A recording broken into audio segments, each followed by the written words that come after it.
Preventing a 2 degrees Celsius climate emergency in 2040, what's the plan? The latest science confirms a dramatic acceleration in global heating. Temperatures are now rising nearly half a degree per decade, twice the rate of just 20 years ago. We've already crossed 1.5 degrees Celsius of warming, far earlier than expected, and the Paris Agreement's target is no longer intact. The Earth is absorbing more heat than it reflects due to cloud loss, melting, and fewer aerosols. Earth's energy imbalance is widening, the gap between incoming solar energy and heat radiated back to space. This imbalance is heating the planet faster than ever. We're now on track to exceed 2 degrees Celsius by the late 2030s and 3 degrees Celsius by 2060. These are not extreme scenarios, they are most likely. At least 9 climate tipping points could be triggered before we even reach 2 degrees. These include ice sheet collapse, Amazon dieback, and permafrost thaw. Emission cuts and carbon removal are essential. But the only tool that can reduce temperature within a decade is direct climate cooling through sunlight reflection. 2 practical cooling solutions include stratospheric aerosol injection and marine cloud brightening. Both are feasible, low-cost, and effective. Sunlight reflection works. One natural example is the Philippines' Mount Pinatubo eruption in 1991, which cooled the planet by half a degree Celsius for 2 years. While some say, hands off Mother Earth, we have already been interfering with the climate. We must now become much better stewards of her climate. Without action, billions in the global south face unbearable heat, floods, and food crises. We must launch an emergency plan that integrates all solutions: emission cuts, removals, and cooling. Join us on October 15th and 16th for the Global Virtual Conference on the Accelerating Global Heating Emergency, where we will be discussing the urgency of the situation we now face. We will be identifying the basis for a new, integrated climate plan that can avert 2 degrees and the practical steps to implement it. And we will be examining the dire implications if we fail.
Good morning, good afternoon, and good evening to everyone joining us from across the globe.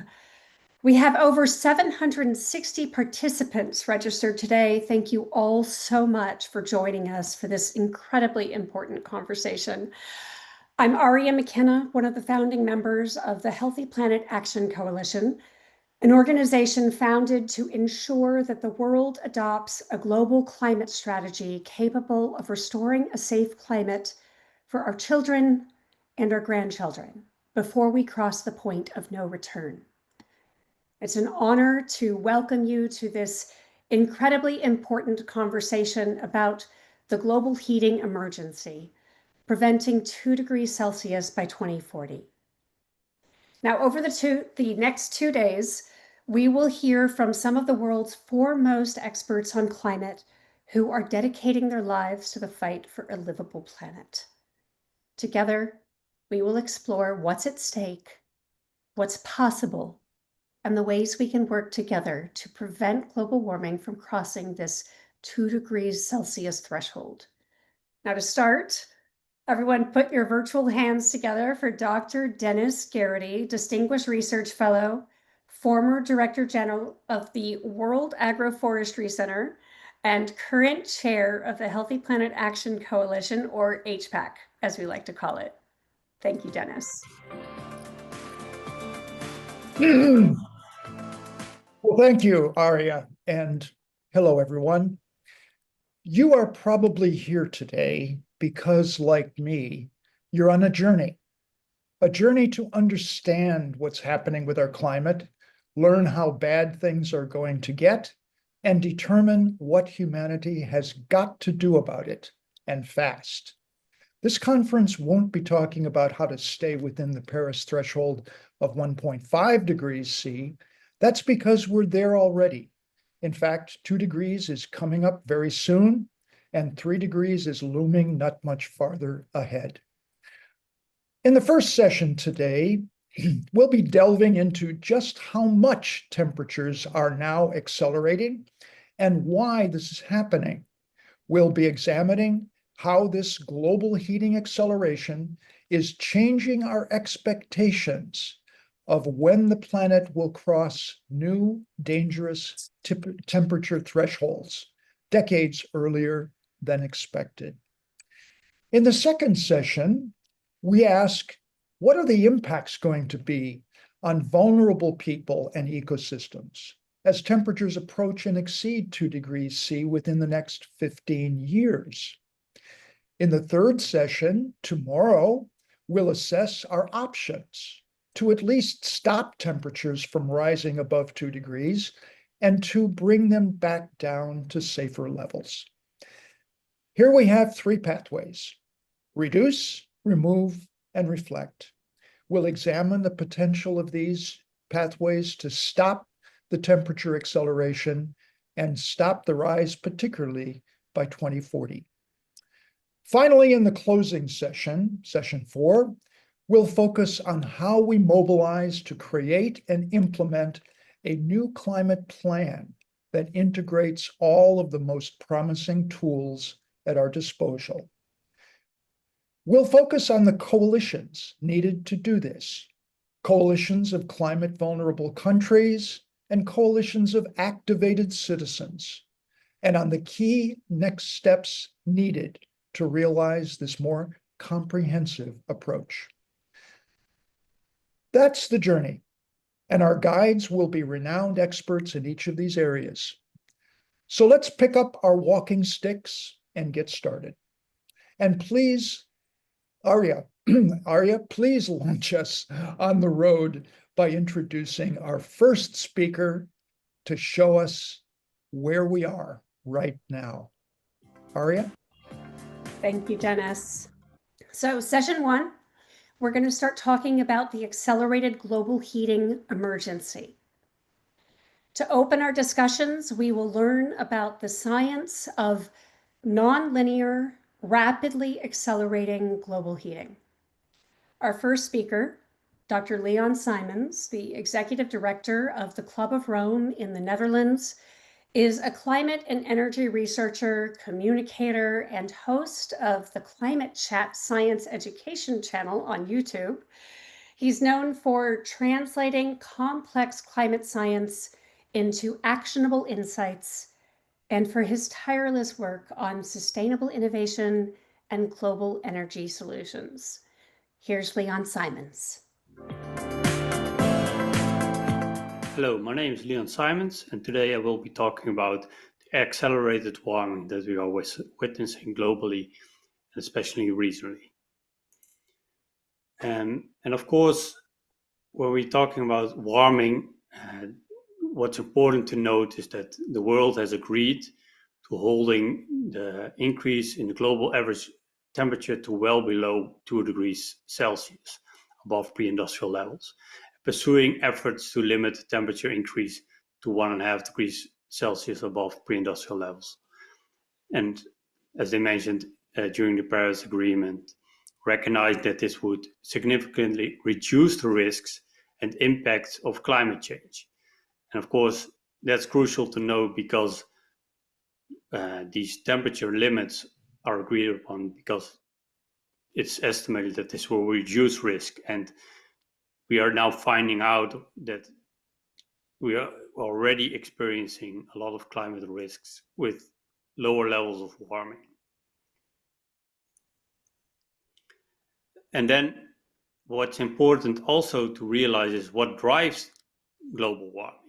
And the main drivers of global warming are, of course, greenhouse gases, the anthropogenic greenhouse gases, human-caused greenhouse gases cause already over 1.5 degrees of global warming. But with the burning of fossil fuels, there's also a lot of sulfur being emitted. And this sulfur has a cooling impact because it reflects sunlight and it makes clouds whiter and larger, which also reflect more sunlight. And these sulfur emissions are estimated to have cooled the planet or reduced global warming by about 0.5 degree globally, and by as much as 1.5 degree over the northern hemisphere. Because of course, about 90% of the global population of now 8.2 billion people live over the northern hemisphere. And that's where they grow food. That's where they burn fossil fuels. And that's where the regional cooling was mainly realized unintentionally, of course, by this unintentional cooling impact of air pollution. And as we published back in 2023, we now see a disentanglement, so to say, of CO2 emissions from fossil fuel burning and of sulfur dioxide. And this sulfur, this caused a reduction in the cooling of the sulfur. And also here it's important to know that this cooling of the sulfur is nonlinear. So the more you reduce this air pollution, the more the unmasking of the cooling impact will be. And already back in 2021, Norman Loeb and his colleagues from NASA and from NOAA showed that the rate at which the Earth is retaining heat, which is called the Earth's energy imbalance, had doubled. So the planet was accumulating twice as much energy, or energy twice as fast as before, and that occurred between 2001 and 2019. And in 2022, James Hansen and his colleagues, including me, first published this paper as a preprint. It's called Global Warming in the Pipeline, where we warned about accelerated warming, and that the rate of global warming, so surface warming, would double or increase by about 50% to 100%. And that was based on evidence from the past climate, from paleoclimate, from these NASA satellite data, from ocean heat content, and from our understanding of the main drivers of global warming. And those are the greenhouse gas and these sulfur aerosols, which I mentioned. And now, back in 2022, there was quite a lot of skepticism about this, but with 2 years of additional data, of course, 2023 and 2024 were very warm, and now we see this accelerated warming materialize. And that's now already quite accepted science. The consensus, there's now the scientific consensus acknowledges that the Earth's energy imbalance now has more than doubled. So a few more years of data, and now all these, you see many authors here. These are really many of the world-leading climate scientists acknowledge that the Earth's energy imbalance has more than doubled, and that global warming has accelerated significantly. And again, led by James Hansen, that there is a global warming acceleration, and that the public and the United Nations are not well informed about this. And that brings me to this table where we can see This is from Grant Foster and Stephen Ramsey. There's a preprint, but that's based on a methodology they published already in 2011, where they correct the global temperatures and the warming rate for El Nino and for volcanic aerosols and for solar variability. And then if we extrapolate the table 1, and we look at the warming rate, we are now around this time, for all intents and purposes, with all these in all these different data sets, we are now crossing the 1.5 degrees Celsius global warming threshold, and we could already within decades around or even before 2040 reach 2 degrees Celsius of global warming if this rate of warming continues.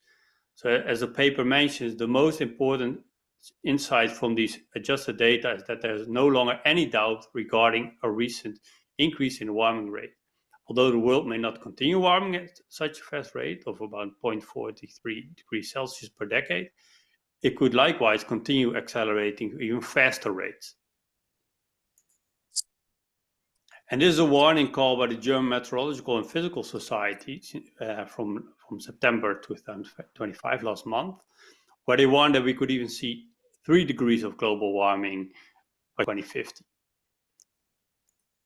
And that might seem extreme and unlikely, but all it would take is for the nonlinear warming rate to continue, and then we could reach this threshold of 3 degrees even by 2050 already. And that brings me also here to back to this NASA satellite data, where you see that if you look at the climate models from the IPCC, the 3 degrees by 2050 would be really extreme and unlikely. But if you look at the satellite data, it's outside the range of all these models, and that's whatever way you look at it, it's outside it's even outside the uncertainty range of these models. And then to conclude, I want to show you the greenhouse gas forcing. So the forcing is what forces the climate to change from the past 130,000 years. And then you see that even during the Eemian, when global sea levels were 6 to 9 meters higher than they are today, the greenhouse gas forcing was almost as high as it was in the pre-industrial times. And now it's really off the charts. Within 250 years, if you include other greenhouse gas next to CO2, and this is based on IPCC methodology, the greenhouse gas forcing has already more than doubled relative to the CO2 concentration of 1750, and that's really worrying, and that's one of the main reasons why we will see a lot of fast warming in the decades ahead, and which is why we need to limit this warming and adapt rapidly to these changes. Thank you.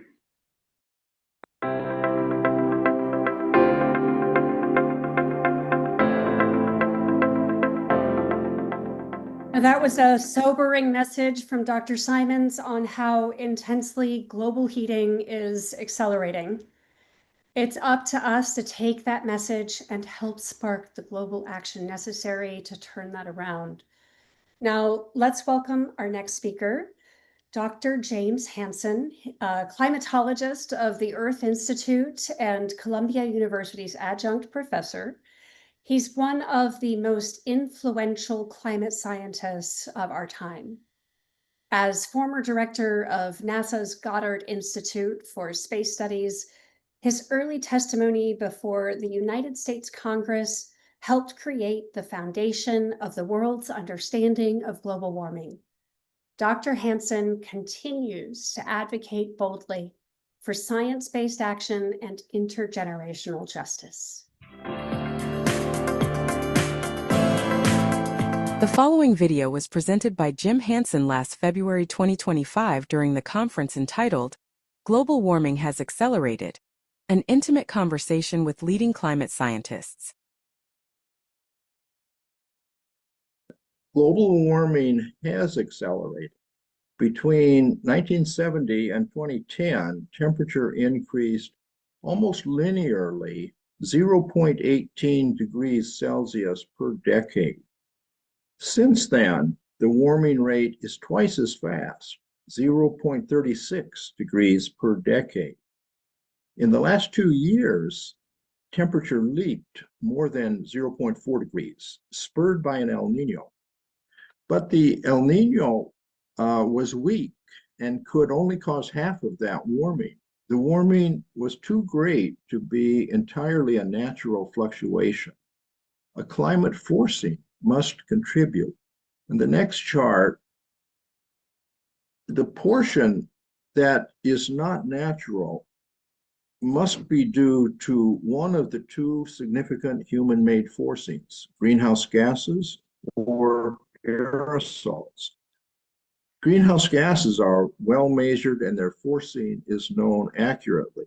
The other forcing, aerosols, tiny particles in the air, which serve as cloud formation nuclei, are a negative forcing and cause cooling because they cause increased clouds, brighter clouds that reflect sunlight. But aerosol forcing is not measured. The blue line is IPCC's estimate, which we will find to be an underestimate. The next chart notes that humanity made a bad deal, a Faustian bargain, when we used aerosols to offset almost half of greenhouse gas warming. Particulate air pollution kills 6 to 8 million people per year. We can't let that continue. So our Faustian payment to the devil has come due. And the next chart shows the International Maritime Organization since 2010 has ratcheted down the limit on sulfur in ship fuels, providing an opportunity to study aerosol forcing. Emissions were limited first in emission control areas, ECA, near the coast. But the most important change was in January of 2020, when a strict limit was imposed on the global mean. And the next chart, with fewer aerosols and clouds, Earth should become darker. In fact, it has. Earth's albedo, or reflectivity, decreasing 0.5%. Part of this darkening is aerosol forcing, but much of it must be climate feedbacks. The surface becomes darker as snow and ice melt, and clouds decrease on a hotter planet. So, shown on the next chart, we can separate these factors based on their spatial and temporal distributions, as Pushkar will discuss. Ship aerosol forcing is largest in the North Pacific and North Atlantic, where it dominates over natural aerosols. And on the next chart, I show that the largest increase of absorbed sunlight as a function of time on the horizontal axis and latitude on the vertical axis. It does occur especially beginning in 2020 at latitudes where ship aerosols dominate. And as shown on the next chart, sea surface temperature, which is a great diagnostic, an indication of heat content in the ocean's upper mid-layer, energy imbalance over time. That, by the way, At latitudes 30 to 55 north, SST went up rapidly after 2020. This is an equal area projection. So in the last 2 years, high latitudes contributed as much to global warming as the tropical El Nino. You can see that between 2020 and 2023, the tropical cooling was increasing and offsetting high latitude warming. But beginning in late 2023, they worked together and each provided half of the global anomaly. The next chart shows an alternative analysis in which we subtract the global temperature trend caused by the average climate forcing and subtract global temperature variability due to the El Nino cycle based on its known relation to the Nino index, which leaves us the green curve, which is global temperature change due to all other forcings. For example, global cooling from the Pinatubo volcanic eruption in 1991. Since 2020, a unique anomaly has grown to 0.3 of a degree, which must be mainly the ship aerosol forcing. So the summary on the next chart, we infer a ship aerosol forcing in our analysis from of about 5 watts, 0.5 watts, and ice snow feedback of 0.15 watts. The rest must be cloud feedback, which is a huge cloud feedback in just 20 years. That implies high climate sensitivity. For double CO2, the CO2 forcing, water vapor feedback, and surface albedo feedback already yield almost 3 degrees. So this large cloud feedback means that climate sensitivity is substantially higher than 3 degrees. So we must understand this situation better. Models used by IPCC are not realistic. IPCC defined a scenario, RC 2.6, which gives a 50% chance to keep warming under 2 degrees. But it is an implausible scenario that assumes power plants will burn biofuels, capture the CO2, and bury it. That scenario is now impossible. 2-degree target is dead. The next chart shows why. Because the global energy use is rising, and it will continue to rise. And most energy still comes from fossil fuels. Fossil fuels are amazing. 1 gallon of gasoline contains the work equivalent of 400 hours of a healthy adult. It's convenient, portable, and has raised living standards in much of the world. The next chart, the rest of the world wants to raise their living standards, and they have the right to do so, and they will. So the next chart, the current United Nations policy approach is hopium, hope that actual emissions can be net zero in 25 years. I already showed that that is nonsense. We have retained a policy approach that makes it now impossible unless some miracle occurs that we don't understand. The world only reduced carbon intensity from 0.8 to 0.7 in 50 years. The only country reducing carbon intensity fast enough is Sweden. They built 10 nuclear power plants, and they have carbon-free electricity, and they heat their homes with electricity. And now we know how to build nuclear to produce high temperatures needed for industrial process. But that's a technical detail. The basic problem is that the waste products of fossil fuels are still dumped in the air free of charge.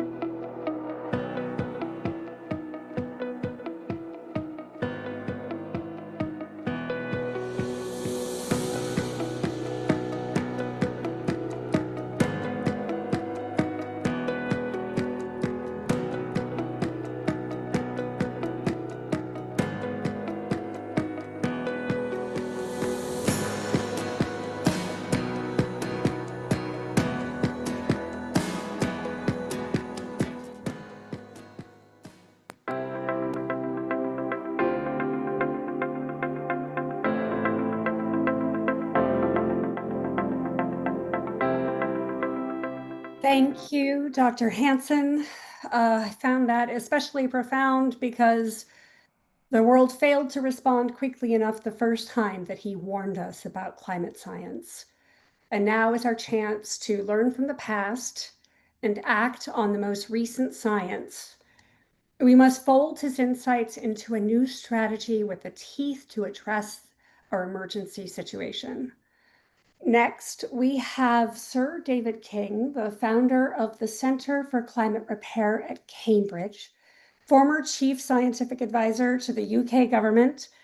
Sir David King has been instrumental in shaping international climate policy and continues to call for urgent, coordinated global response to restore a stable climate. Thank you.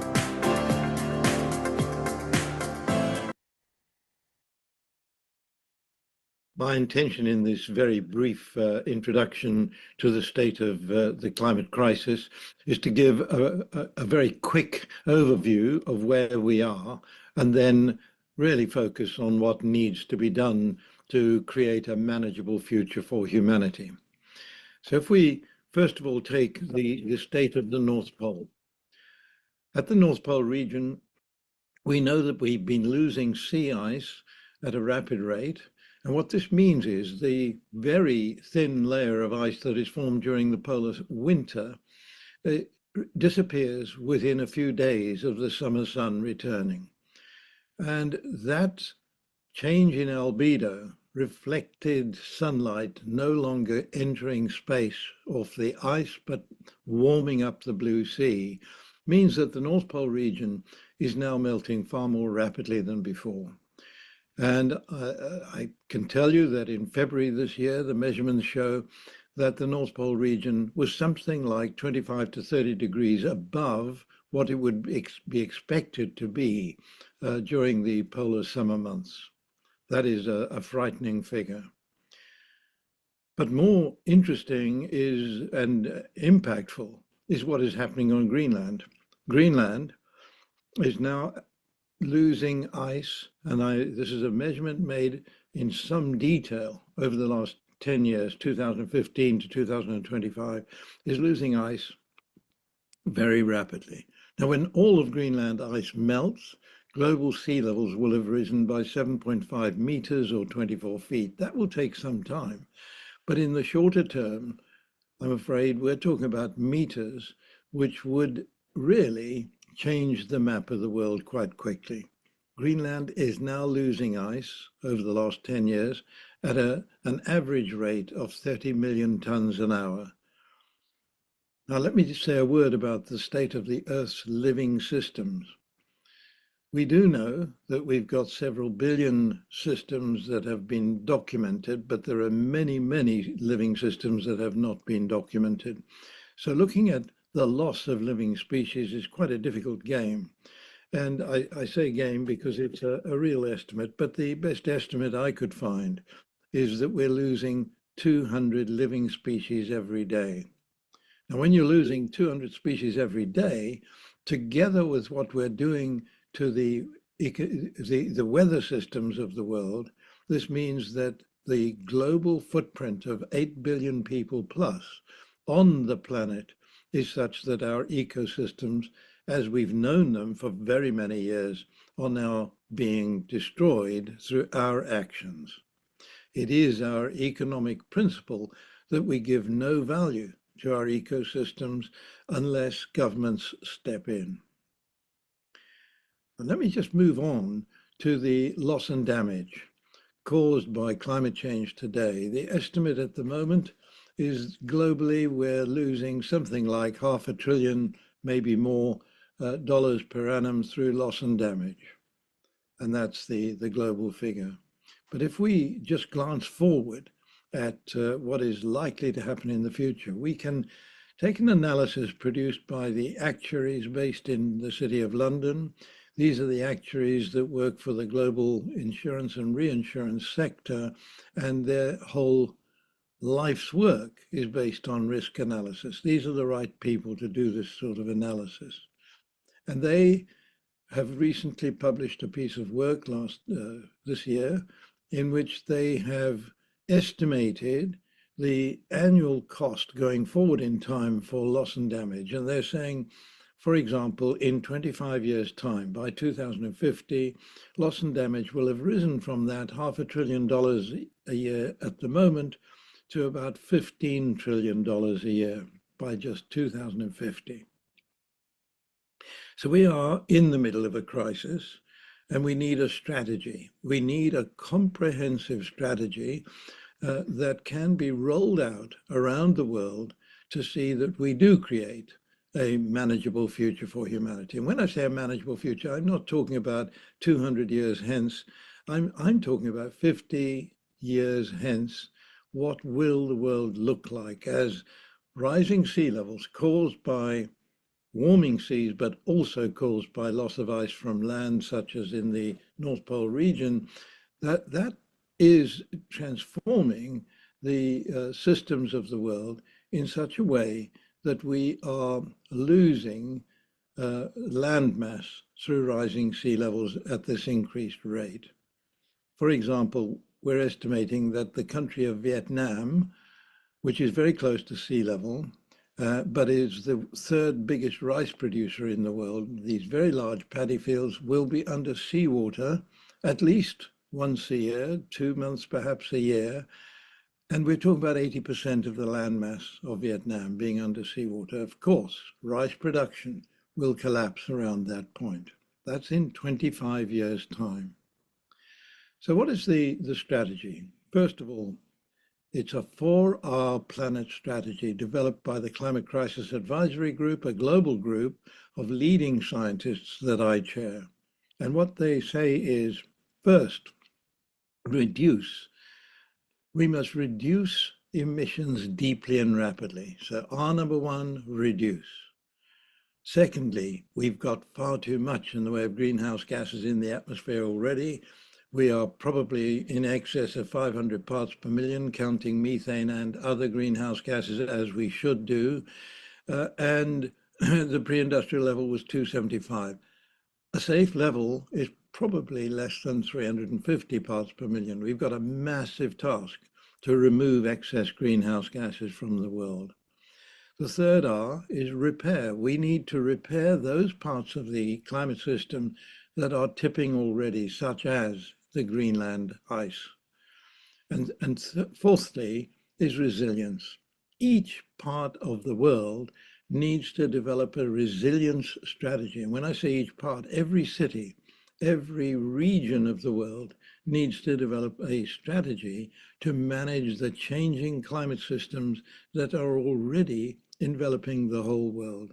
Now, what this means is, as the resilience strategy is rolled out, we need to see that climate scientists are able, and they are able, to predict for each city, for each region, what the challenges are likely to be so they can prepare already to defend themselves against those changes. This is a very critically important factor. And now I just want to say one more thing. Fossil fuels are actually on the way out. The commercial reality in the world today is that the cheapest form of new electricity production for almost every part of the world is now renewable energy. And so when I say fossil fuels are on the way out, yes, of course, Europe has significantly reduced its emissions. Here in Britain, 55% reduction since 1990, but we are heading towards reducing our emissions by 81% by 2035, the promise we've made in Azerbaijan, that is our commitment on climate change. But there are other countries following suit. There's Germany, Italy, France, Scandinavia, and California, other countries around the world, other states. And so we know it's happening, but I wonder how many of you realize that one of the countries that's leading the way on this transition is Kenya. Kenya is now more than 80% of its electricity from what? From geothermal. They sit on the Rift Valley, and that Rift Valley is a tremendous source of geothermal energy. And so they've switched across from buying in fossil fuels to create their electricity to putting people to work on local geothermal energy production plants. And of course, putting engineers to work on that process. It's all good for their economy. So what we're seeing today is the order of investment has been inverted when we look at new electricity production around the world. We have now in 2025 reached the point where solar energy is by far the biggest annual investment in new electricity. Number 2 is grids. Number 3 is wind. And number 4 is coal. Coal is down there at number 4, but coal is reducing its investment by 10% a year. The others are increasing rapidly year on year. And then number 5 is hydro. So out of the top 5, coal, number 4, is on the way down, and the others are all on the way up. There's the good news, but we have a considerable task on our hands, and we need to focus on the delivery of that 4R comprehensive strategy. Thank you.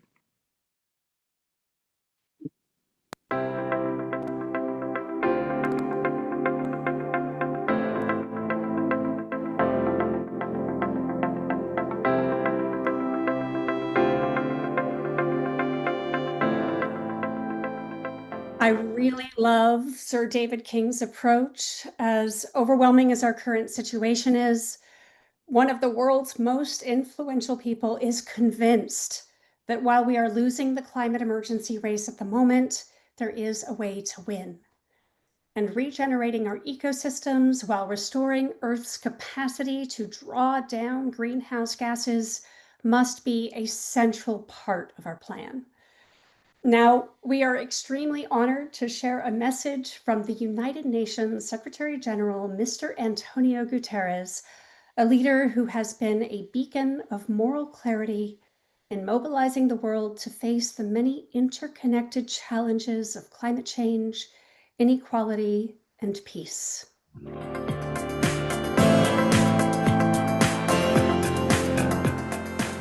The following video is courtesy of UN Web TV. It is the remarks of United Nations Secretary-General Antonio Guterres at the Climate Summit 2025. Excellencies, dear friends, as we have just heard, it is still possible to limit global temperature rise to 1.5 degrees by century's end. We know what permanently breaching that limit would mean for people and planet. The science compels climate action, so does the economics. Clean energy is powering jobs, growth and sustainable development, generating the fastest and cheapest electricity, insulating economies from volatile fossil fuel markets, providing energy security and sovereignty, and helping to deliver clean and affordable energy for all. Despite vast fossil fuel subsidies distorting markets, clean energy received double the investment of fossil fuels last year. The bottom line, clean is competitive and climate action is imperative. Excellencies, the Paris Agreement has made a difference. In the last 10 years, projected global temperature rise has dropped from 4 degrees Celsius to less than 3 if current NDCs are fully implemented. Now, we need new plans for 2035 that go much further and much faster, delivering dramatic emissions cuts aligned with 1.5 degrees, covering all emissions and sectors, and accelerating a just energy transition globally. Your new plans can take us a significant step forward. A UN report will calculate their impact for global emissions. If they fall short, we must create the conditions for a decade of acceleration. We know it can be done. China met its 2030 wind and solar target 6 years ahead of schedule.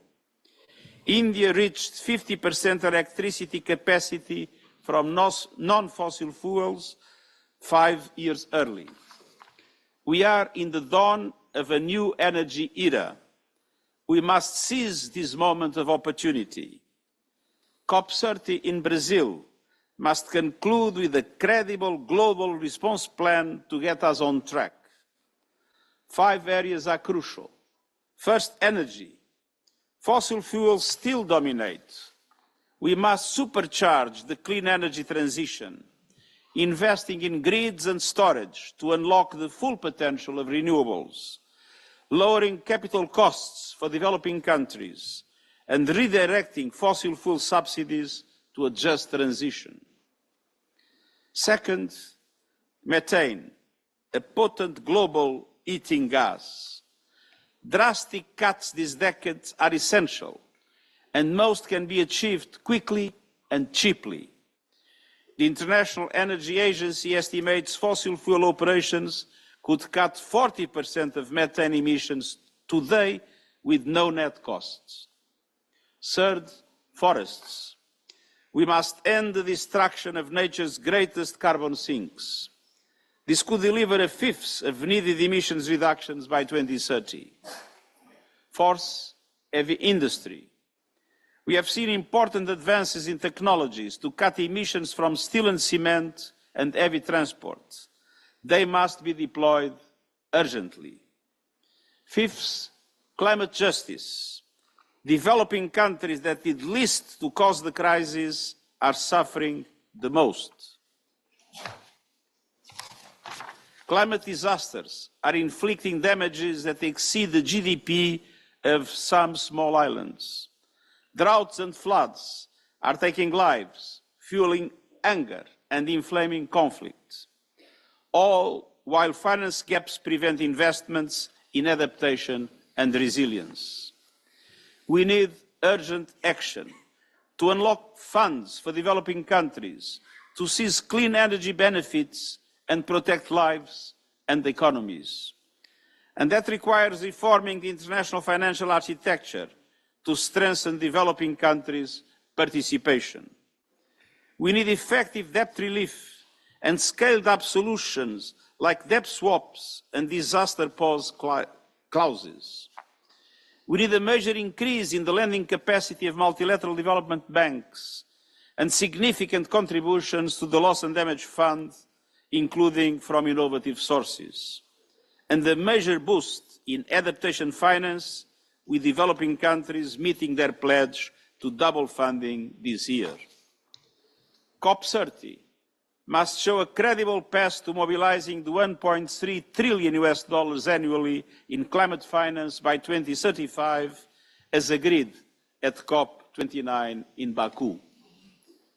Identifying sources, existing and new, outlining policies, instruments and actions to make finance accessible, affordable and at scale, and establishing credible accountability measures to verify progress. Excellencies, the science demands action. The law commands it. The economics compel it, and people are calling for it. I look forward to hearing how you will respond, and the UN stands ready to help you to deliver. Thank you very much.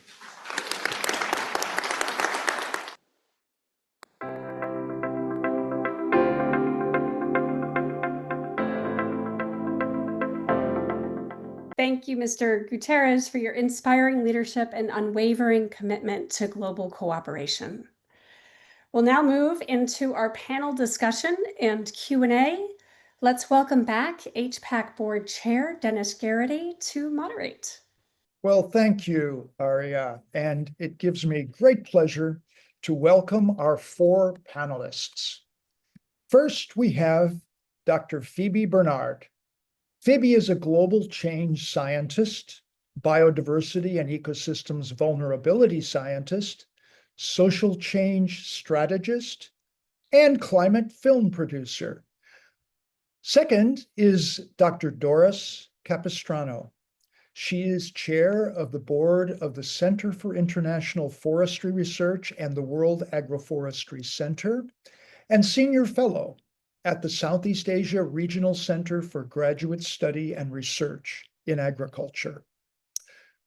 Our third panelist is Mr. Matt Reddy, senior private sector specialist at the Global Environmental Facility, and serves as the financial mechanism.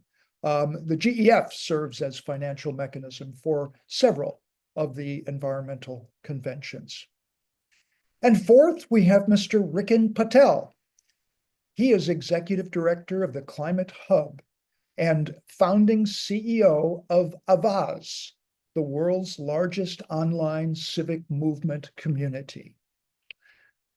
Well, Phoebe, let us start off by you giving us your reflections on what statements from the speakers that we've just heard were most striking to you.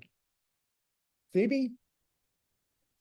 Thank you, Dennis. And I'd like to welcome my fellow panelists. It's really good to see Doris again after about 22 years when we last worked together during the Millennium Ecosystem Assessment. And really nice to meet you, Matt and Ricken, face to face, at least, if not in person. Thanks for the question, Dennis. I think a lot of us are gathered here because we are either incredibly aware of the urgency and the risks of our situation and the need to act. There are clearly a few people in the audience too who are here because they are still skeptical. But I feel that some of the most important things that have been said today are the ones that really drive home the point. The maths do not add up for us to still be following business as usual, perhaps wishful thinking policies and plans. Events are overtaking us. Everything that we know and love is at stake. We are not acting as humanity quickly enough. And particularly Jim Hansen has been always very good at this for decades. And so I'm really pleased that he was able to join us with at least that pre-recorded talk that he gave earlier this year. Net zero UN policy is impossible, according to Jim. I think that stands out because a lot of the business community is still following that. Whole regions of countries around the world are still following that.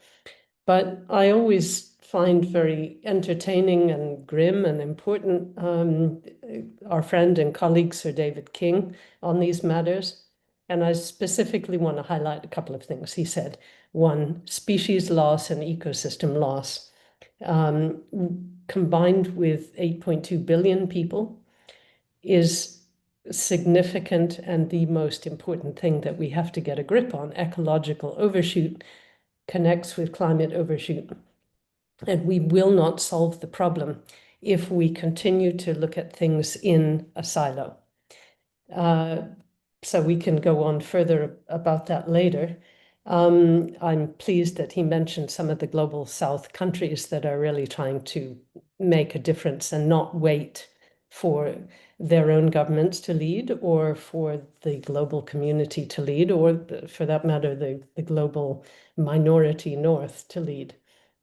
And I think we're very lucky to have Antonio Guterres as our Secretary General. He's led with big, bold moral ambition in a way that the UN needs to lead. And I think all of us need to lead with extreme, big, bold ideas for change, willingness to collaborate, and particularly a need to focus on the things that we must accept are now inevitable, even if many of us, and I include myself as an ecosystem scientist, like Doris and many other people in the audience, have feared that we would one day need to talk about, that we are now here. Humanity has failed to take preemptive, proactive action when we needed to. And so now our risks are increased. So I'll leave it at that, but thank you for the question. Very, very good reactions. And I think we can actually see Doris build a little further on that. Doris, the previous speakers have emphasized that it is very likely that global heating will exceed 2 degrees by 2040. Indigenous peoples and billions of small-scale farmers and the urban poor will bear the brunt of humanity's failure to avert this catastrophe. How will these vast numbers of vulnerable people cope with this situation? And how can they raise their voices to awaken national and global leaders to recognize the dangers and to act urgently at this point in time? Doris? Okay. Thank you for the question, Dennis, and hello all fellow panelists. Local people, indigenous people, communities, both at the rural and urban areas, will continue to struggle and try to cope as best they can. There is no other choice. And what would be very different, though, is that we are going to be going through turbulent, uncertain times for which there has been no precedent. And therefore, the risks are very different. The knowledge and the coping mechanisms that they used to know or serve their purposes before may not be sufficient. And therefore, while some will make it, unfortunately, many others would not. And these are clusters of people that you lump together, Dennis. But the way they intersect with the issue of with the issue of global warming and climate change really varies slightly. Local people, indigenous communities, for example, have been recognized as stewards of biodiversity. Their practices and more sustainable practices have been instrumental in protecting and conserving large areas of natural resource and has shown the way for more sustainable use going forward. Our smallholders, especially in agricultural areas, serve as the backbone for our production system. 70 to 80% at least of food production comes from these groups. They're motivated and driven by slightly different mechanisms, going after markets, responding to subsidies, for example, increasing areas of land holdings, increasing agricultural production, and in some cases contributing to deforestation, feeding into this cycle. Urban communities are slightly different still, but all of them together would have to be helped, to be empowered, to be able not only to cope as best they can, but also to have a say in how we decide actions going forward. And part of the difficulty that we have been having, they have been having, is one, they have not only the scientific information or the information that they need to have to make decisions, but also because they have been marginalized to all these decision-making processes. Decisions about climate are not only scientific decisions. How we move forward are not just based on what is good science, what is evidence, but these are inherently social, political processes. And all of this would have to be woven together and recognize the driving motivations for each of these actors that together lead us to the situation we're in. In many cases, these marginalized groups are also the ones that fight against the systemic root causes of what's driving global warming, unsustainable consumption. In many cases, unfortunately, corruption, inequities, bad policies, unhelpful subsidies, all the lot. They drive deforestation, choice of fuel use, land use decisions, land use, planning, who gets to participate or not. So going forward, what will it require to make sure that, one, their concerns are embedded in decision-making going forward, but also for governments to listen, to them, as well as to their allies, shouting with them, or creating institutions that will amplify their voices at many different levels, not only at the local level, but at the regional level and the global level. For example, how do you ensure that land use plans and local and decisions, development plans at the national level and regional level as well. You know, regions like ASEAN, the Southeast Asian nations, for example, and international are able to then reflect priorities, you know, so that they don't at cross purposes. So what does that mean for them? One is they have to be empowered by themselves, and ideally governments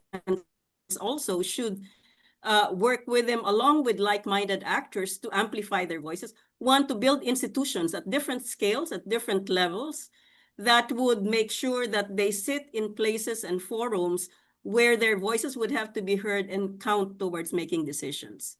So whatever options for which scientific approaches, the plurality of knowledge and information that will have to be brought to bear to make sure that whatever decisions are made reflect not only a single perspective, but to the Millennium Ecosystem Assessment. You know, when these are taken into account, the outcomes are far better.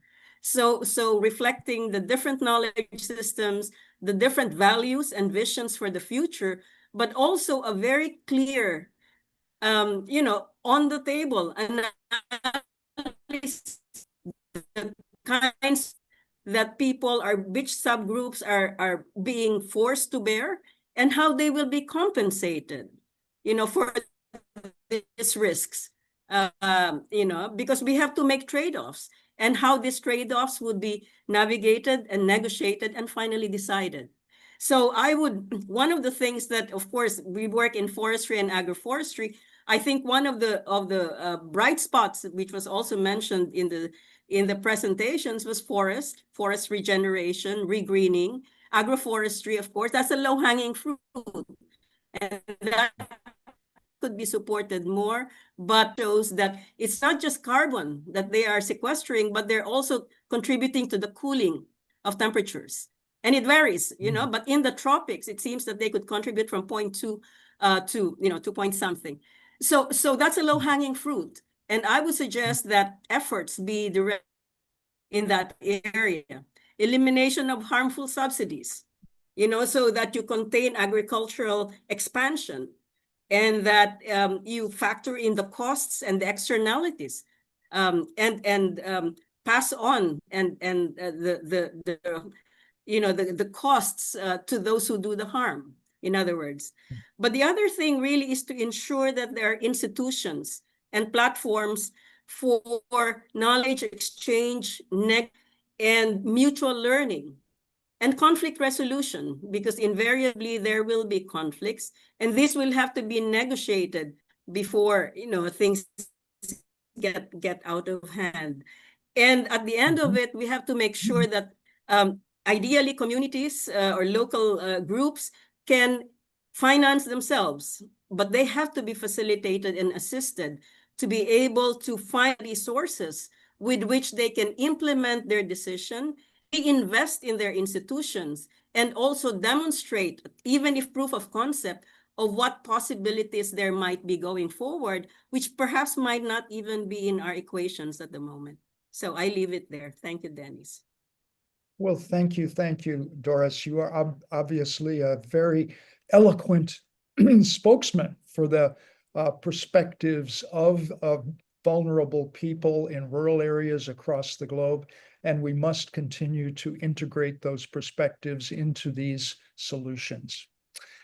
Well, moving on, let me now turn to Matt Reddy, who, as I mentioned, is private sector specialist at the Global Environment Facility.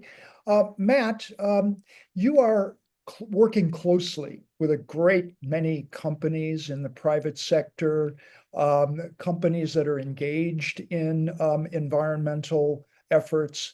How do you see businesses stepping up to lead humanity away from the precipice?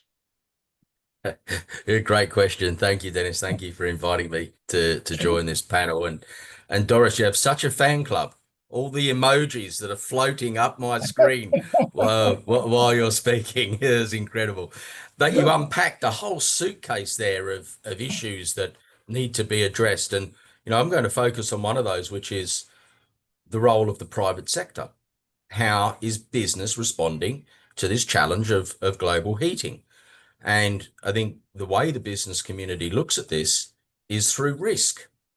It's risk to their business continuity, it's risk to their production systems, and ultimately risks to their profitability and the viability of having shareholders within their companies. And I think historically, the risk for climate has been about climate transition risk, moving from, a fossil fuel-based economy to a renewables-based economy or a bio-based economy. But now we're seeing business really look at this question of physical risk. What is it going to mean to my business? And over time, we've seen business look at physical risk from a perspective of its own operations, or what will happen to my factory, what will happen to our employees if there's a flood, etc. So very sort of tight, narrow focus on their own assets. And what we're seeing now is a much broader, more expansive view from the business community that takes into account some of the systemic risks we've heard, from Sir David and others today, about how they can operate through value chains and how they can operate at a much more systems level. And that requires a lot of collaboration. One of the key points that you opened with, Dennis, in your comments today. So the World Economic Forum, everybody knows the World Economic Forum produces the risks report, the annual risks report. And if you look at the one for 2025 this year, top of the list, of course, is, armed conflict, because, that's the world we're living in at the moment. Second is extreme weather events. That's for this year. So that I term an acute assessment. When we look at those risks for a 10-year period, what are the business leaders that are interviewed for this risks assessment? What do they say are the biggest risks for them? And let me read over the next 10 years, and that's the time frame I think you're encouraging us to think about, Dennis, isn't it? This immediate short-term period that we have. What do they see as the biggest risk? Number one, extreme weather events. Number two, biodiversity loss and ecosystem collapse. Of course, that's highly related. Number three, a critical change to Earth's systems. And number four, natural resource shortages. So this is top of mind for the business community. This is something that they're acutely aware of and are responding. This year, last year rather, in December last year, we were at the UNCCD in the COP16 in Riyadh. And we learned from the Arab Fund based in Kuwait about the prevalence of dust storms, that, they shut down the airports, they stop people going to work, a real systemic problem that needs to be addressed. And in the past, they've put in things like physical barrages to stop the dust, Band-Aid type solutions, which only made things worse, because when there are extreme weather events, there's a surplus of dust that then comes across the Middle East. So, they exacerbated the problems, and now they're turning to the restoration of landscapes, of restoring degraded land. And I think this is the key point, and it's come up through Sir David's discussions. I think we heard a little bit about that as well through Doris's interventions, is that physical risk, the business community recognizes that physical risk and ecosystem health are enmeshed like this. And so we see the business community now focusing much more on ecosystem health to help them manage their physical risk. And I think two examples come to mind immediately. We mentioned rice. So David mentioned rice, about rice landscapes, and Doris mentioned the role of smallholders. So what the business community has done with the GEF, with the World Business Council for Sustainable Development, Sustainable Rice Platform, IRI, GIZ, FAO, formed a consortium, a private sector consortium, Sustainable Rice Landscapes Initiative, to bring all of the private sector actors together.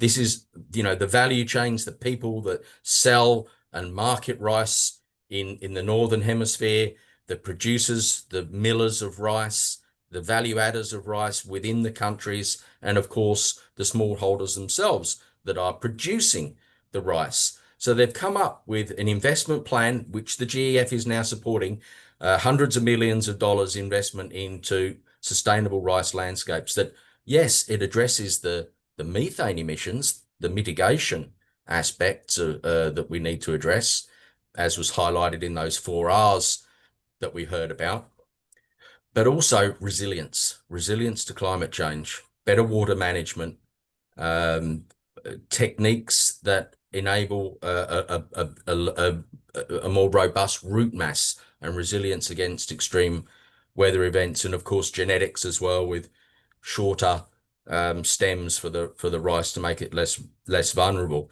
And we see these types of activities again occurring in the Cerrado for soy production, where the farmers have now recognized that they need to shift to regenerative practices. And we see a lot of investment coming now from Europe and North America into the Brazilian landscapes to restore the Cerrado. Importantly, this is driven by business. These are business-led initiatives. So, without the governments being involved, although they are important stakeholders, businesses are taking on these plans themselves. And I think that's the key thing here, is that we need to be able to support business, embrace the ingenuity, the financial resources that the business community has, and work out how we can equitably work with the private sector to mitigate physical risk and address this challenge of global heating. Thank you. Well, thanks, Matt. Your summary of what business leaders are most worried about was very revealing. Climate risks at the top. And now I think they need to figure out bolder ways that they can combine their efforts to focus on these climate-related factors. Great. Well, let's now turn to Ricken Patel. Ricken, what particular things did you hear from the speakers that were striking to you? Well, there's a few things that were striking and scary. One of them was the Vietnam scenario, honestly, to think about such a populous country with the third biggest rice producer, with 80% of it under seawater within 25 years. I mean, if you just reflect on that for a minute, that is one of the worst things that I can think of happening in human history. And we're staring it in the face in 25 years. And that is just one of the things that we are staring in the face. And that's where I found those graphs scary. But I think the reason I found them scary was because I've watched a lot of other presentations by including some of the similar people about what overshoot means when you're in that territory, when you're in 2 degrees, when you're beyond 2 degrees. The reason why those numbers matter is because life is temperature sensitive, and our planet, our ecosystems are temperature sensitive. And we, your body rises 2 degrees, you get a fever. It's a very vulnerable situation we're in, and there are tipping points and feedback loops in our ecosystems that, for all the heroic, discussion of adaptation here, and it is heroic and it is essential, there's no adaptation to the kind of disruption that we are risking right now. It is civilizational risk. And, if AMOC, as Jim Hansen wrote a paper recently suggesting that the Atlantic Meridional Ocean current, overturning current, could slow substantially within the coming decades. If that happens, yes, everybody knows that Europe gets 10 degrees colder. That's the kind of, but what I think might be less known, but maybe all of you know it, but is that current drags the rain belt, the monsoon belt of the world north. And it's actually, that current has slowed substantially twice in the past 12,000 years. And we can look at the record and see what happened when it did. And those rain belts, those monsoon belts, went south. And so the one estimate I saw is that if that happens, as Jim Hansen is projecting, we're looking at 3 billion people losing half their rain. I mean, just imagine the kind of devastation, the kind of conflict, the kind of migration, the kind of, and I work in politics, and I'm not a scientist. I work in politics, and I see how vulnerable our human systems are to small shocks. Like, we get a bit of inflation, we get a recession, and we kind of lose our minds a little bit. These shocks are, we will throw a lot of stuff out the window if we allow these shocks to hit us. And so my starting point on this work is, how do we prevent that level of risk and shock? What is the plan? I love your conference title, What is the Plan? Because I've gone around governments and said, hey, what are we doing about this? How are we thinking about it? What's happening? And I am not kidding. they are not thinking about it in any depth. It's a bit like the public health experts who warned, hey, a pandemic is coming of this type. We've seen it. We've seen small versions of it. We have to prepare for it. And government sort of half prepared for it. And we saw the consequences of that. Well, we know that there is a risk. We don't know anything for certain. We know there's a risk of these massive tipping points being hit and that they interact with each other, that they can cascade. That is a cascade we do not want to get on. We've got to be able to have better science to understand where we're going and when we might be heading towards those things, and better interventions that are safe, sustainable, just, equitable, and effective. And we need to work on those now. Like we can't, some of those solutions are going to take 25 years to develop, and so that's my kind of top line on this is just, I agree with David King's optimism. Like, I think we can do this, but we have to get serious about the risk that we're facing, the consequences of them, and the kind of preparation, policy development, scientific research that we need to be investing in right now to be able to get ahead of this problem for all of the people and planet that we serve and love. Thank you, Ricken. And I'd like a quick follow-up from you. I know that you often talk about the importance of people needing to own the problem before owning the solutions. And I wonder if you could elaborate a little bit on that, because that brings us to the messaging of these issues that is so critical for mobilizing public understanding. Yeah. I spent my adult life as a climate activist, and that work has involved emissions mitigation. We've been trying to stop, get government agreements and signal to markets to invest in renewables. And that's going, I know it's not enough, but man, we have had a lot of progress. Like solar is exploding. We are seeing a renewables revolution. And it's important to recognize that was the work of a symphony of people coming together to achieve that. And I think it's something we can draw hope from. It is no small task to change the source of energy for a civilization, but it is nowhere near going to be enough. And so, people like me that have dedicated their lives to a particular solution have to make sure that we're not hammers looking for nails. It's going to take many solutions. Adaptation is one of them. Carbon removal is something that the IPCC has said is going to be essential. You cannot get out, you cannot reverse out of overshoot territory unless you do it through carbon removal. So some people say, oh, well, that's geoengineering and that's scary, that's tampering with the planet. It's like, okay, fair, but how else are we going to do it? We can't just compare the things we're against to a utopian and fantasy idea of the alternative. Like, we have to grapple. These are real world problems that are going to affect billions of people's lives. So we have to say, okay, how do we make this work in safe, just, sustainable, and effective ways? How do we be in love with the problem and fixing the problem rather than married to any particular solution about that problem? And that's where I'm coming down on all this kind of geoengineering stuff and stuff like that, is like saying, okay, there's a lot of scary stuff out there, let's be agnostic, let's be evidence-based, science-led, let's be focused on the solution and do the best we can, choose the best options we can. That's our moral responsibility. It is immoral in the face of this level of devastation to throw your hands up and say, I don't know, I'm not going to be part of the solution. I'm just going to be against a bunch of things. As an activist, that is not a moral, idealistic position to take. That's a bit of a nihilistic position to take. And so, that's the be in love with the problem. Let's all get together and maybe suspend judgment a little bit, be a little bit tolerant, listen to each other more, and have a good discussion about how we proceed based on science and research. Thank you so much, Ricken. Very, very well articulated. Now, I'd like to bring the audience into our conversation, both with the speakers who are with us, as well as with all of the panelists. And I turn to John, who's been collecting and sorting the questions. John, could you start us off with a good question, and then I'll help direct to the appropriate person. Yes, absolutely. So we had an early question in from Mika Opondo. The question is, how do vulnerable communities know about global temperature rise? Can they trust the data? Okay, well, I think that might be a good one to direct to Doris, who is her finger on the pulse of the indigenous and vulnerable communities. Doris?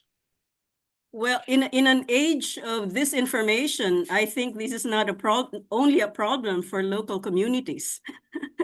we have all levels within society that question whether in fact the data can be trusted. And I think here is where it is very important for transparent processes and mechanisms that people understand where information is coming from and what motivates, the search for information, the monitoring, etc. And I think that here is where we know quite a bit of what works and what does not work. In terms of multi-stakeholder processes, of stakeholders with conflicting interests that do not necessarily trust each other. And I think the process could be designed in a way that is open and transparent and verifiable, in ways that people can agree, is it the metadata that they, so there's all sorts of protocols for that would then make sure that everything could be scrutinized at each level.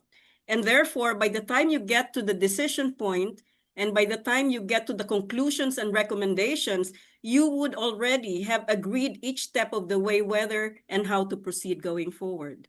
And this is actually what I had suggested when I said that local groups, indigenous peoples, more especially the most vulnerable ones, actually be part of the process, and that they be capacitated with trusted partners, boundary organizations, neutral technical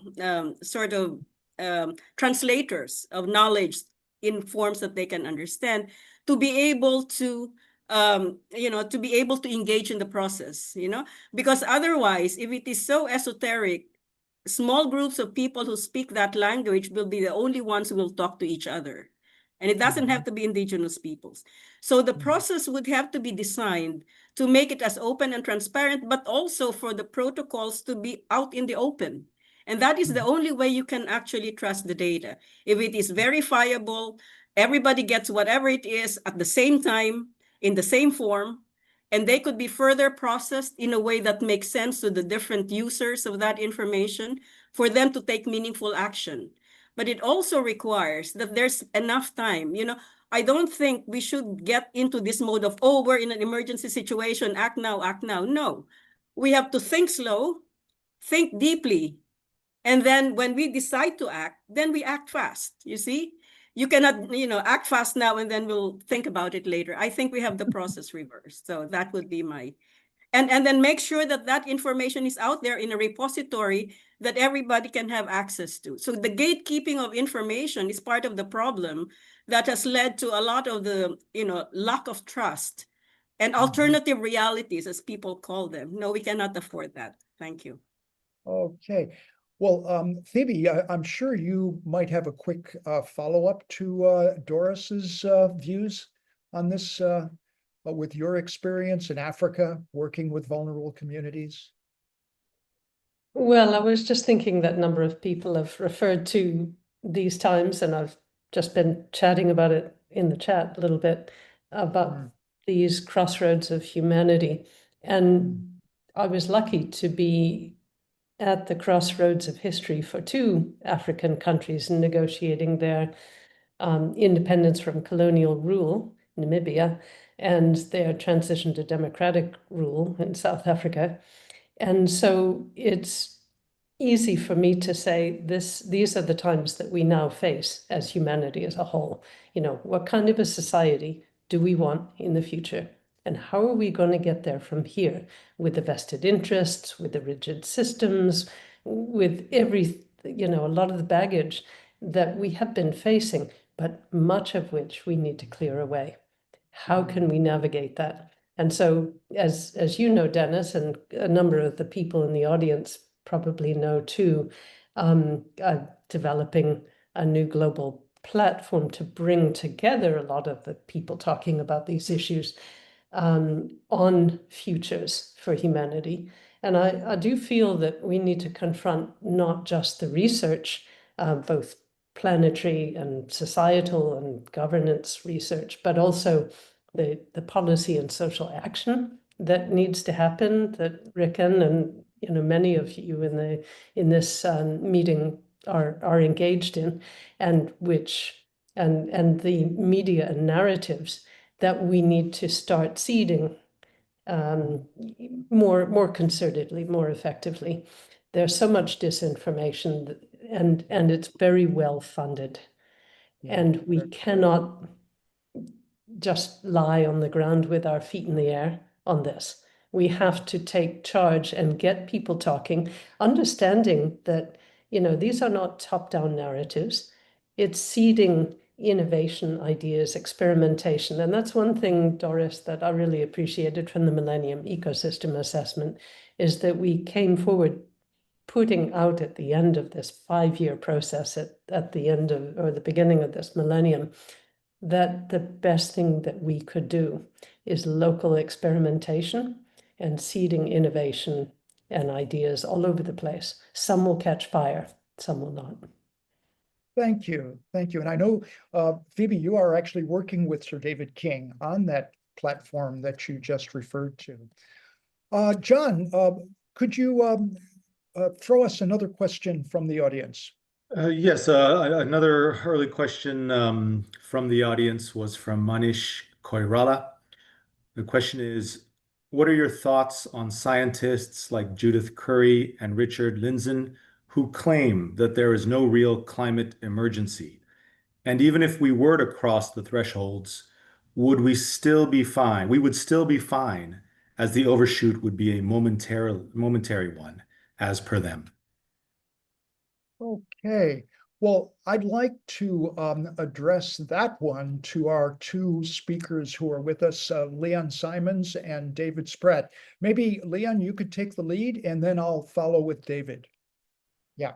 Yeah, so I think it's in a way a bit of a strange question, of course. Like, if we lose all the tropical coral reefs, I think that will be a big problem. If I lose my country in the Netherlands through sea level rise, I think that will be quite a problem. We show that all this heat accumulating in the Earth system has now more than doubled, and it takes a lot of heat to melt all this ice from Greenland, which will rise, which will cause 7 meters of global sea level rise. But if the amount of heat that now comes into the system and accumulates every year, if they would be all directed to increasing the global sea level, every year the global sea level would rise by 30 centimeters. So if you just understand the basic physics of what's happening, and if you understand how, for example, the AMOC could change and how that could impact the global climate, I think it's quite ridiculous that there are still some people who call themselves climate scientists and pretend like there's not really a problem. Well, everyone who understands the basic physics and who lived in the real world should be able to grasp that. Yeah. And I see that David is with us, and he'll be speaking very shortly. But David, I think you've been working on this problem for quite some time, of scientists who claim that there is no real climate emergency. I thought you might have a comment on that. Thanks, Dennis. I mean, I think we face a choice here. Emissions are still going up. Temperatures are still going up. Emissions haven't peaked. We are in what I would call a business as usual mode. Of course, Pierre, the question is, are we in an emergency mode? And we can see what a business as usual mode has done, where climate is just another issue amongst many, where it's subject to the normal rules of politics, that is, deals, compromise, trade-offs. And that's why we fail, because it's just another issue we can deal with in that way. And that has clearly failed. That has clearly failed. And there is another mode of operation, which in a book many years ago we called emergency mode, which is where you say this is an all hands on deck moment. I mean, we saw this with COVID, where we said this threat is now so severe that we have to suspend some of the normal ways we do things. We had lockdowns, we had rapid development of vaccines, we had government subsidies in a way that was completely abnormal. And I think, given that we're at 1.5, given that we have past tipping points, which we'll talk about soon, given that people like Stefan Rahmstorff are saying we might trigger the Atlantic circulation in the next 25 years, and that makes agriculture in northwestern Europe non-viable. We are in a do or die moment, or hands on deck moment. And I think we are defying the science if we pretend that this is normal and this is okay. Okay, David, thank you. John, shoot us another question from the audience. Sure. We had a question from Brian Jones, who asks, what effect have forest fires had on reflectivity? Okay, I think Leon probably would be the best to take a shot at that. Very technical question. Yeah, I think that's a very interesting question, and there's two ways to answer it, because what most might not know, that reducing air pollution also really can cause more forest fires. For example, reducing air pollution from, again, these sulfur emissions, which cause about 1.5 degrees of cooling over the northern hemisphere. Reducing these emissions removes in a way the sunscreen of our planet, and then more sunlight reaches the forests, and these forests can dry out, and then there's more fuel for fires to burn. And now we saw in 2023 and also the past 2 years, but 2023 there was really an enormous increase in forest fires from Canada, and of course that caused a lot of carbon emissions, so more CO2 in the atmosphere, but that also indeed produced air pollution. And the IPCC, the Intergovernmental Panel on Climate Change, assumes that this air pollution is anthropogenic, so it's caused by humans. So in their accounting, they assume that that is the same as air pollution from shipping, for example. But that, of course, it's very different, because the smoke is not is not being emitted over the ocean, so it has very different impact on how much sunlight is reflected. These are different particles. They have a different impact on cloud formation, and there's a lot of uncertainty there. In many ways, these sulfur particles are relatively simple. Of course, it's still very complex. It's the biggest uncertainty in climate science, is how much these particles are cooling the climate. But these particles from forest fires are much more complex. They are different shapes, different emitted at different times, at night, during day, and so there's a lot still unknown.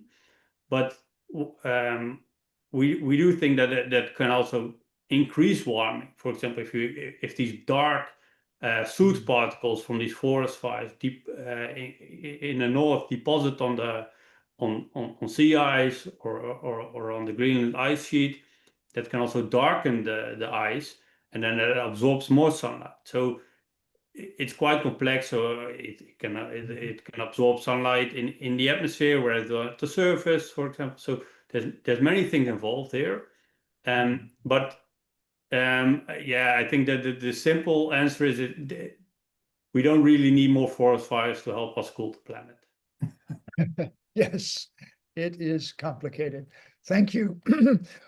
John, I saw an interesting question in the Q&A from Robert Tulip. Could you read that one out for us? Yes, absolutely. So the question is from Robert Tulip. The information from Leon Simons and James Hansen about the darkening of the Earth overwhelms the short-term heating impact of new emissions. Can a coalition be formed with a narrow focus on restoring planetary albedo as the most immediate practical crisis response? Very interesting question. I wish Sir David King were able to join us to have a shot at that. He's on a plane from Kigali to London at the moment, so he wasn't able to join us for the. But would any of the other panelists like to take a shot at that? I think. Dennis, I'll put my neck on the line. the planet is becoming less reflective for a number of reasons. The first is because we are losing large amounts of floating sea ice at the poles. This is not the politics, this is the physics. The only way to restore that sea ice is to cool the planet. The only way we'll get the sea ice and reflectivity back is to have a cooler planet.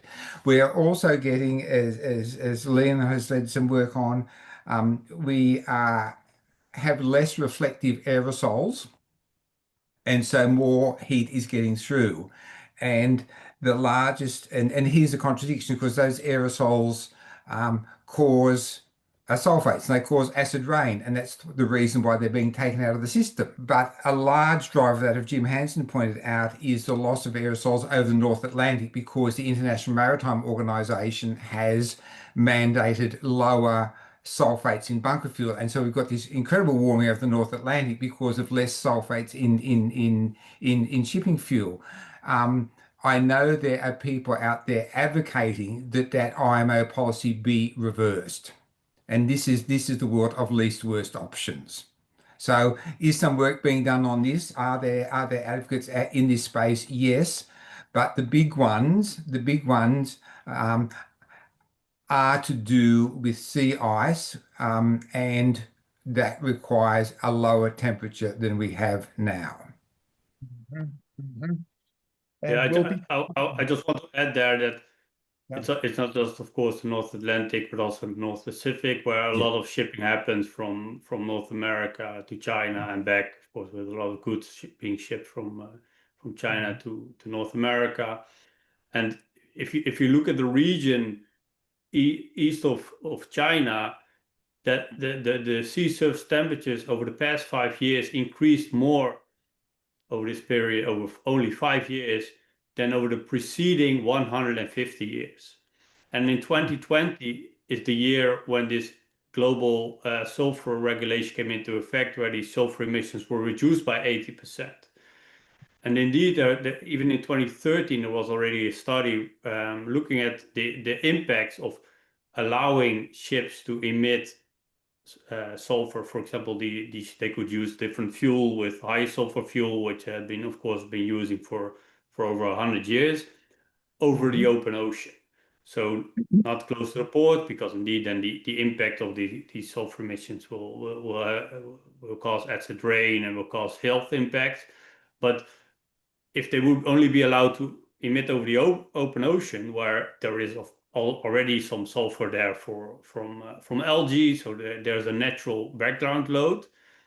But if they would be allowed to emit them over the open ocean, that could cause regional cooling. And that's really, of course, from a scientific perspective, that makes, if you want to cause rapid cooling, if you want to reduce this extreme, really, it's like beyond extreme. It's like increasing the greenhouse gas forcing from the past 270 years over this ocean, from all these greenhouse gas emissions that happened over the past 270 years, firstly from one day to the next over much of the northern hemisphere oceans, right? That's what happened. So if you want to reverse that, that's the only way we can do that within 10 years, let's say, is by allowing ships to keep emitting these sulfur particles over the ocean. Okay, thank you. And that's of course, that's very controversial. It's extremely controversial. But I do think that once civilizations realize what the impacts will be from these extreme sea surface temperatures, these extreme policy decisions will really seriously be considered. And thank you. Yeah, I wish we wouldn't be here, and it's not we're not advocating for anything here, but technically that is a possibility, and I do fear that we are now at the point where this will really be considered and potentially will be done. And I do hope that this will not be an excuse to not reduce greenhouse gas, which of course is really needed. Otherwise, we will just keep hiding the real warming, and what we call it Yes. increase Leon, termination shock, which means that if you stop emitting dissolved particles, yes, that there's really rapid warming of over 0.2 degrees Celsius of additional warming, which we are now starting to see already. Okay, thank you very much. We are just about out of time. I wanted to open up if any of the panelists have some urgent point that they wanted to get across and we didn't have the chance for them. Very briefly, 30 seconds max. Anyone have a point that they were sitting on the edge of their chairs to get into the conversation? Say something very quick, which is just, I saw some comments questioning the climate science, and I appreciate the response of the scientists saying that's not where the science is. But I think part of the problem that people have is they don't know what the science is, and they hear this stuff, and one scientist is as good as another. And I would just say very quickly to those people as a non-scientist, why the heck would Xi Jinping be taking climate change seriously? Why would Vladimir Putin be taking climate change seriously? Why would all the corporations in the world be taking it seriously if it was a completely flawed science? Why are they spending money, billions of dollars? Like, it doesn't make any sense why these actors would be responding to this if it was all a sham. And the second thing I would say is just, are you really going to trust some random scientist with your kids' futures? Like, at very least, acknowledge the uncertainty. We don't know. To some degree, all this stuff is uncertain, and that's scary in itself. Yep. Yeah, and we look at the data. And everyone can look at the data. The data is often freely available, and you can look at the data and try to understand what's happening. And there are uncertainties. There really are. And the NASA satellite data we present, there's a big uncertainty, but that also means that it could be even worse, right? Yeah. That there's uncertainty doesn't give you an excuse to say, okay, then it probably won't be as bad. And because the risks are so high, we better assume that it's even worse than what the satellite data tells us that it likely is. Right. And finally, I really would like to thank the organizers for organizing this important event. Thank you. Thank you, Leon and Ricken. That's a good set of points to close our panel and Q&A today. And let me warmly thank you all for joining us. Some of you, like David, in the middle of the night, and contributing your reflections. Aria, let's have me pass the gavel back to you to launch session 2 on what happens if we fail to avert 2 degrees C. Aria?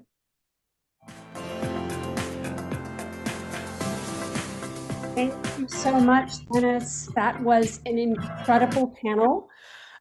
So many incredible questions and profound insights from the panelists about how complicated so many of these issues are and how interconnected all of these challenges are that we're currently facing.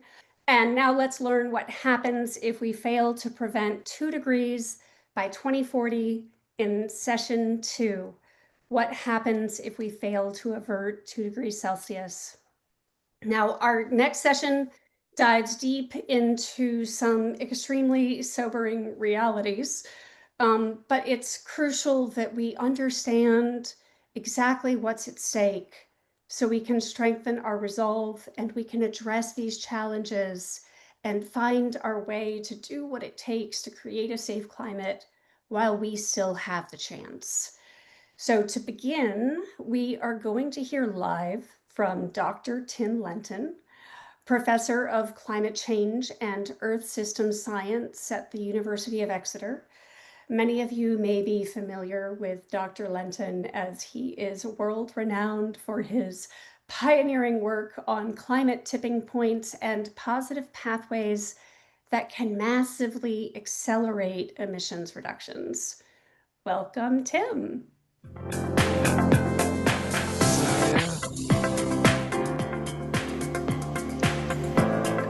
Okay, good to be here. I've got, I'll share my slides. I'll try and keep it to 10 minutes. And I've been asked to talk about the risks of triggering feedbacks and in particular tipping points. And I'm speaking to you in the week in which we just launched our second Global Tipping Points report, the 2025 edition. So if you want to read more about this critical subject of climate an Earth system tipping point risks. You can see the website there, or you can scan the QR code, and I'll put this slide back up at the end. Let me just start a stopwatch to make sure I don't run over. Okay, so let's talk about what a tipping point is. Here I've got a simple system with two alternative stable states, and it's in the one on the left, the ball rolling around in the valley, but I'm making that state of the system less stable or less resilient over time. This could be global warming that's forcing some part of the climate system towards a tipping point. So as it's losing stability or resilience, damping feedbacks are getting weaker and amplifying feedbacks within the system are getting stronger. And then there at the tipping point, that amplification within the system is strong enough to support a self-propelling change that's very hard to reverse as the ball rolls down out of the valley that's disappeared into the other valley. So that doesn't happen in all systems, but it can happen in some complex systems under particular conditions. And you saw the qualities of tipping point change. It's abrupt in this case, and it's hard to reverse, and you could stop forcing the system, but it would carry on under its own feedback momentum. The actual timescale of transition is going to depend on the timescale of the system. So some systems like ice sheets are very, very slow. So the rolling of the ball down the hill would still seem slow to us, but be hard to reverse. Now, in the new Global Tipping Points report, we highlight that we're in a new climate reality for two reasons. One, we're now saying that we've passed the first major tipping point in the Earth system, and that's for widespread die-off or die-back of coral reefs. And we can say that because we already assessed that the tipping point for coral reefs in terms of global temperature was best guess around 1.2 degrees centigrade of global warming, or if upper range 1.5 degrees centigrade. And in the last 2 years, we've seen the Earth at 1.5 degrees C of warming. We've seen extreme marine heat waves, and we've seen more than 80% of coral reefs experiencing extreme bleaching and dieback. We also know now that we're going to transgress 1.5 degrees C of warming by probably around 2030. So that's a sad reality now. Not everything's lost for the corals. We can talk about that in the question time and how we might protect a fraction of them. But a major ecosystem that supports an estimated $2 trillion per year of ecosystem services is now in some kind of large scale and irreversible decline. Now, they're just one system, the coral reefs, that I'd flagged up out for some years as being potentially prone to a tipping point that would lead to widespread impacts and damages. Here are a few of the other systems that we highlight, and some of the evidence that they're changing in an accelerating rate in a bad direction, like the loss of ice accelerating from the Greenland and West Antarctic ice sheets, or the extraordinary droughts and fires that are affecting the Amazon rainforest, or something I'll focus on more in a minute, the slowdown of the Atlantic overturning circulation.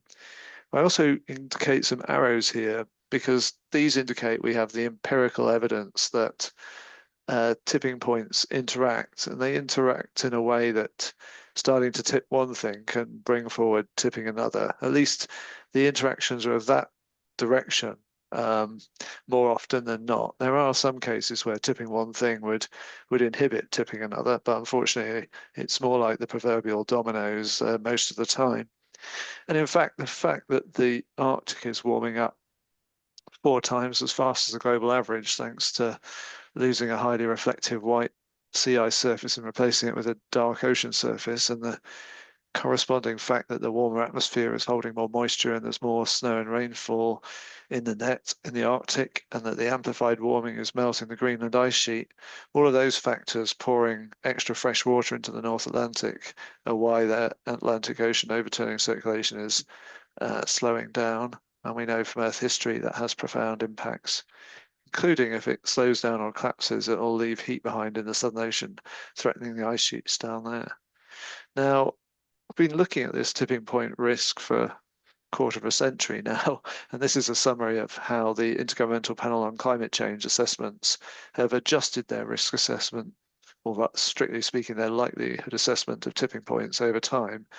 And it's a pretty straightforward but alarming story. We used to think it would take 4 or 5 degrees centigrade of global warming for it to become as likely as not that you cross these major tipping points. Now we say we're in the danger zone at 1 to 2 degrees of warming, and really in the danger zone if we go over 2 degrees C.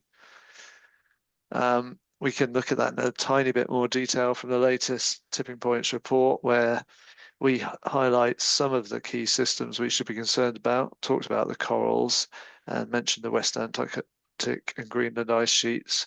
I want to focus in for the rest of my few minutes just on the risks of tipping changes in the Atlantic Ocean circulation.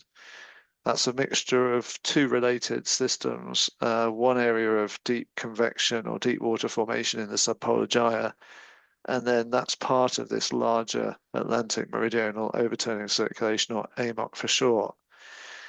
We're not saying that they will be tipped at 2 degrees. You can see that, though, that it'd be about, we'd assess it about as likely as not for the subpolar gyre deep water formation, and there's certainly a significant risk of tipping the AMOC as it's known. And that these risks are real already at the current level of warming. In fact, if you asked me to put an estimate on it, I'd probably say we're in the range of a 1 to 10% probability that we've already tipped the AMOC. So what is the overturning circulation of the Atlantic, and what are these systems? We're interested in this red surface current here heading northwards, and then sinking formation of deep water either side of Greenland. The left-hand one is the subpolar gyre formation of deep water in the subpolar gyre, it's called. The other region, the Greenland ice and Norwegian seas. This deep water formation propels this blue current, which is going southwards thousands of meters down in the ocean and forming some kind of loop of circulation. Key thing is this is transporting a huge amount of heat from the southern hemisphere to the northern hemisphere, particularly on up to northwest Europe. If you lose or collapse the formation of deep water, first in the subpolar gyre and then in these other seas, it's going to have profound impacts, as we'll see in a minute, on not just on the climate of Europe, but globally. And we already see that in several of our climate models, this can happen. And we know from Earth history that there have been tipping points of collapse in this overturning circulation, well, 25 times during the last ice age, has it tipped off and then somewhat later tipped back on again. So this can definitely happen. Why should we care? Well, if the tipping point in the AMOC were to happen, then here's an indication of what it would mean for where I am in Europe. On the left-hand plot, in the sort of bold contour lines, the black, the blue, and the red, you're seeing what are the decadal climate extremes in terms of minimum temperatures in the winter. They're minus 30 degrees centigrade in Edinburgh or minus 20 degrees centigrade in London. There are 3 completely frozen months of the year in London. There are nearly 6 frozen months of the year in Edinburgh. And yet in the summers, it's going to be hotter than today. So still hot heat wave summers, and yet there's a kind of ice age winter. And there's an ice age winter because in this scenario, in a state-of-the-art climate model where this tipping point happens at 2 degrees of warming, in the winter, the sea ice edge extends down to the black line on the right in December, the blue line in January, and the red line in February. So for me living in the UK, the sea ice is covering most of the North Sea, most of the North Atlantic, and hence the absolutely frozen conditions. In simple terms, it's very hard to see how our infrastructure would cope or would under such a radical shift in the climate. And just to take a slightly parochial British view on this, we'd previously worked out that this tipping point would eliminate the possibility for growing crops in the UK, and that would be the least of our worries because there'd be a overall drying of the climate that would mean there was in the summers a major water deficit for where all the people are in the UK around London in the southeast. So we'd have like a food and water security crisis.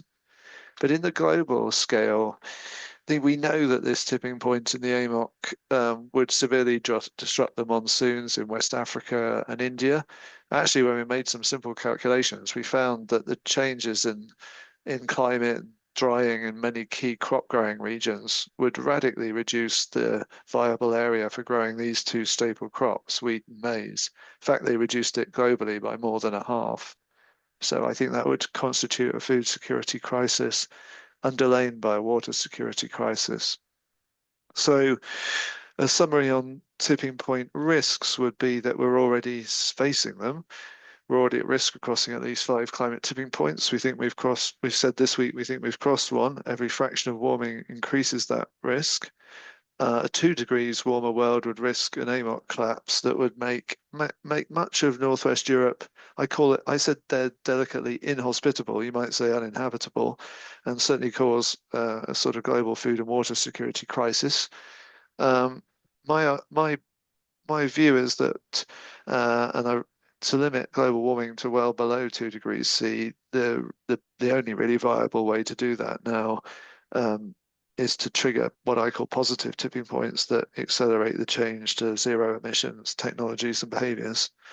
And you can entertain yourself separately if you want to. Read the book I recently published explaining the evidence that we're already seeing those positive tipping points towards zero emissions in major sectors and markets of the economy, and outlining the policies and the actions we can all take to bring those forward. That, I think, is the most important message for maintaining a livable climate. Yeah, that's my 10 minutes, folks. Thanks for listening. And there you go. If you want to scan the QR code or go to the website and read more of the report, please do so. Thank you.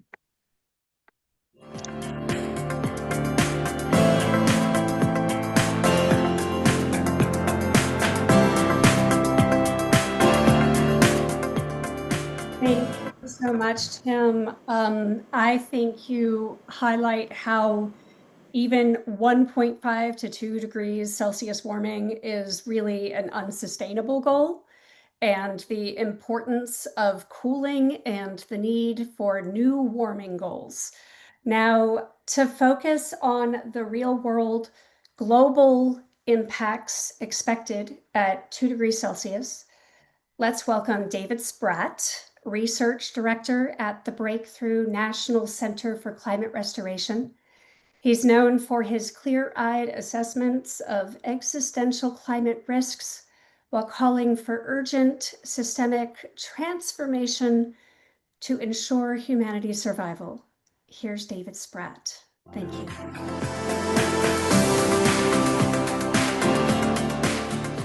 Thank you. I've been asked to speak briefly today about climate impacts if warming exceeds 2 degrees. And first, I just want to review some of the things we've learned today and in recent observations and science. In practical terms, warming has reached 1.5 degrees. The warming rate has quickened over the last couple of decades by around 50%, from 0.2 to 0.3 per decade, perhaps a little more. 1.5 degrees has arrived 15 years ahead of the IPCC 2018 projections, which said around 2040. In other words, 15 years have been lost from the Paris emissions reduction timetable, so that, politically speaking, 2035 is the new 2050 for net zero.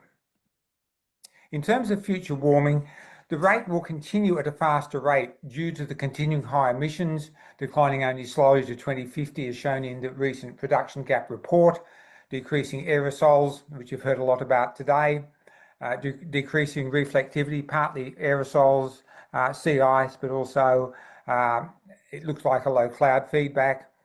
The terrestrial carbon stores becoming less efficient, and the ocean heat sink also becoming less efficient. We also know from the literature that tipping points have been breached for the West Antarctic ice sheet, for the Greenland ice sheet, for coral reef systems, and likely for soil moisture loss. In addition, tipping points are imminent for Amazon forest, for the AMOC, for boreal forest. And we also know that current model projections do not adequately account for all reinforcing feedbacks and systemic tipping points.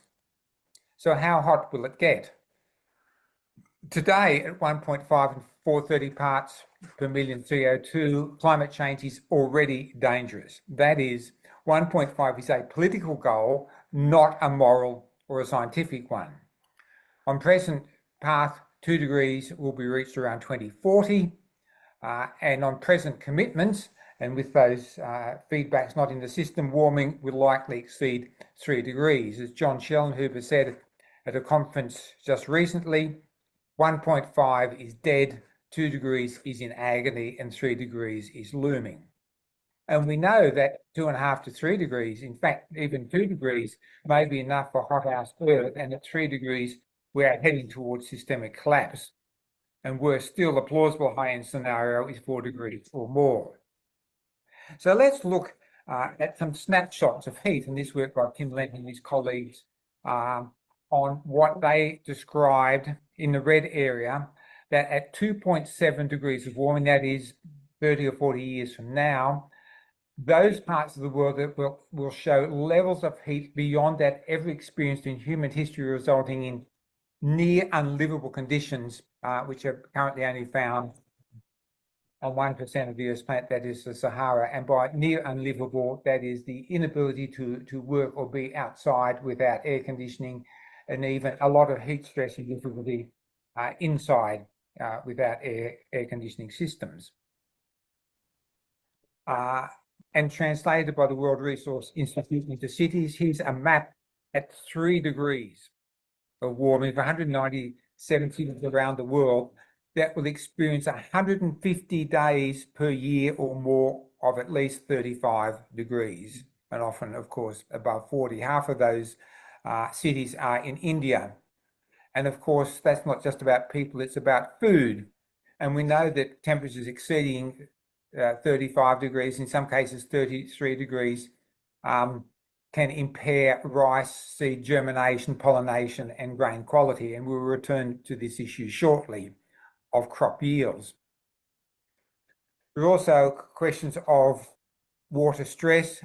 This again from the WRI, showing extremely high dark red brown water stress areas by 2040. And in addition to those areas of extreme heat, there is also the Western United States and Canada, Mediterranean Europe, much more of Central Asia, and Northern China as well.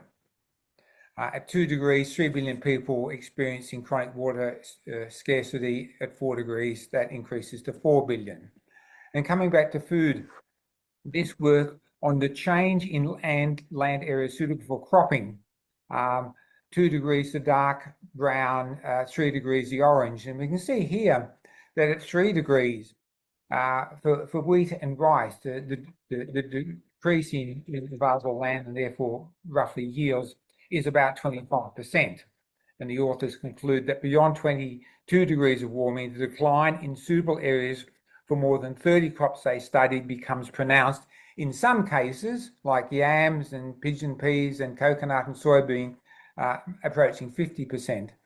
And this rather stunning piece of work from the Planetary Solvency Report earlier this year on the impact of an AMOC collapse, which we may be heading for towards mid-century, and 2.5 degrees of warming on crop yields, with dark purple being a decrease in yields of 100%. And if we can see here the devastating effect on the 5 largest wheat exporting areas in the world, that is the United States and Canada, Ukraine and Russia and Australia. And of course, the transformation of natural systems as well. So this work from Spratt earlier this year. At 2.7 degrees, the Arctic would be transformed beyond contemporary recognition. The Arctic Ocean would be essentially ice-free for several months in summer. The area of Greenland that reaches melting temperatures for at least a month would roughly quadruple, and the area of permafrost would be half of what it was in pre-industrial times, and all the feedbacks, of course, that entails. And lastly, this report looking at impacts as a proportion of temperature. Temperature here, proportion of impacts felt. And we can see here at the 2 degree line, to the left of the 2 degree line, that is before 2 degrees, For 3 of the metrics, 60% of the impacts are before 2 degrees, and for another 3, 40% of the impacts are before 2 degrees. So for coral reefs, freshwater scarcity, UNESCO sites, terrestrial vegetation, staple croplands, and river flooding, altogether, on average, half of the impacts before 2 degrees. And then, of course, there is sea level. This work on 2 degrees, the light red circle based on 4.7 meters, 4 degrees based on 8.9 meters. These are understatements because in the long run, sea level rises are 10 to 15 meters per degree. Nevertheless, we can see here at 4.5 meters, which Jim Hansen said he would bet $1,000 to a donut is closer to the number by 2100 than the IPCC's numbers. We see 39% of Shanghai's population, 30% of Hanoi, and 39% of Mumbai's population affected with devastating consequences. And lastly, the impact on people of that extreme heat we looked at earlier on. So 7 countries which are largely covered by these red areas, including Pakistan, India, Bangladesh, and so on, and Indonesia, 2 billion people in those areas. And it is hard to imagine the displacement that unlivable heat will cause across those 2 billion people, leading to estimates, which of course are difficult, that warming of 2 degrees could provide 500 million people incentive to emigrate, and for 3 degrees, it could be 1 billion people. I think those numbers could actually be underdone. So in summary, where does this mean we're heading? The Chatham House assessment report from 2021 says without a sharp reduction in emissions before 2030, which is not and will not happen, impacts likely to be locked in for 2040, 2050, include a 30% crop in crop yields. Food demand will be 50% higher. Put those 2 numbers together and you get an unbelievable answer. 1/3 of cropland affected by severe drought each year, leading them to conclude that the cascading climate impacts will, quote, drive political instability and greater national insecurity and fuel regional and international conflict. And I think that's a polite way of putting it. And likewise, if we look at 3 degrees, we know that there will be extremes beyond all past human experience, sea level rises of tens of meters inundating both cities and deltas, large parts of the tropics suffering near unlivable heat, large parts of the dry subtropics dry out and desertify together, having catastrophic impacts on food and water security, which led in a 3 degree scenario by some US security analysts more than a decade ago to conclude that in these circumstances, and I quote, armed conflict between nations over resources is likely and nuclear war is possible. Social consequences range from increased religious fervor to outright chaos. And so just to end, what does this mean? Sir David King, who's with us today, on our current path, the path we're still on, civilizations we know will disappear. If we meet current commitments only, perhaps some form of humanity will survive. And Hans-Joachim Schellenhuber, a very big risk that we will just end up ending our civilization. The human species will survive somehow, but we will destroy most of what we have built up over the last 2,000 years. And I think they are sobering and realistic assessments. And thank you for your time.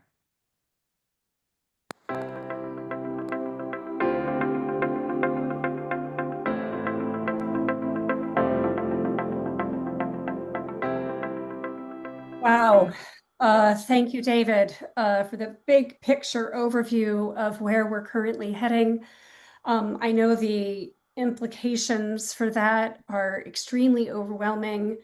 And of course, it reinforces again how important it is that we develop a new strategy that focuses on reducing temperatures to safe levels and regenerating our ecosystem so that we can start turning this situation around as soon as we possibly can. We've got another panel coming up right now for this session, and to moderate, I want to go ahead and call back HPAC Board Chair Dennis Garrity, who will welcome session 2 panelists. Thank you, everybody.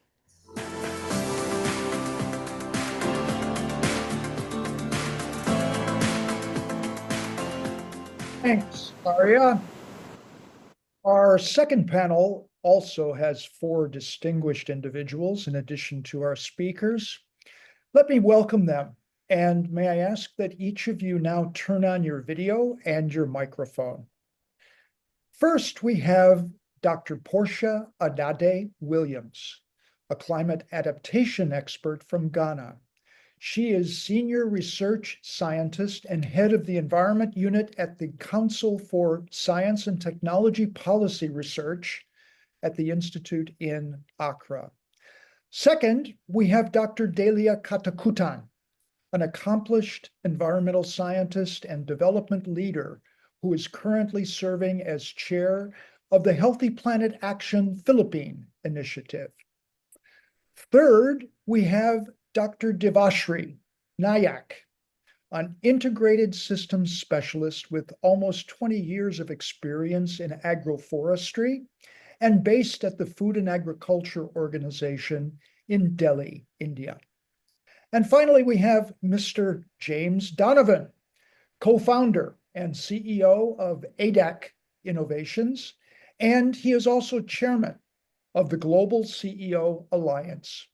Jim is recognized globally for his contributions in environmental leadership and sustainable finance. Okay, so turning to Portia.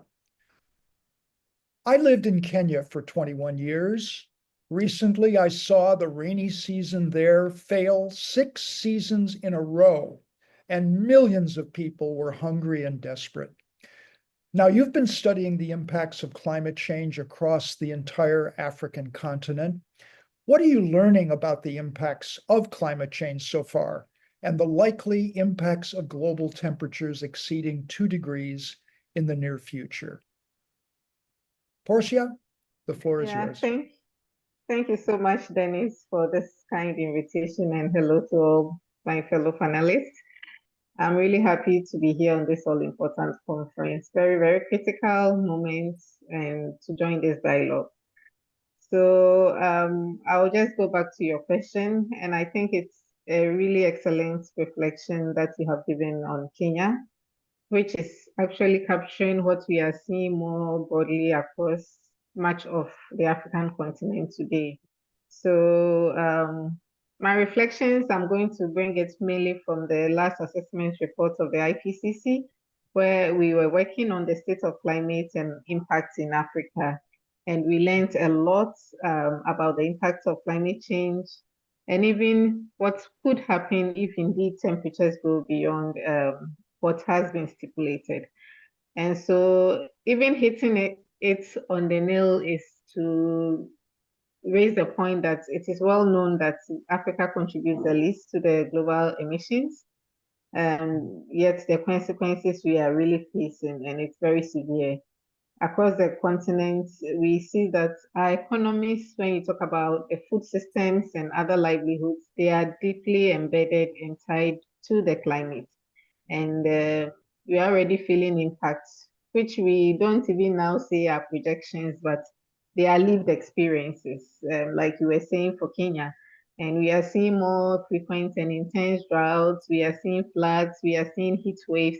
And these are really affecting crop yields, water security, talk of human health. But even at the time of the last assessment, where we would say we were at 1.2 degrees of warming, the evidence was very clear, and declining crop yields were seen. We are seeing shifting rainfall patterns, growing pressures on our water and our energy systems.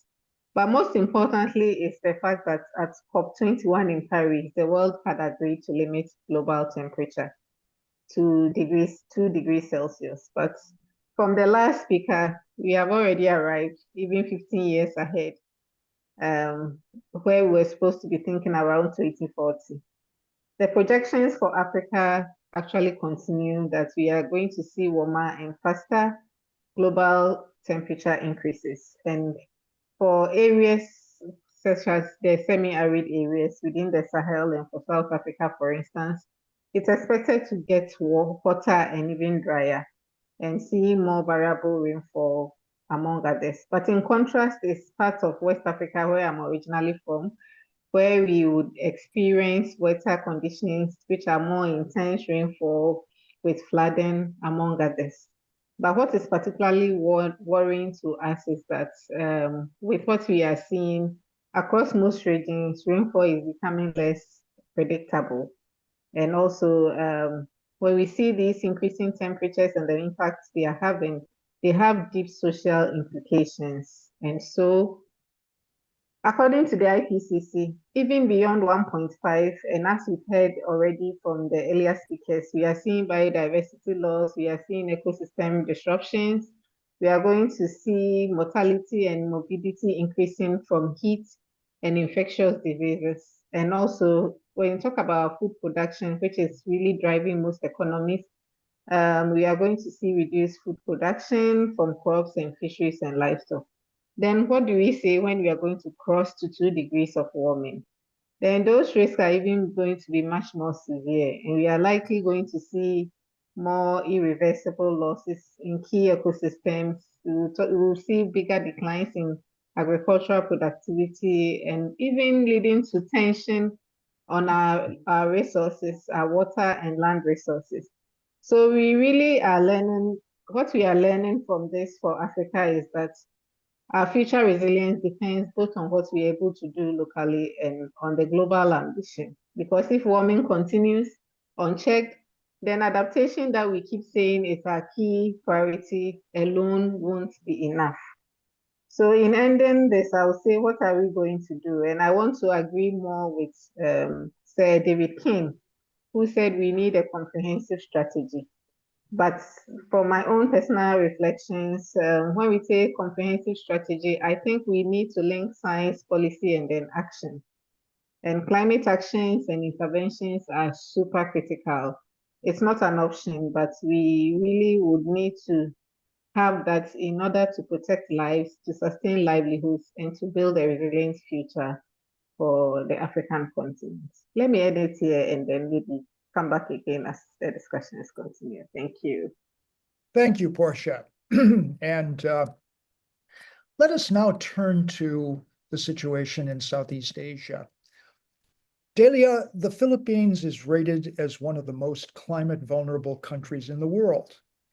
And I'm aware of that since that's where I'm living. And Filipinos are now witnessing an increasing frequency and intensity of super typhoons with incredible wind speeds and massive flooding.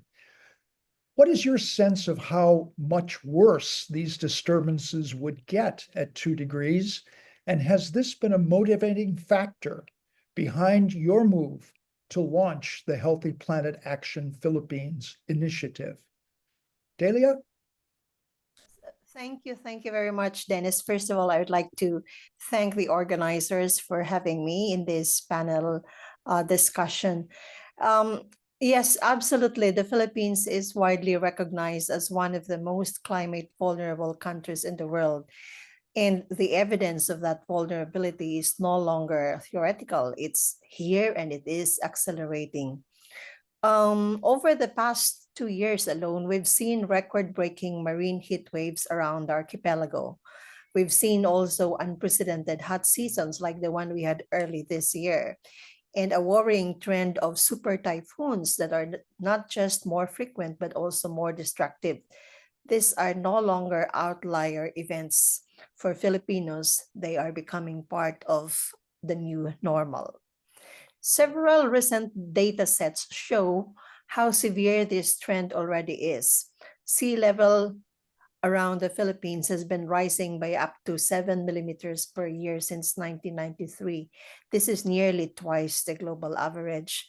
This means that storm surges and coastal flooding are now reaching farther inland, threatening cities, farms, and small island communities. Tropical cyclones like the ones we have actually 2 weeks ago are also changing. We're seeing a higher proportion of the most intense storms and an alarming increase in what scientists call rapid intensification, wherein a typhoon can jump 2 categories in just 24 hours, often close to landfall. This gives local governments and communities much less time to prepare and evacuate. Now, if the world breaches 2 degrees of global warming, the implications for the Philippines are profound. The government's projections suggest that our national average temperature will increase by 1.8 to 2.2 degrees by 2050. I think this is a very conservative estimate, in fact. This will shift everything, affecting everything from food production and water security to public health and economic productivity. Heavy rainfall events will become more frequent even as dry spells grow longer. This is a really dangerous combination for agriculture and water resource management. It's going to be a disaster for this sector. The economic toll is already very significant, with climate-related disasters costing us billions of pesos each year and placing roughly 3 to 5% of GDP at risk annually if climate actions do not accelerate. So, Dennis, it is precisely this science and the urgency it conveys that led us to launch the Healthy Planet Action Philippines initiative. This is a very nascent group that is designed to serve as a platform to translate climate data into actionable policies and programs. First, by calling upon a comprehensive response to the climate emergency. Aligning with Sir David King's assertion earlier in his talk. This response is characterized by a combination of reduction, removal, cooling strategies, and resiliency. I remember the 4R earlier. At its core, the Healthy Planet Action Philippines initiative will focus on trying to shift national response from being reactive to proactive, from recovering after disasters to reducing risks before they happen. Because at 2 degrees of warming, we are not talking about isolated emergencies anymore. We are talking about systemic disruption to food systems, to water security, to health, and to our economic stability.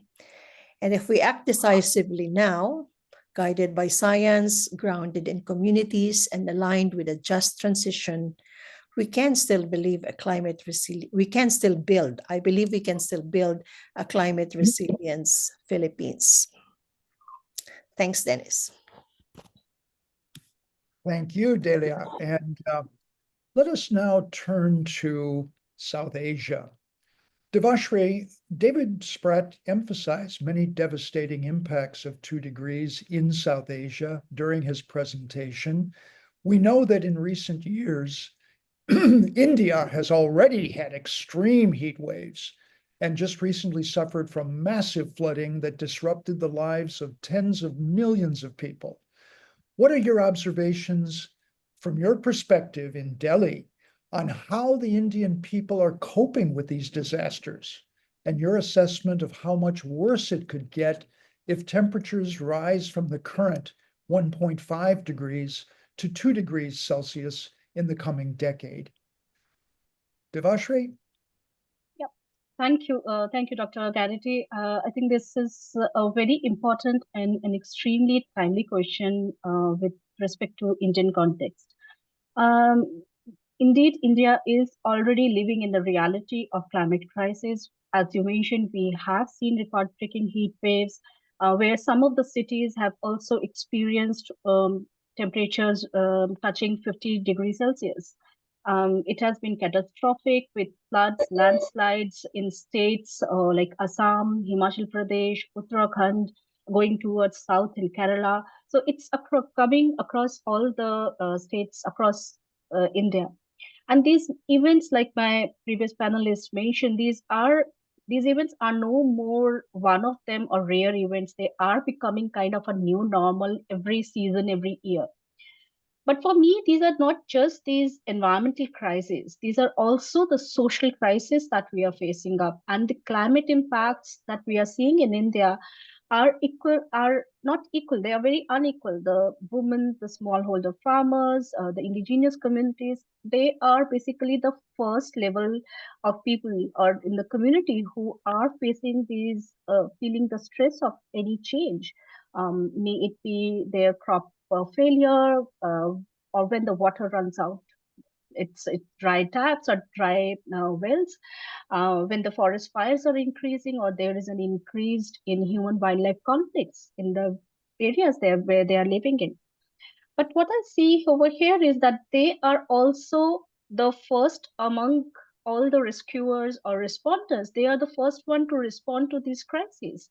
And what I'm seeing across the country is that they are the one who is shining out. They are giving extraordinary examples where the community-led efforts are bringing the climate resilience.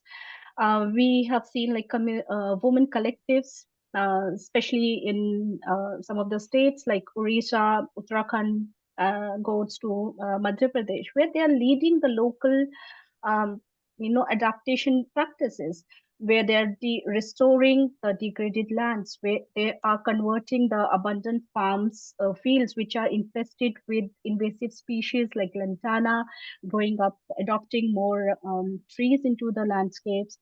Farmers are, we have seen farmers adopting agroforestry policies, agroforestry practices, especially with the national agroforestry policy in India being implemented through sustainable agroforestry mission.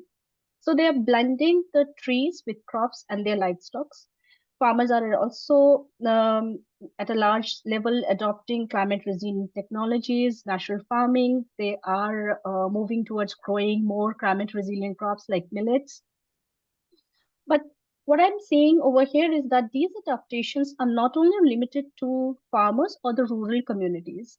Even in the urban cities, like in Ahmedabad, in Gujarat, there are plans being implemented which are talking about early warning systems. Heat action plans for the cities are being prepared and implemented in the urban landscapes also. So what I'm saying is that in India, the communities are adopting, building up resilience, and they are also doing another one thing is that they are hand-holding with the government policies, the policy makers, for preparing the development plans for their gram panchayat, for their villages at the landscape level, which we generally call as the landscape approach or landscape management plans. So basically what they are doing is they are addressing the local threats, but their threats, their plans are rooted with their traditional knowledge. And these plans are aligned with a lot of modern climatic science interpretations. But like you mentioned, we have heard in Dr. David Spratt's presentation that there are chances that we will be moving beyond 1.5 to 2 degrees Celsius. So we are looking towards that future, and the warning is very, very clear. The vulnerabilities are going to deeper further. There will be more extreme heat, which will push to the extent of work that I'm doing in India. The outdoor agriculture work will be pushed towards more dangerous levels, wherein what I see from my work is that the women farmers will be at the brunt of taking the impact of it, largely because that's where they are working in. There will be more erratic monsoons, which we know it will bring more drought, flash floods, which are more damaging. We could also see a sharp decline in agriculture, which will impact both economy, income of the farmers, impacting health, nutrition, and education, and especially impacting the children, especially impacting women and girls from the impact of all these rise in temperature. All these things are also doing one more thing, which will increase with further in the future, is migration and increased inequality within the community. When we say when I'm saying about all these things, what I also observe is that adaptation, what we are doing right now, will not be enough in the future. And what we will require will be a systematic change in our approach, wherein we have to integrate the nature, resilience, and the community's equity at every layer of climate actions and planning. So we need to ensure that the women, the local communities, the indigenous communities, they are recognized in the planning of process, but not as the beneficiaries of climate action, but as co-creators of those climate resilient plans. India has a mission life, which basically is pushing the use of renewable energy and is promoting and advocating a change in lifestyle for to address the climate resilience. It's also creating awareness among school children through its eco clubs. There are grassroots innovations, which are some of the very positive steps which I'm seeing in India. So as we put this social inclusion and gender equality at the center of the planning, I think India is demonstrating that development and climate resilience can go hand in hand in together. So to answer to your question, how people are coping, I would say in India, it's remarkable courage, creativity, and solidarity. But to me, the bigger question over here is, can the global system, our policies, and our advocacy, our collective urgency, can we match up with the local enthusiasm, with the local resilience that the communities are building up? Over to you, Dr. Garrity. We've now had perspectives from Africa, Southeast Asia, and from South Asia. And now I'd like to turn to Jim Donovan. And Jim, you have your finger on the pulse of the private sector as chair of the Global CEO Alliance. Now, as heating impacts multiply, the ramifications on many industries are starting to get serious. One example among many is the hit that's being taken by the insurance industry. And overall, financial analysts are now projecting massive losses in global income as temperatures rise above 2 degrees. How are businesses preparing for these impacts as the damages mount up? And how are you seeing the business sector playing a role in formulating a new and more aggressive approach to stopping global heating before it gets out of control? Jim? Well, Dennis, first of all, thank you very much for the invitation and for the organizers. There were so many great interventions before. I'm going to try to add my small part in this journey. Frankly, everyone in proceeding is 1,000% right, but I think one of the challenges has consistently been in the last 2 decades of being in this space is how do we communicate a value proposition? We really have to compete with such a disruptive time in history where we have, let's be frank, we're competing against fake news. We're competing against AI, one of the most disruptive times in politics, biodiversity. The list goes on. But the challenge is every one of us, have been on a journey in trying to translate, this new value proposition. And to be frank, I don't think we've done a great job. And I don't proclaim to have the answer, but somehow, on this journey as we cross, the Rubicon, where we're crossing a global economy that begins to destabilize, for the private sector, it's really not just about sustainability. That ship has sailed. It's going to be about survival. And I think one of the things that I did learn, I was just getting used to on a personal basis that 60 was the new 40.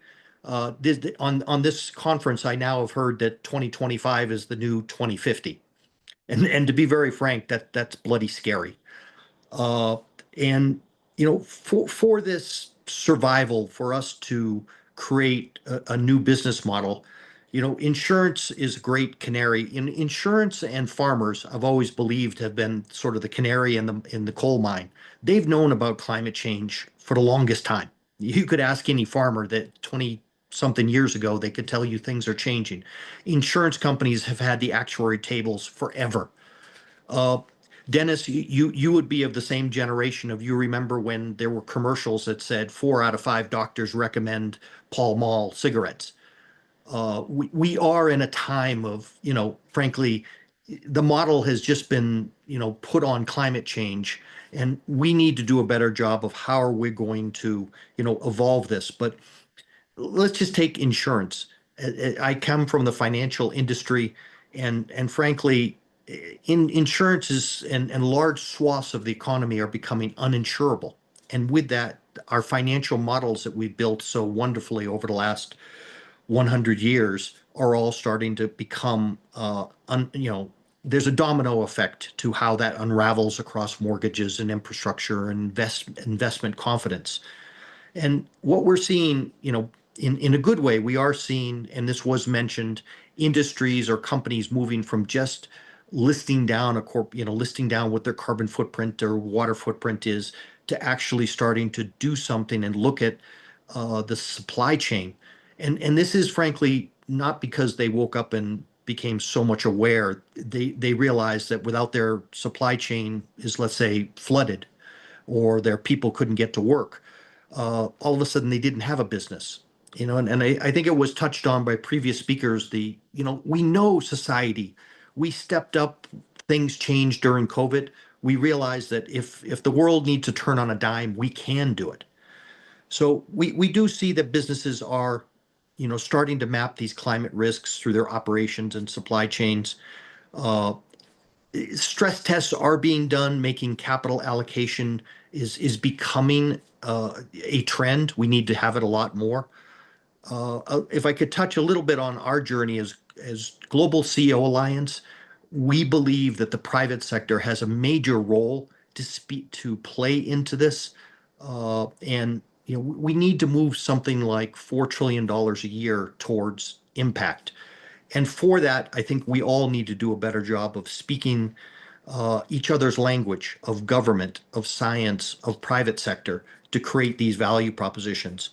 So we know that adaptation alone isn't the plan.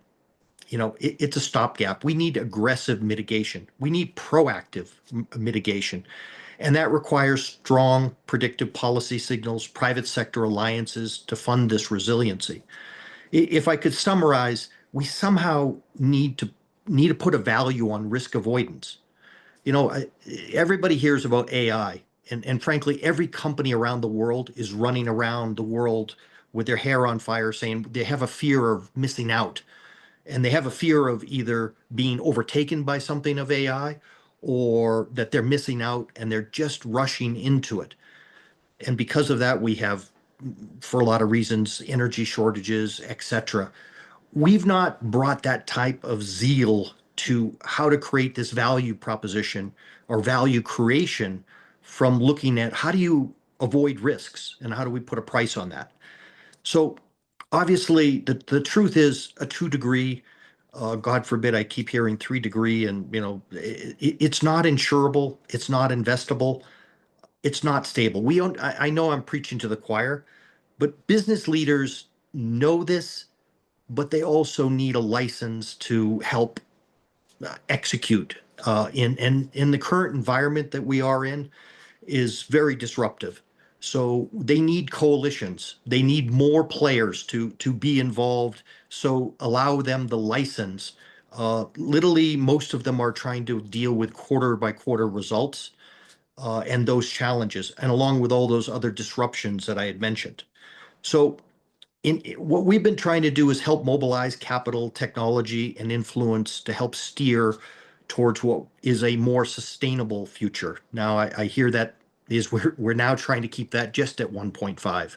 That's a terrible thing. But as we are, on this journey together, I don't portray to have all the answers, but I do know that whatever we're going to do, I think it has to have that key word. It's going to be and. Whatever it is, it's going to be X and something else. It's going to be mitigation and policy development. It is going to be science interventions and private sector engagement. With that, I would just leave it that no matter what we do, we have to embed trust, transparency, and accountability. And I know all of us can do more. And I'd like to thank everybody on this panel and the organizers for bringing this together. And I know we all have parts to play. and I appreciate everybody's interventions. Thank you very much, Dennis. Well, thank you, Jim. And now, in the interest of time, we're going to move to our audience participation with the Q&As, and we have a big stack of questions and answers with or Q&As, which we'd expect from about 800 registered participants in this program. And we're running out of time. So, John, let's take 2 or 3 questions, and I would ask those that I'll direct them to be very brief in their responses. John, the first question that you've picked up from the Q&A? Yeah, sure. So a couple of questions that are related. First one being, are any of the IPCC authors behind you? And will this topic of accelerated global heating dominate the COP30 agenda and discussion? That sounds like a good one to direct to David Spratt, who I know has been deeply engaged in those issues. David, I see. Thank you. Look, absolutely. I mean, if the work that Tim's done on tipping points, people like Eric Rigno, who is a world-leading expert on West Antarctica, people like Jason Box. I mean, the science that is quoted on Zooms like this and reported everywhere is done by the most eminent scientists, and whose report is reported in the IPCC. So there's no contradiction there. That's right. Yeah. Thank you, David. Now, John, do you have a second question for us? Yes, the second question that came in is, do you think that the necessary changes can be made by the free market, or is it state and superstate action that is necessary? If coordinated state action is necessary, what signs do you see of that emerging at sufficient scale and speed? I saw Jim just look at the ceiling because he knew that I was going to direct this question at him. Jim, can you take a shot at that? Thank you. I'm going to give it my best. I would be very frank. While the nation or at the higher level, frankly, they've got so much on their plate. What we are seeing is real action happening at the city level, and actually, there's a lot more that city mayors, city local government units have more skin in the game. They're closer to the problems. So I guess I would go back to that magic word. It's going to be and. While lobbying can be done at the national level, local government units, local industries have so much more skin in the game and can move the needle a lot faster. That's where we're seeing some action in the past couple of years. Okay, back to you, John. Yes, another question has to do with marine clouds. So what about loss of marine clouds as a tipping point? Hansen estimates cloud loss at half of albedo loss, and albedo loss as causing more short-term warming than new emissions. It's clear that less aerosols, less clearing aerosols is also producing less clouds. So there's a relationship there. So yes, it is a feedback, and it is significant, and it can't be underestimated. James Lovelock and Lee Kump 30 years ago did a paper on this and said if you get hot enough, you actually lose all the clouds in the atmosphere, and then you are in a hothouse Earth. So I mean, this has been well established for 30 years. Yeah, John, I wonder if any of the questions you've seen are directed to any of our lady panelists from the regions. Yes, there's one question. I'll just read it verbatim. This is John Balamku Sumbo from Green for Change, Ghana. How can we effectively support vulnerable communities that are most affected by the impacts of climate change to adopt climate mitigation and adaptation practices? Specifically, what strategies can we use to advocate for increased funding to enable CSOs and NGOs to promote and scale up these practices at the community level? Oh, okay. So that would naturally go to Portia, I believe, your colleague from Ghana. Oh, yeah. Yeah. Yeah, thank you so much.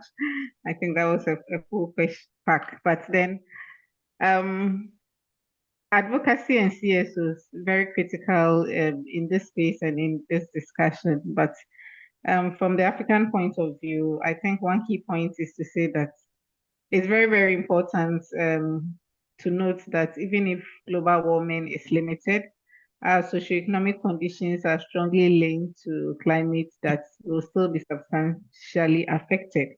And so it's very important indeed for the CSOs to be driving climate mitigation and adaptation practices. But how to go about that would be promoting adoption of these practices and investing in adaptation and mitigation practices, for instance, looking at climate smart livelihoods, reflecting more on the earlier impacts I have talked about, early warning system, capacity building, but importantly ensuring that these are more inclusive and gender inclusive, responsive, because the people closest to these impacts understand the realities on the ground, and that's why we need the CSOs to be advocating. And also advocating for increased funding to demonstrate the impact. We need to showcase that and show evidence that of how local actions are really delivering resilience. And if you're able to show and demonstrate impact, then it means if you're advocating for increased funding, it's more justifiable in that way and in that sense. And also, we are always talking about disjointed efforts in a sense that coordination is very limited. And so CSOs need to build stronger partnership between research institutions and between governments so that their efforts are very much aligned with what government efforts and what government seeks to achieve. And if these are done, then it means if you are driving and advocating for more funding and for more actions on the ground, you can see these happening a lot. I think these are few I could touch on for now. Thank you. Thank you, Portia. Well, it is unfortunate, but time is against us, and I will have to, at this point, close down our discussions and turn back to Aria to finish us off for today's session. Aria?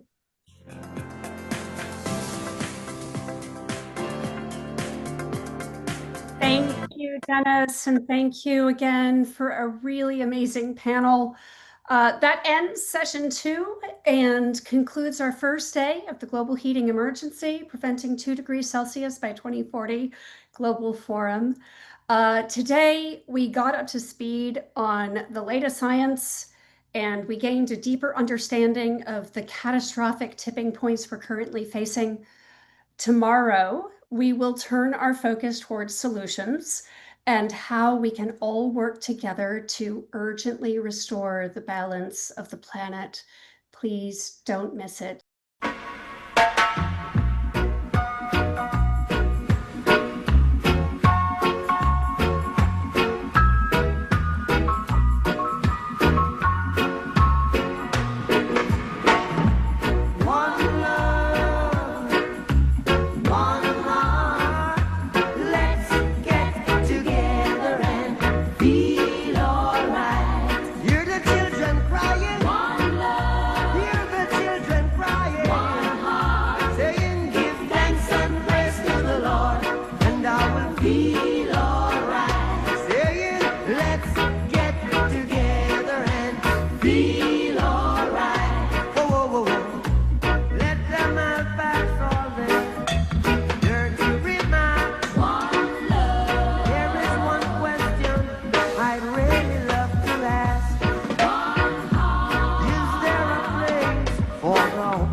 Welcome back to day 2 of the global heating emergency, preventing 2 degrees Celsius by 2040.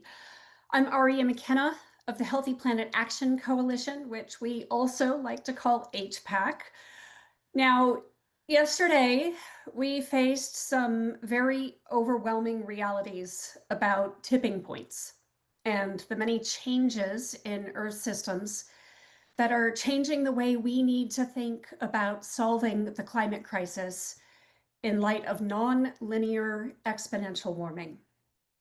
I want to acknowledge that the very real challenges we are currently facing in light of the explosion of AI cannot be forgotten as well. And I want to make it clear that none of the solutions that we're presenting here should be used as an excuse for unlimited consumption. HPAC also supports a swift, just transition and an end to deforestation. We need to restore Earth's capacity to draw down greenhouse gases while also regenerating our ecosystems. This is how we're going to be able to eventually stabilize our systems. So we have to acknowledge that we're dealing with a polycrisis and that warming is exacerbating all of the issues that we're currently dealing with. So we absolutely cannot forget about cooling our temperatures to stabilize our systems at the center of any plan that we implement. So now today, I also want to focus on the many innovative solutions that need to be utilized at the scale necessary to help regenerate our ecosystems and restore Earth's capacity, like I mentioned, to draw down those greenhouse gases. Because above all else, we must find a way to change course on climate so we can build a sustainable future for our children and for our grandchildren. So now I'm going to turn it over to Dennis Garrity, HPAC's chair, to give a brief recap of what we covered yesterday. Dennis, take it away. Thanks, Aria. I extracted 4 slides from yesterday that captured some of the most important points from our day 1 speakers. In our first slide, Leon Simons shared the latest analysis of the temperature acceleration and pointed out that temperatures are now increasing at a rate that is double their previous rate. This means that 2 degrees centigrade will be reached by the late 2030s and 3 degrees by 2060 if the current rate of increase is sustained. Now, the rate may later decrease from this trend in the future, but it also looks likely that it could be sustained or even increased due to accelerating feedbacks. Next, we had James Hansen, who emphasized that 1.5 degrees is now dead, and that 2 degrees target is going to be dead as well. In fact, it's likely within the next 15 years.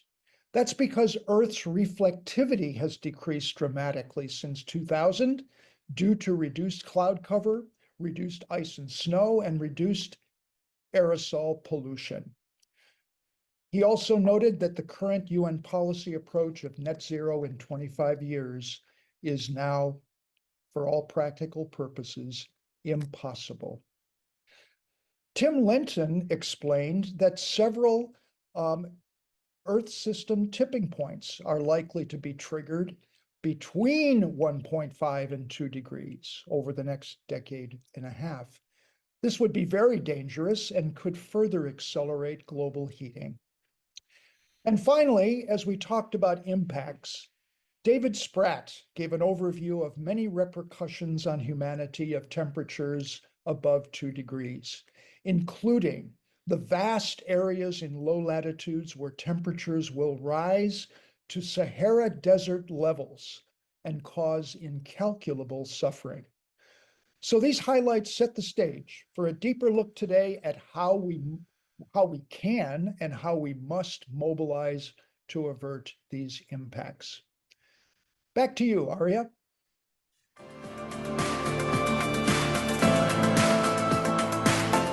Thank you, Dennis.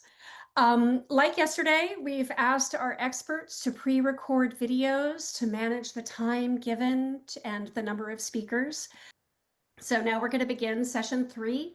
How do we avert 2 degrees Celsius by 2040? What's the plan? So here we want to recognize the importance of integrating a risk assessment framework as we explore the pathways to prevent 2 degrees warming, from emissions reductions and greenhouse gas removals to the role of nature-based solutions, safe sunlight reflection methods, and responsible climate intervention research. To learn how much emissions reductions and greenhouse gas removals would be needed by 2040 to prevent 2 degrees Celsius, we'll hear from Bruce Parker, a data analyst from the Healthy Planet Action Coalition. Bruce is a longtime climate change activist who has developed his analytical foundation at MIT. He created a web-based interactive tool that enables users to explore and forecast temperature changes under different emission scenarios. Let's go ahead and take a listen to Bruce.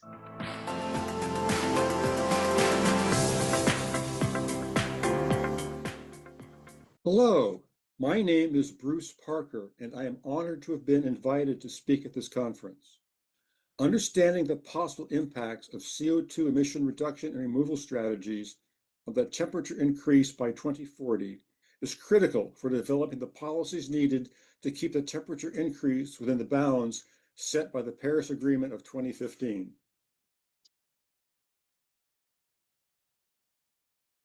Since all the temperatures mentioned in this presentation are in degrees Celsius, I have excluded the term Celsius from my talk. Global temperatures are expected to rise by more than half a degree by 2040. This might not sound like much, but it's a big deal, because it means it'll be much harder for the world to meet the Paris Agreement goal of keeping the warming well under 2 degrees by the year 2100. We can slow down the temperature rise, but it'd be helpful for us to know, how could reducing CO2 emissions actually help? What if we could also remove CO2 from the atmosphere? Would that make a big difference? And if we do both, will we be able to avoid a 2-degree increase by 2040? Since the analysis is complex, I will begin with my conclusions and then explain step by step how I came up with the numbers. Based on my analysis, I've reached the following 4 conclusions. First, efforts to reduce CO2 emissions will only have a very small effect on the temperature increase by 2040. For instance, a very aggressive CO2 emission strategy might be able to reduce CO2 emissions by 30% by 2040. But the corresponding temperature reduction would be only 0.3 of a degree, not very much. And under optimistic assumptions, we might be able to get 4 billion tons per year of carbon capture and storage. Cumulative emissions through 2040 would then be under 20 billion tons, and an optimistic temperature reduction for carbon capture and storage is then less than 1/100th of a degree. Second, the expected decline in Earth's albedo will be a major factor determining the temperature increase by 2040. The continued albedo reduction could increase the global temperature by as much as 1/3 of a degree by 2040. That's more than the effect of just CO2 emissions. Third, without proactive climate intervention, the temperature increase by 2040 will likely be over 2 degrees. Since the temperature increase from greenhouse gases will be over 1.8 degrees, even if CO2 emissions are reduced by 60%, and the temperature decrease from albedo will be likely over 0.2 of a degree, the total temperature increase will likely be over 2 degrees. Fourth, since the consequences of exceeding 2 degrees would likely be very severe, we need to start planning now for proactive climate intervention. In summary, we can't count on emissions reductions or carbon removal. We need to worry about albedo. Proactive climate intervention is needed, and we need to start planning. Now let's look at the process that I used to reach those conclusions. I simply created a table with temperature increases estimates for a variety of both CO2 emissions pathways and decreases in Earth's albedo. Before I get into the details, let me show you what it can be used for. For example, if 2040 emissions are 80% of 2025 emissions, and albedo decreases a bit, like 0.5 of a watt per square meter, the temperature change in 2040 will be a little over 2 degrees. Before I go step by step through this example, I'd like to review my 5 major assumptions. Number 1, a temperature increase of 1.5 degrees for 2025 was selected because it is a mid-range value from a World Meteorological Organization graph of temperature increase forecast for 2025 to 2029. Number 2, the IPCC expects that the temperature will increase by about 0.00045 degrees for each billion tons of CO2 emissions.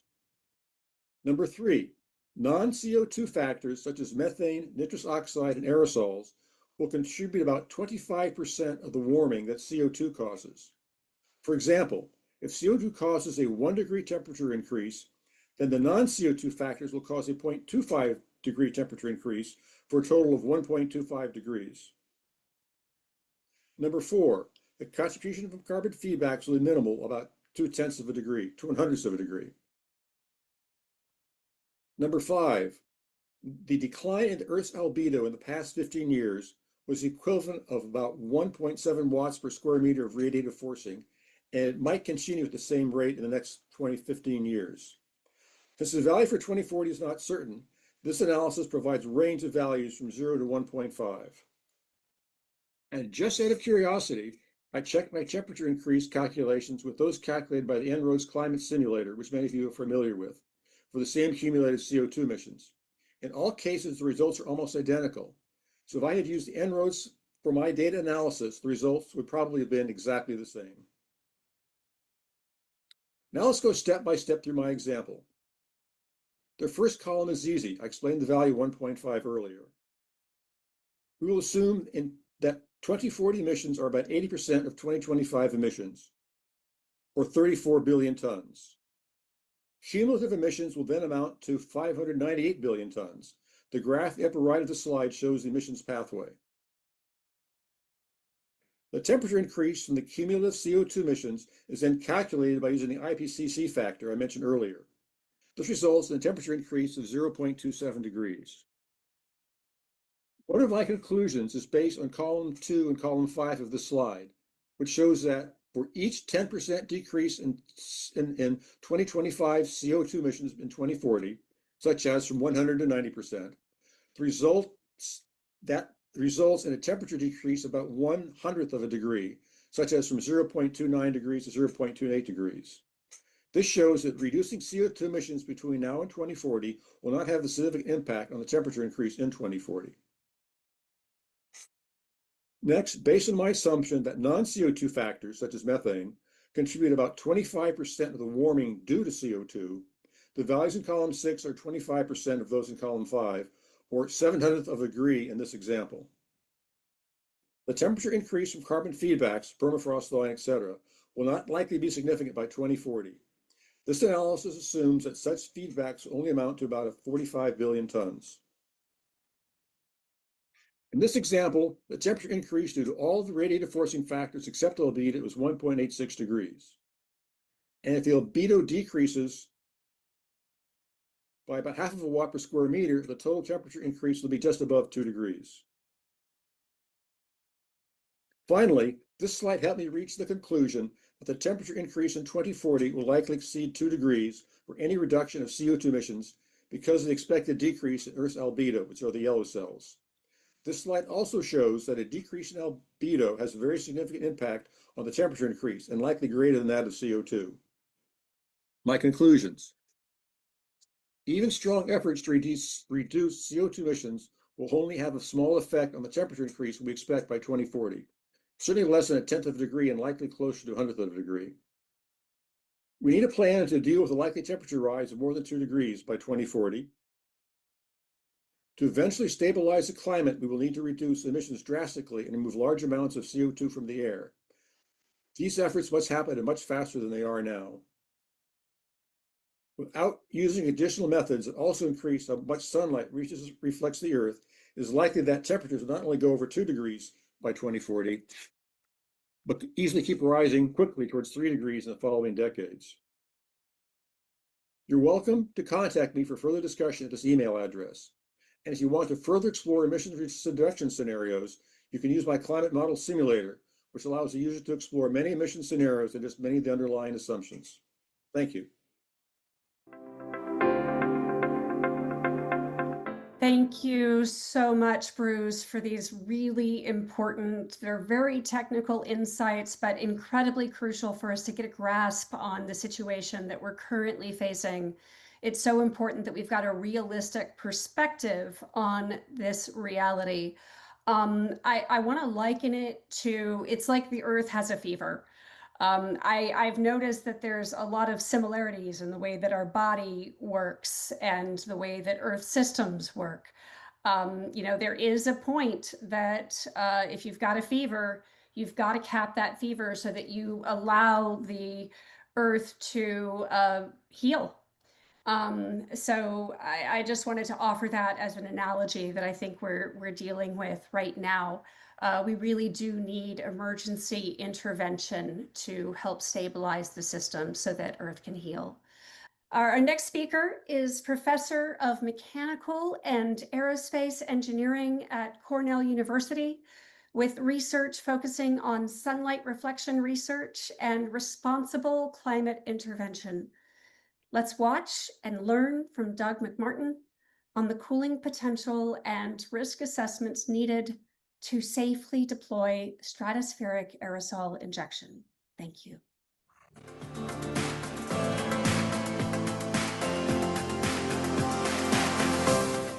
I'm Doug MacMartin from Cornell University, and I am going to talk to you about an additional tool that we could use to help reduce some of the impacts of climate change.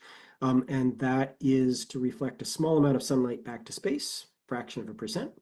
This is referred to as sunlight reflection or solar geoengineering, solar radiation modification, whatever you want to call it. The problem with climate change, of course, we're adding greenhouse gases to the atmosphere. That causes the planet to warm up. Obviously, we should cut our emissions. We should cut them to zero. Two problems. One is that's hard and it's not going to happen overnight. And second is that doesn't solve climate change. The point when we get to zero emissions everywhere on the entire planet is when we stop making climate change worse. The next thing that we need to do is pull carbon dioxide out of the atmosphere. Lots of ideas in that space. Is still nothing remotely close to the scale we would need to be doing that at. So we can hope, but hope is not a strategy. This carbon dioxide removal is fundamentally a hard thing. It's going to cost a lot of money to do. It's not going to happen tomorrow. And of course, on top of this, all of these things are uncertain.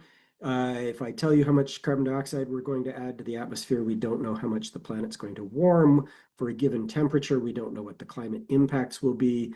There's uncertainty in future policy. There's uncertainty in future technology. And different people might have different levels of optimism about this. But regardless of how optimistic you are, we do not have a guaranteed strategy to avoid significant climate damages. So the additional thing that we could consider is reflecting a small amount of sunlight back to space, right? So Earth gets energy from the sun, radiates energy back to space. As long as those two are equal, we're in equilibrium. If we make it harder to radiate energy back to space, the other thing we could do is reduce the amount of energy we absorb from the sun. The idea that's best understood would be to put aerosols into the stratosphere. So small droplets high enough up into the atmosphere where the air is stable and those can stay there for of order a year or so. We know this works because nature does this for us every now and then in the form of large volcanic eruptions. Picture here is Mount Pinatubo that erupted in the Philippines in 1991. and put 15 to 20 million tons of sulfate into the stratosphere, that cooled the planet by something like 1/3 to 1/2 a degree over the following year or two. Very robust effect after every large volcanic eruption. Physics is well understood.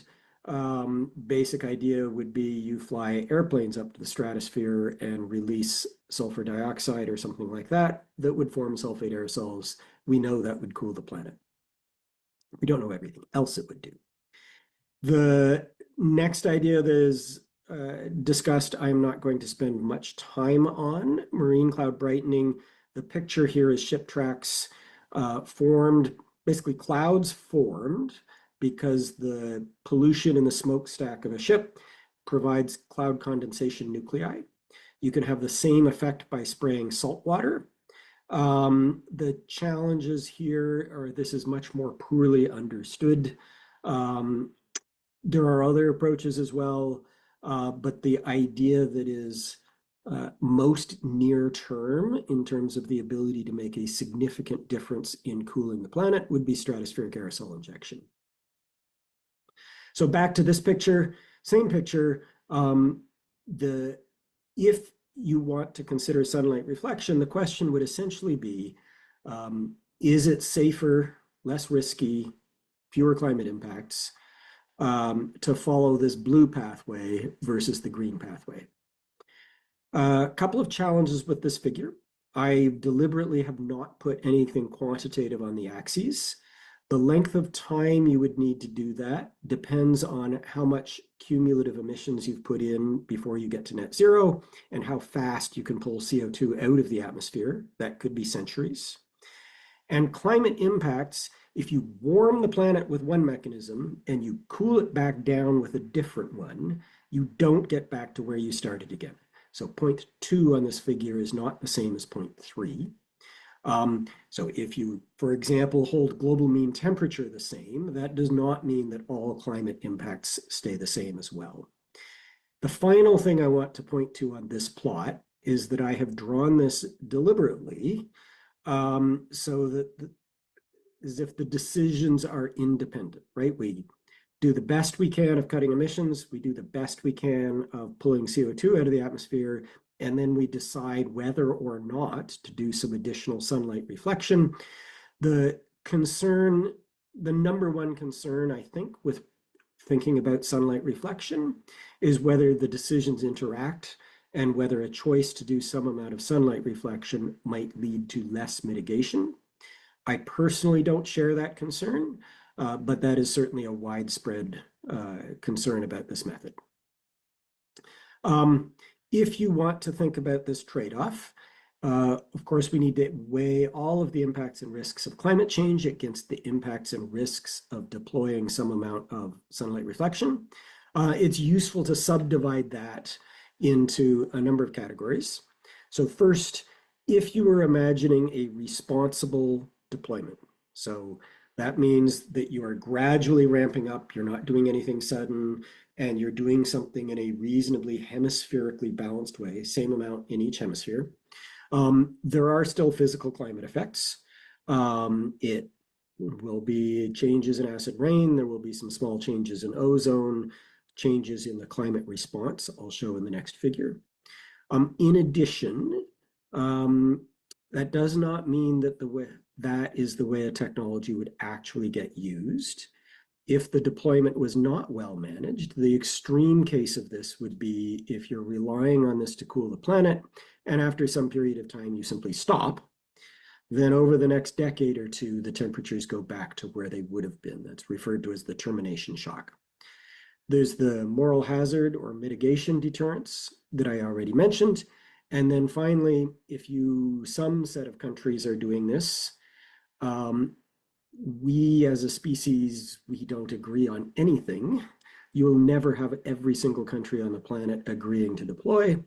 If you wind up with a drought in some country or what have you, it will probably get blamed on the deployment. So those last three, those all involve governance and thinking about how can one design governance better to minimize those risks.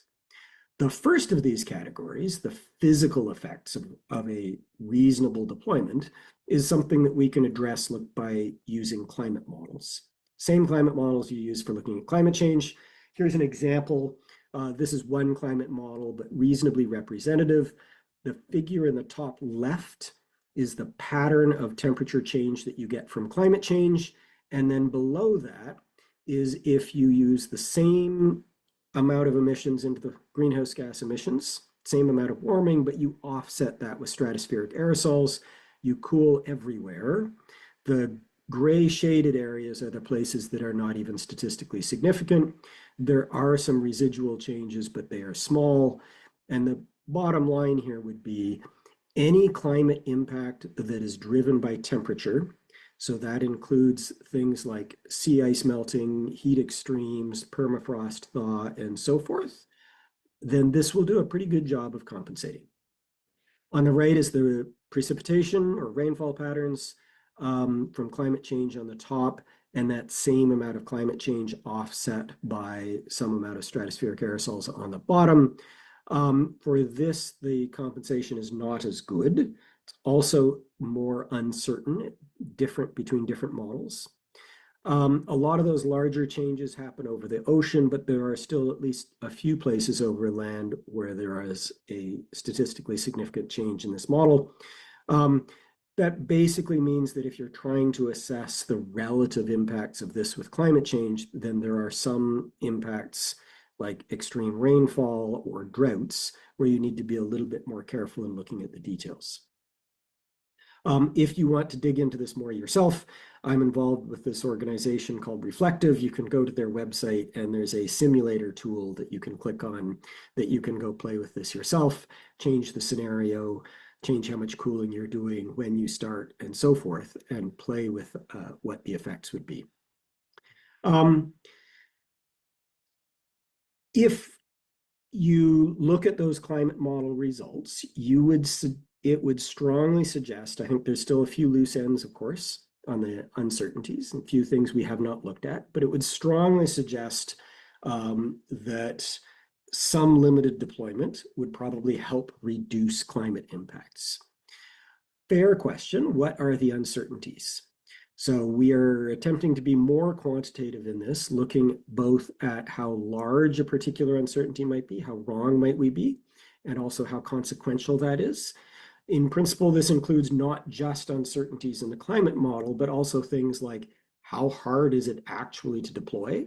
I don't think it's too difficult to deploy, but there's work that needs to be done. What do we need to have in place to observe it? The reason that's an issue is that those observing systems will take time to put in place. In terms of the actual climate modeling, the largest uncertainty, I think, is associated with the aerosol microphysics. Basically, the issue here is that we calibrate our models by observations of volcanic eruptions. But if you are going to fly airplanes up into the stratosphere and release material, the volcanic eruption may not be a good analog for that. And we may wind up, there's uncertainty in how large the aerosols will grow, and therefore how much cooling they'll produce, or rather how much you need to inject to get a given cooling. Excuse me. So we are not at a place right now where there is a question on the table of whether or not to deploy. The most immediate question, we're currently in a phase where we're doing climate modeling, we're looking at observations of the stratosphere, climate change is gradually getting worse, and the question on the table today essentially is not to deploy, but whether to move to the next larger phase of activity. That would be a small experiment, fly one airplane up to the stratosphere, release material, look and see what happens, and confirm our uncertainties about aerosol microphysics, validate our models of that. If the aerosol size distribution that we see is reasonably consistent with models, great. If it's not, it'd be really good to know that now rather than later. And you would then go back and you'd say, what did we get wrong? And revisit that again and decide whether to move forward again. If we did get a reasonable agreement with our models, the next thing you could consider doing would be take that same airplane or a few airplanes, fly it day in, day out over the course of a season. This is still tiny, has no impact on surface climate, but that would be large enough to validate things like the aerosol transport throughout the stratosphere and the aerosol lifetime. It's really only at that point that there's a decision on the table of whether or not to increase the injection rate and actually deliberately try to cool the planet. Even there, so first of all, a number of uncertainties would have already been resolved by then, but even there, we are currently warming the planet at something like 1/4 degree per decade. If you're holding temperatures constant using stratospheric aerosols, you'd then be cooling by 1/4 degree at the end of a decade. And if you decided, actually, we want it colder than it was when we started, maybe you'd be as much as 1/2 degree cooling at the end of a decade.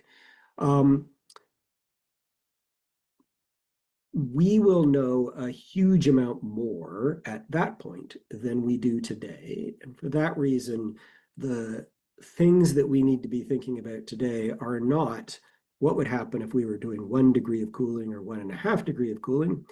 We can decide that much later. The decisions on the table in the near term would more or less be whether to start moving down this pathway. Always stop.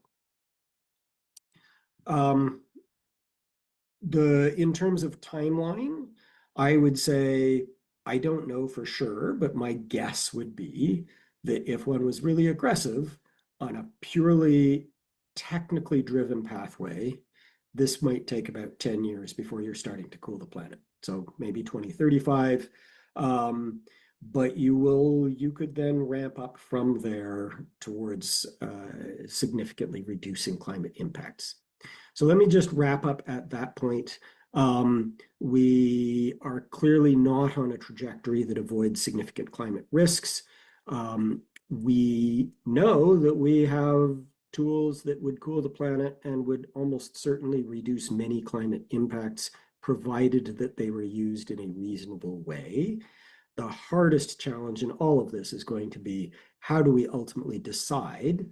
But a decision about deployment is not the decision that's on the table today. The decision that's on the table today is simply moving towards the next stage of research. Thank you.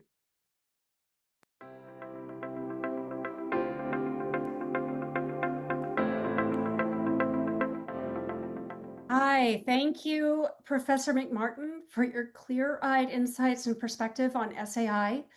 It's so crucial that we do have tools in our toolbox that we can deploy to lower temperatures while we decarbonize, so we can prevent 2 degrees as we move forward. Now, our next speaker will also expound on the plausible pathways to deployment. Mr. Wake Smith is a climate researcher, an author, and adjunct professor at Yale and Harvard.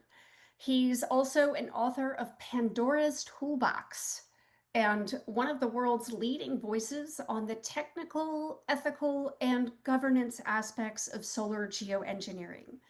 Here's Wake Smith.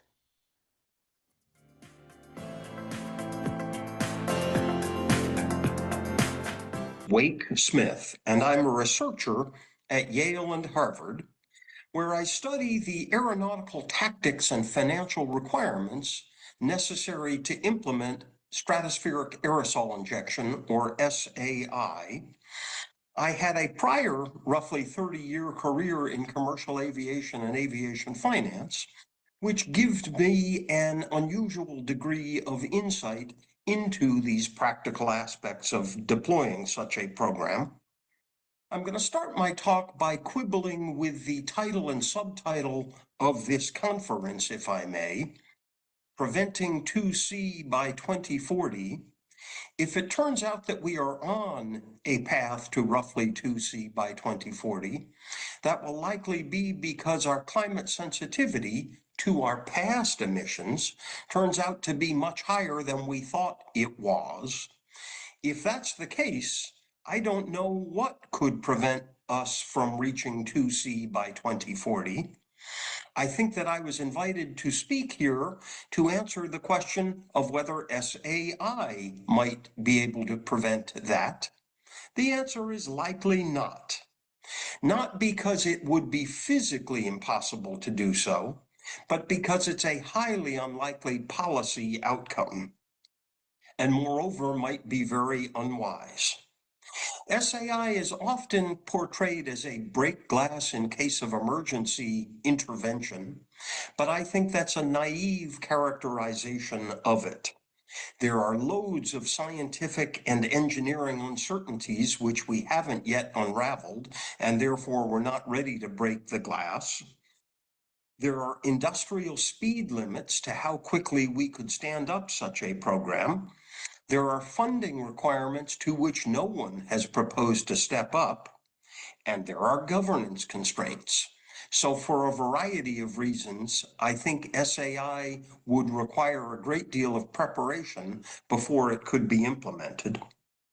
To get into some of that preparation and the speed limits related thereto, in order to be effective, SAI must be deployed in the stratosphere, the second layer of our atmosphere.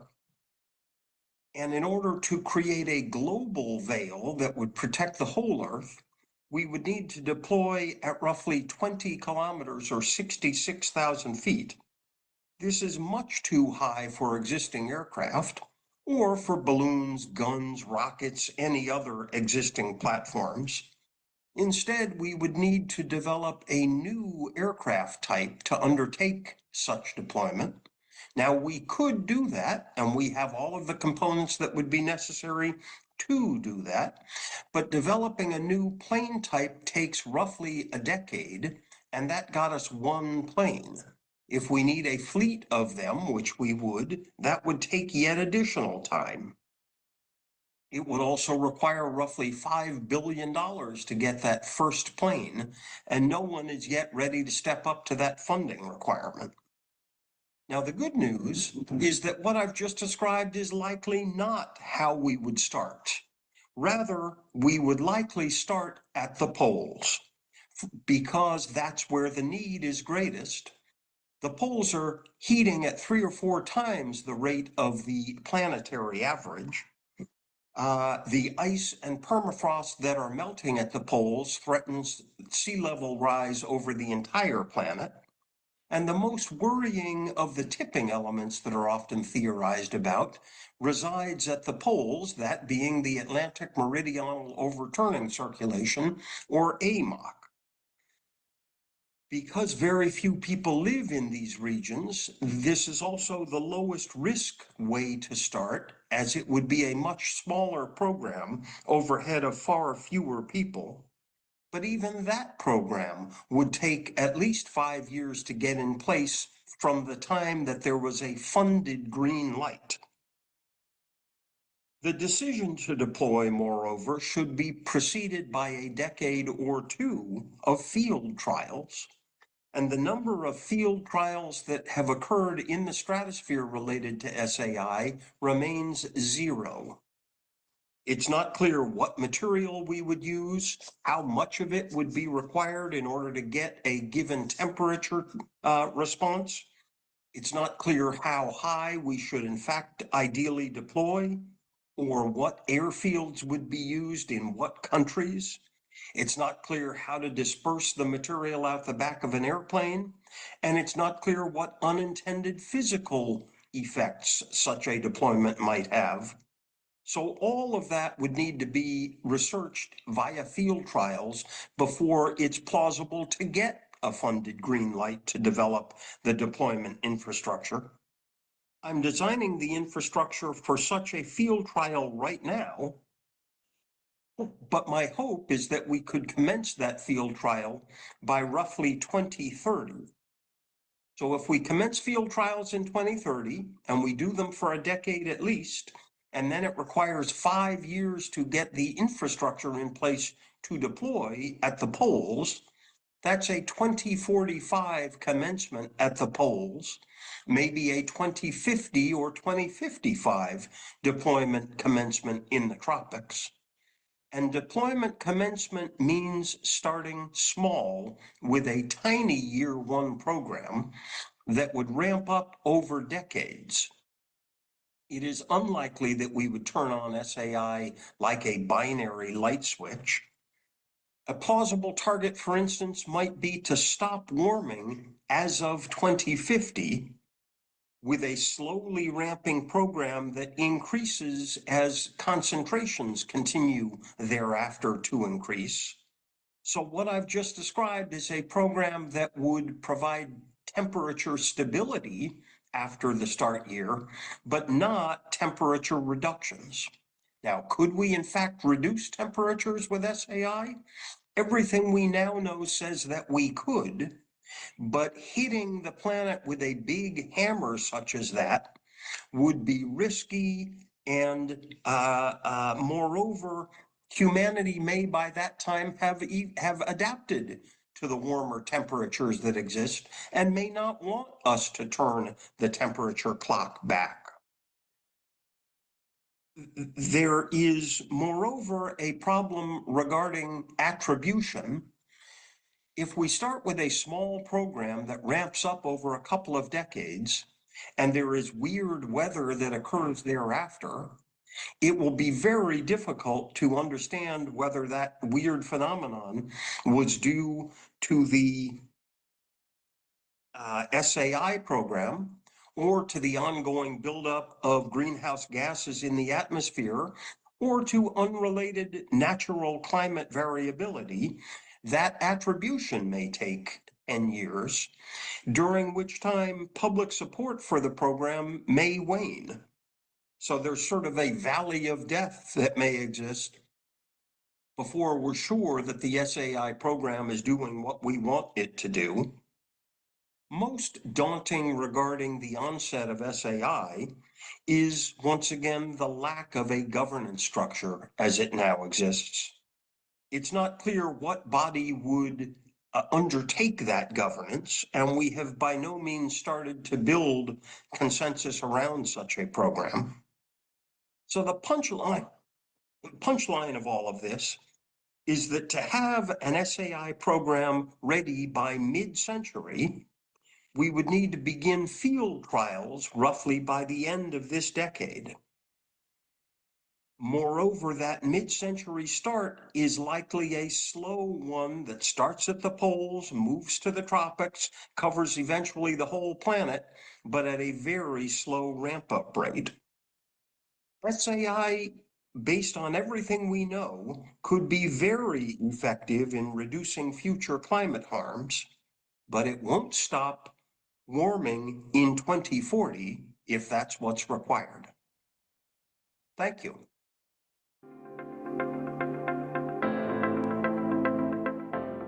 Thank you so much, Wake, for these really important insights. Funding and more research is absolutely needed to help assure that we have the ability to respond appropriately to avoid 2 degrees Celsius warming. Now, in light of our urgent situation, governance should be a truly essential part of our solution to help minimize risk. Now, our next speaker is Professor Hugh Hunt, a professor of engineering at the University of Cambridge. He's known for his engaging communication style and research on mechanical systems that could support temporary climate cooling measures while we reduce and remove greenhouse gas pollution. Let's watch and learn about a nature-based technology that would also increase sunlight reflection called marine cloud brightening.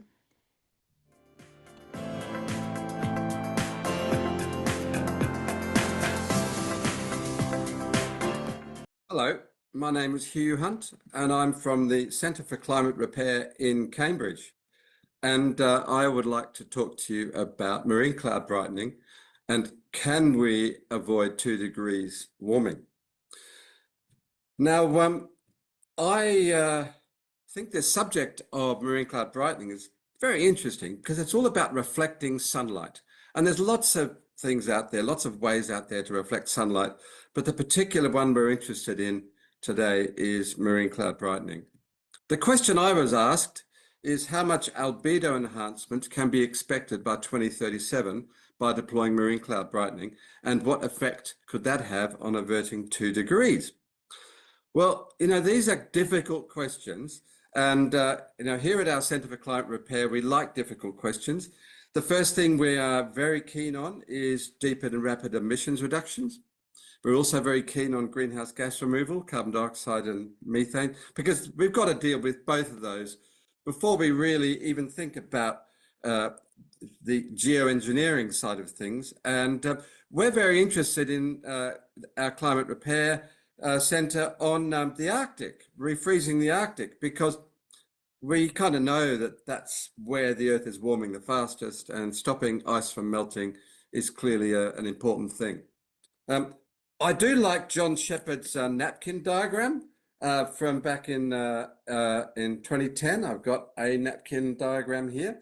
And it talks about the absolute necessity to be doing emissions reductions as a priority, carbon dioxide as a priority, but we're still left with this overshoot, if you like, that just because neither of emissions reductions nor carbon dioxide removal can be done fast enough, we need to be reflecting sunlight. And that's where marine cloud brightening comes in. But let me first say just a personal thing, I guess, is that I'm often flying from London to Melbourne, and I've got family there. And when I'm flying, I do ask myself the question, how much CO2 is my responsibility? So this kilogram, a 20 kilogram suitcase of CO2, I imagine arrives on the carousel. I want to know how many of them I have to pick up. Well, you should do this sum for yourself. It's not that tricky. You kind of work out the fuel consumption of the plane and the length of the flight and the number of passengers and the how much carbon dioxide does a kilogram of fuel produce, and then you do the calculation, and then you get a bit of a shock, because I have to pick up, just me, all the other passengers have to do the same, a hell of a lot of suitcases. But actually, this is what I see, and who cares about the carbon dioxide? No one tells us about it. It's not a worry. So that's why I think the emissions reductions alone strategy is going to be pretty tricky.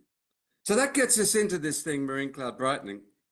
First thing to notice is that you go onto the internet and you look at this fantastic work that people do on marine cloud brightening, but you soon discover that cloud physics is very tricky. Just look at some of these words: collision, coalescence, below cloud scavenging, entrainment, updrafts, hygroscopic growth.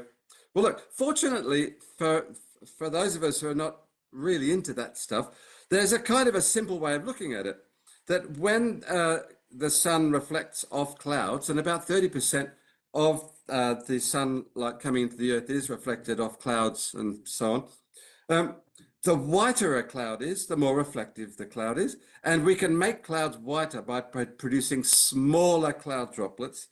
And all of this marine cloud brightening stuff is about, can we spray sea salt aerosols? Nature does this in storms, waves breaking and producing these aerosols.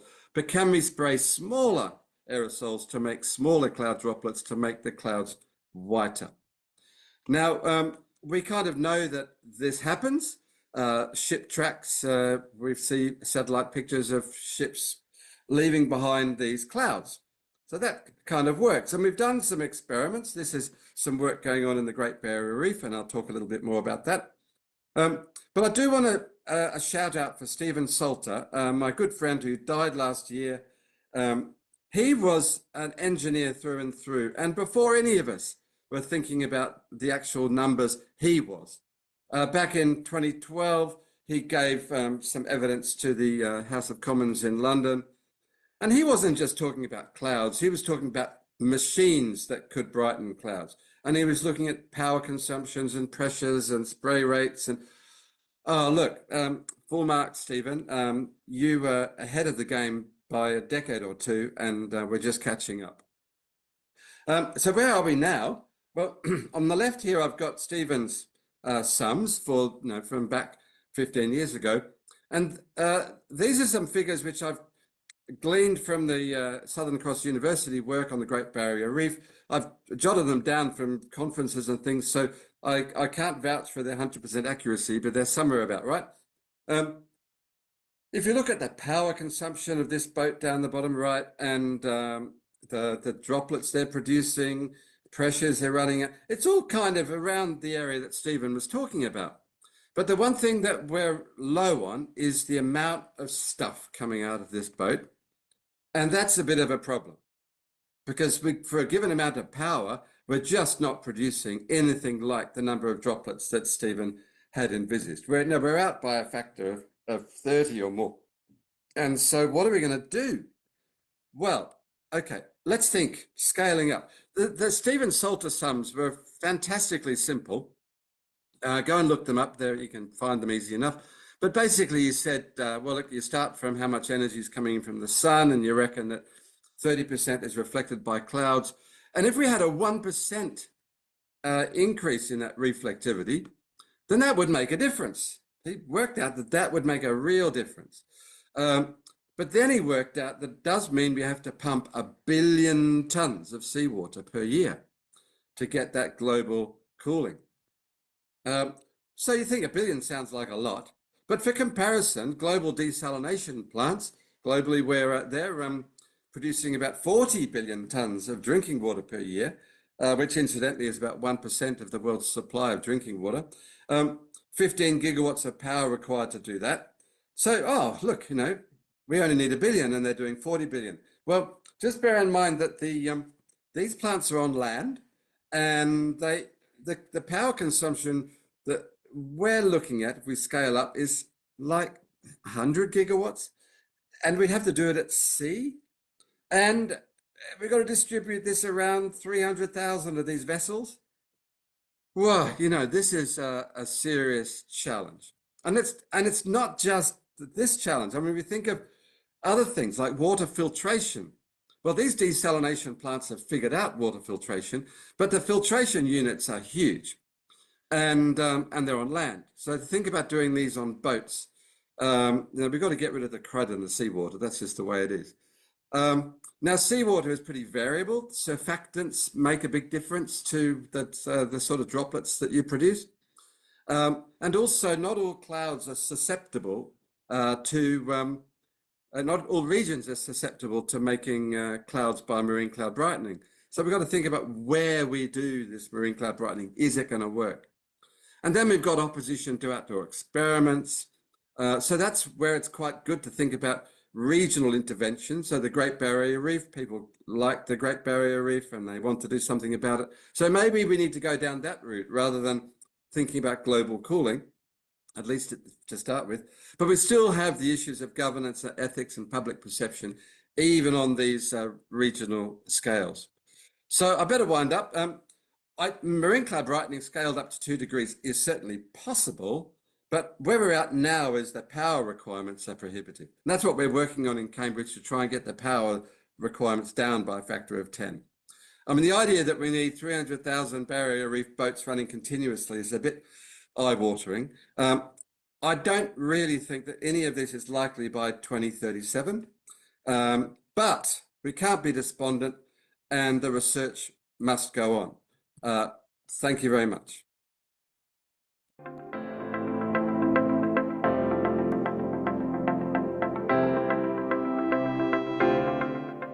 Thank you, Professor Hunt, for sharing your insights on marine cloud brightening to help lower temperatures in the most critical areas. I also wanted to share my appreciation to the late Stephen Salter. He was an HPAC member who dedicated the end of his life to contributing vital research and discoveries on marine cloud brightening. I was very glad to see him spoken about in the presentation. Now, this takes us to our final speaker for session 3, who will share even more near-term cooling methods. For this, let's watch one of HPAC's co-founders, Ron Bayman. Ron is a radical, progressive, heterodox economist with a long career in academia, state and local policy, and in the private sector. Okay, take it away, Ron.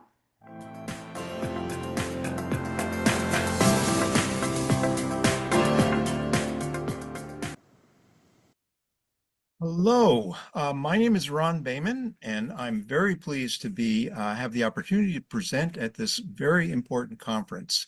What I'm going to talk about here is SAI deployment and human civilization. The question is no longer if, but how, when, where, and by whom.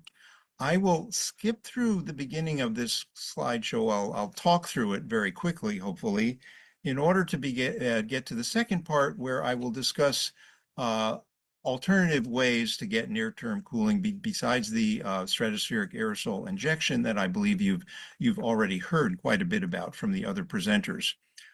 So as you know, the how is the climate triad. Cool, reduce, and remove. We need the cooling to be able to have time to reduce and remove. That will take decades, if not centuries. We have an emergency ahead of us. We're going to hit 2.2 degrees Celsius by 2040, and we need to do whatever we can to not go through that threshold. Now, the question is, how do we do that?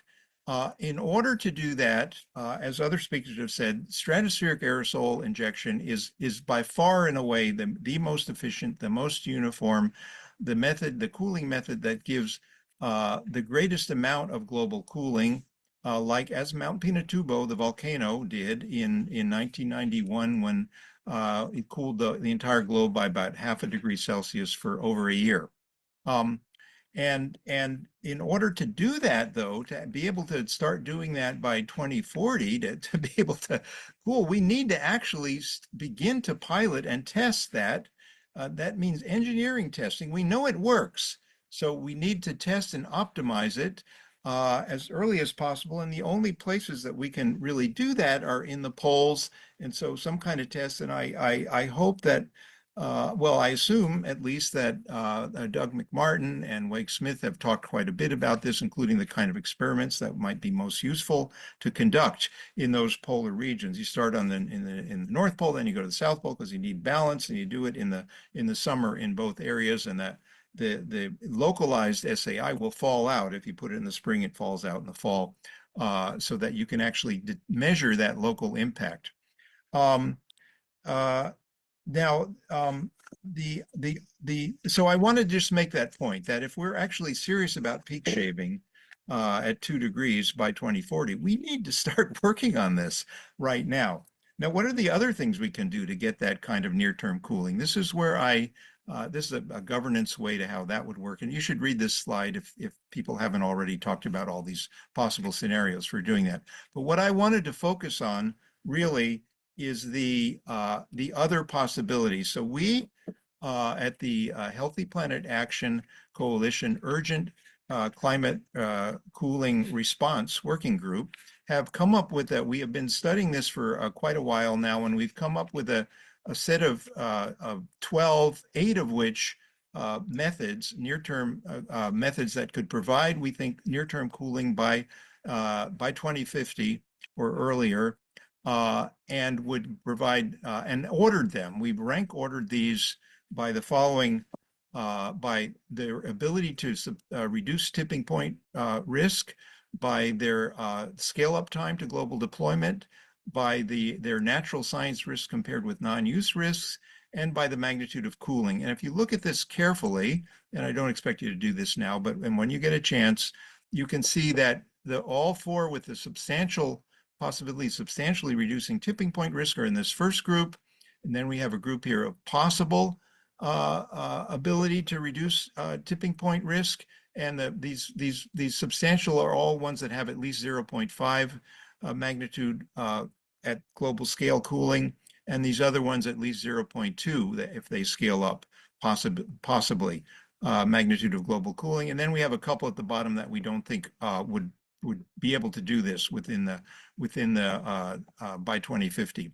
And then we rank them. We rank them by their ability to reduce risk. Then within that, we rank them by how fast they could do that. So you see the ones at the top are quicker, and the ones here at the top are sooner. And then what are the risks compared to non-use? Because the question always is when people raise all the risk is, well, what's the alternative? Not to do it. Well, then we know we're facing calamity. So, you know, it's really a risk thing. And in this, then we make that point.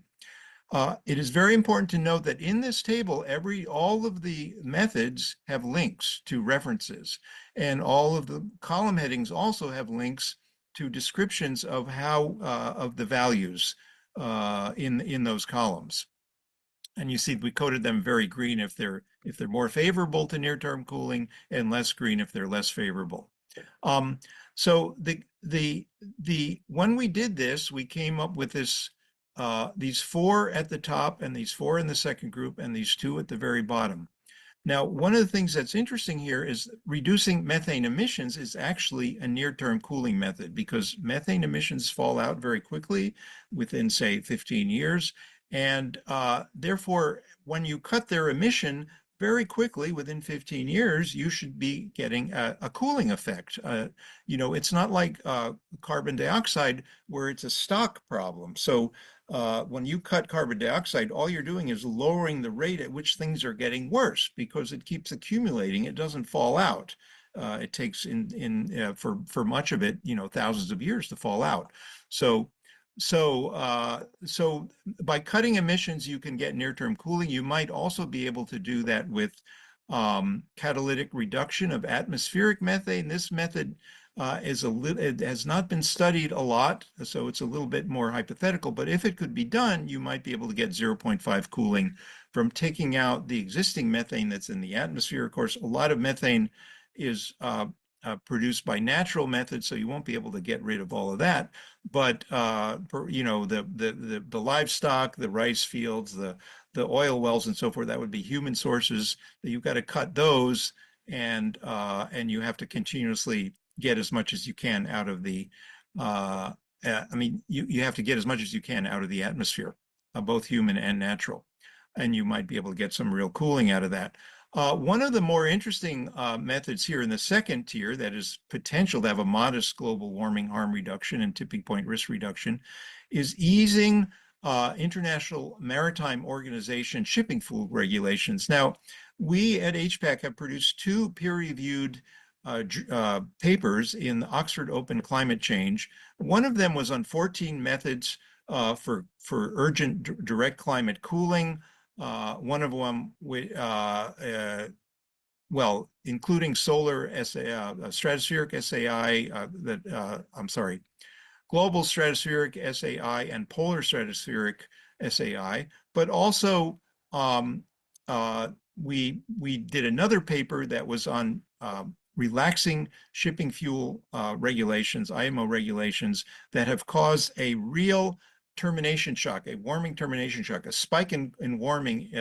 And we're saying, based on an earlier study, you might be able to get the cooling benefits from the tropospheric aerosols, from the aerosols from the sulfate from the dirty bunker fuel that the ships used to use that was actually causing cooling. You might be able to get that just by letting them do that in the high seas, and so relax the regulations of the high seas and keep them in force near human habitation. We have a peer-reviewed paper that went right through with many studies supporting the notion of a warming termination shock, but we have not been able to get the IMO to act on this.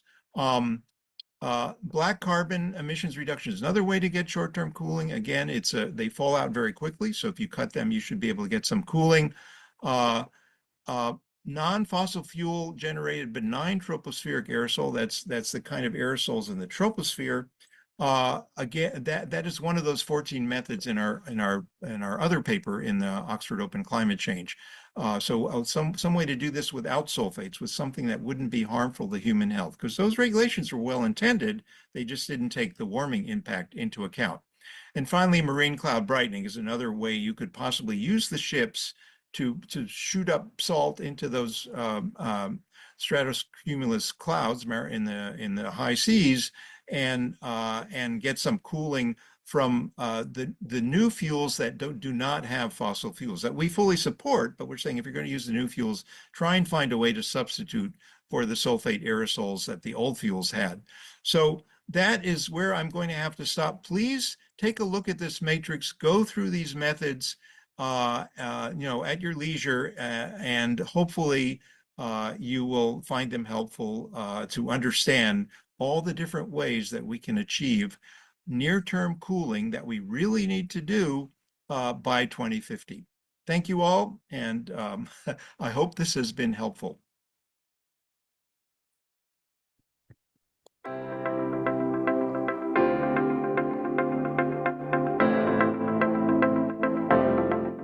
Thank you for your research and dedication to the work, Ron. These are some significant contributions to the scientific community, but I'd like to add that we also have a lot of really low-hanging fruit when it comes to sunlight reflection, from planting trees and painting rooftops white, various reflective panels. These are all things that we can start today. But we do need to keep it going with the research about the wide-scale solutions that are available to us in the future as well.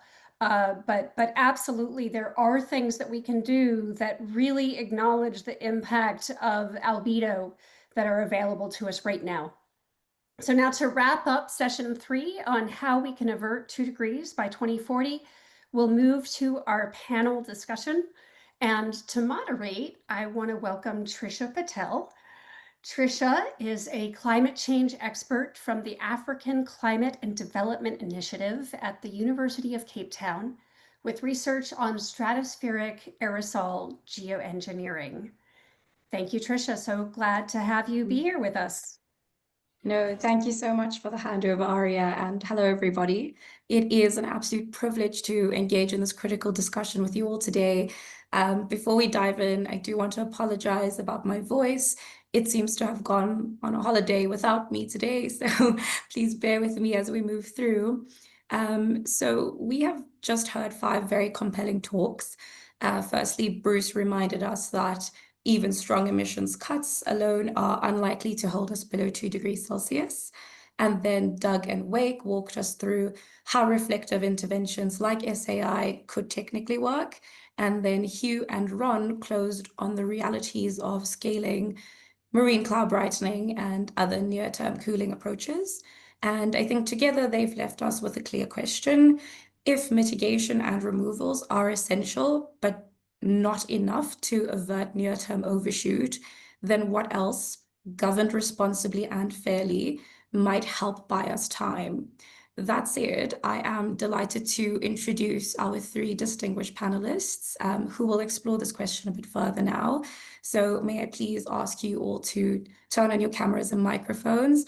First, we have Dr. Jyoti Singh. Jyoti is a postdoctoral scientist at the Center for Climate Systems Research at Columbia University, specializing in crop climate modeling or analyzing satellite data for climate and agricultural applications. Second, Mr. Andy Parker, founder and CEO at the Degrees Initiative.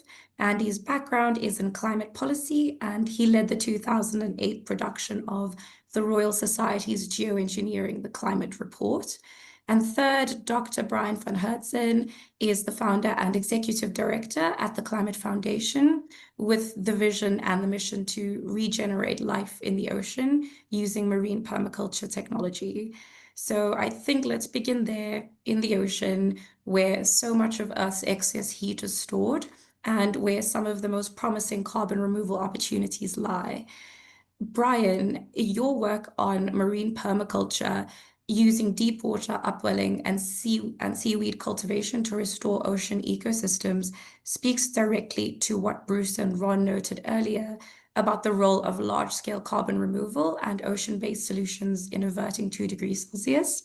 That said, my question to you is, the oceans are considered to have major potential to sequester and store much greater quantities of carbon by scaling up ocean permaculture and ion replenishment. What is your assessment of that potential, and how much of it could realistically be realized over the next decade and a half? Thank you for that question. That's a very important question to answer. And, I think I'm reminded of a saying I've heard several times people say, in some ways, the ocean is the climate, because not only does it represent most of the planet's habitable volume, but also it has such a strong determinator on the determination of the terrestrial climate. And so it ends up being a really important question for us to answer. With respect to the question of the potential for the ocean for removing some of the carbon in the atmosphere, it's certainly done quite a job already. I would say a quarter to a third of the carbon, 2,400 gigatons, I think, of carbon that had been emitted by human events. About a quarter to a third of it, of the 2,400 gigatons, has been stored in the ocean on the way up to, where are we now, 425 parts per million.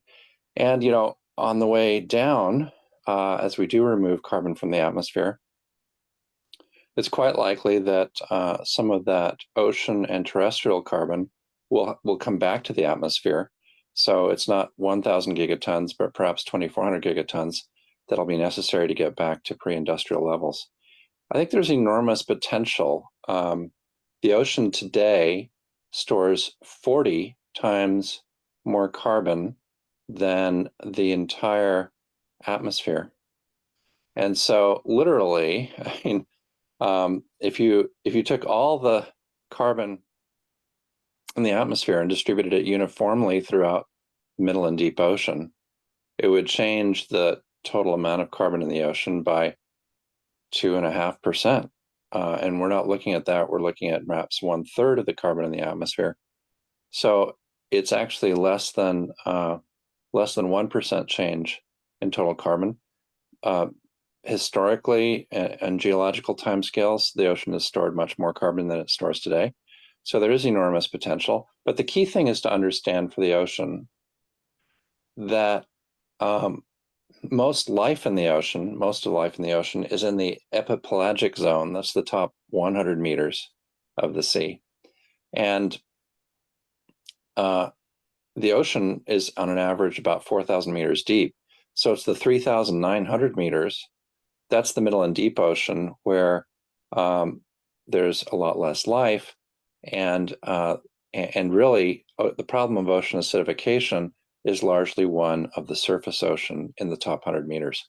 So we have to look to the biologic pump and other natural processes, including kelp forests and other algae forests, to be able to fix that carbon in the top 100 meters of the ocean, effectively put it into solid form, and to enable the biological pump naturally sinks that carbon to the middle and deep ocean.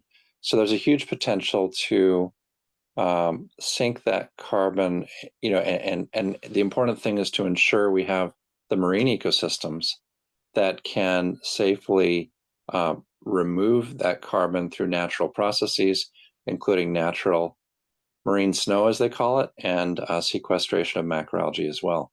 And so those are key elements to getting back to a healthy carbon level. That said, it's pretty clear based on our past behavior that the emissions to zero and 2,400 gigatons of carbon removal will take decades, if not centuries, for us to actually accomplish. And we don't have centuries to actually solve this, getting back to a healthy climate. So it's pretty clear that some form of climate repair will be needed while we get our carbon budget back into balance in the atmosphere.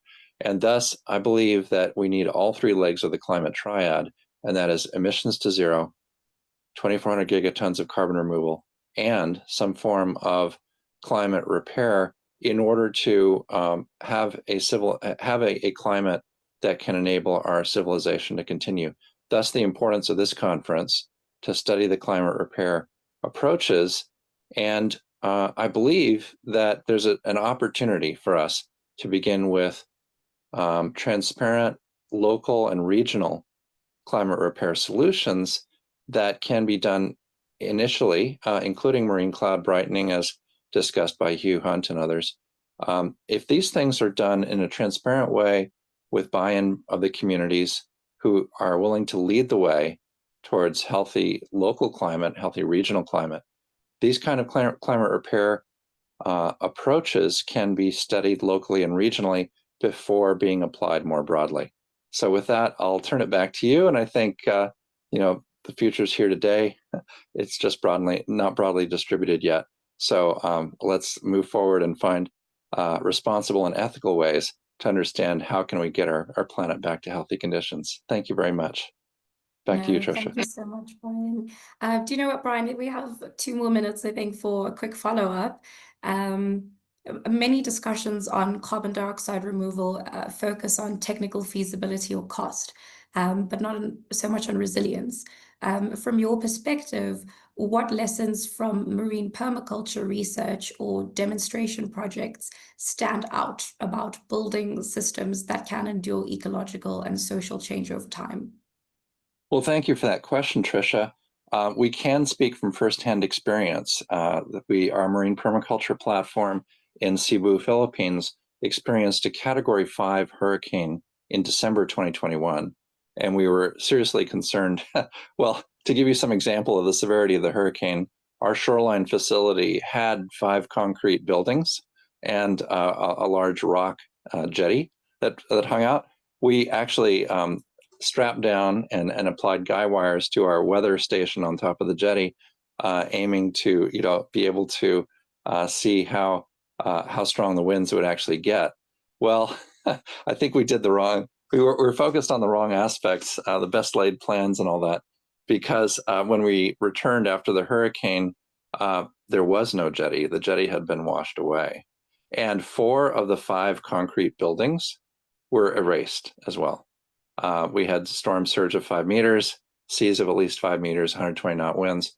But I can say this, we lowered our marine permaculture platform just 5 meters below the surface of the sea. And not only did the platform survive, but the seaweed, most of the seaweed was still on the platform intact, and we were growing seaweed the day after the hurricane. And we actually, were able to grow seaweed, and a quarter of a year later, distributed a quarter ton of seaweed to our neighboring communities to enable their seaweed cultivations to be restarted. So we are very happy with that. So the submerged platform did great. We had some fairly large surface platforms for raising and lowering. They would not have survived that hurricane effectively on the surface. However, our little milk jugs survived just fine. Very small buoys. So we've since decreased our surface platforms from 6 by 9 meters to 1 by 2 meters, and they're continuing to shrink. And thus, I can say with confidence, we're much closer to having the surface platforms that can safely raise and lower the platform and survive hurricanes just fine. So we're thrilled to say that I think we're most of the way towards surviving hurricanes on the surface and below. And the best way to outrun a hurricane is to go down. And so we're doing that, accessing nutrients and really addressing the nutrient value chain gap, because with ocean warming, and 90% of the global warming is going into the ocean today, there is a increasing energy gap from the surface algae and the nutrients that are down just 100 or 150 meters that the algae need to survive. And that, as the ocean warms at the surface, that gap is getting larger. So marine permaculture enables accessing deep nutrients and surface carbon and ensuring that we can keep that essential primary production alive, starting on the front lines in the tropical oceans today, but going to seasonally temperate oceans in the future. Thank you, Tricia. Well, thank you so much, Brian. I think having that little bit of insight can always go such a long way in helping people wrap their heads around the work that's actually being done. And I think that's a hopeful start and a reminder that carbon removal has social and ecological dimensions as well. But I think for now, let's move from ocean systems to land systems and from carbon removal to sunlight reflection. So I'll turn to Jyoti. Your work looks at how both global heating and sunlight reflection could affect crop production and ecosystems. Doug and Wake both touched on how SAI might technically cool the planet, but we've not yet discussed what that cooling might also mean for livelihoods. So to bring your perspective in, Jyoti, what are your studies and those of other researchers telling us about how food production risks will be influenced if heating continues to accelerate, and alternatively, if we were to deploy sunlight reflection to alleviate that heating? Thank you, Trisha, for the question, and I would like to thank the organizers to invite me to be in this panel. Just to give a context, how I started my research in SRM space is like, I had this question posed by my advisor in my PhD, like so I was studying the apple orchards in Himalayan, and they were already like replacing their orchards with fruits or even vegetables that require less chill, because the winters in Himalayas are becoming less and less cool. So he said that there is a method called solar radiation management. You can apply this in the crop model and see how it impacts the apple. I said, yeah, good, why not? And I was there for the field work, so I wanted to do this because I see how I was interacting with the farmers. So I did this. I used outputs from GeoMIP, and then what we found is, yes, definitely it was saving the orchards, and the farmers doesn't have to replace it. So it became very interesting. And in my postdoc as well, I came to study this in United States. But the next question was, what kind of variable was I taking from the climate models? As Doug already mentioned, that first thing that we have to make sure is to focus on the uncertainties. So I was just taking temperature, and when I came to study about other factors like what happens, how the snowfall changes, how rainfall changes, how the vapor pressure deficit changes, what happens then? And so the next question was to look into more like climate variables. And so when I started taking more climate variables, especially rainfall in context of India, the next question came that GCMs do not simulate like monsoons very well. So that's another uncertainty.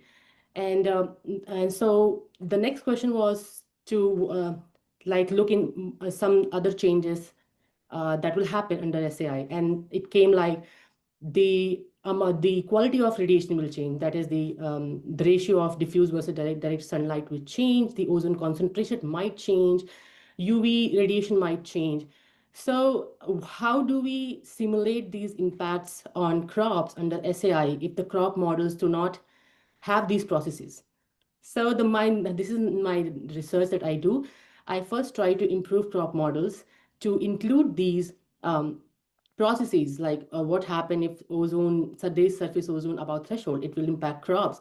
What happens if there's flooding under cooler climates? Like if there's for example, nature of flooding will change, it will change from the global the warmed climate to the SAI climate. And what we found is like there's definitely some benefits from the cool temperatures on crops, especially in global south, where approximately 80% of the population lives. So very important region to consider.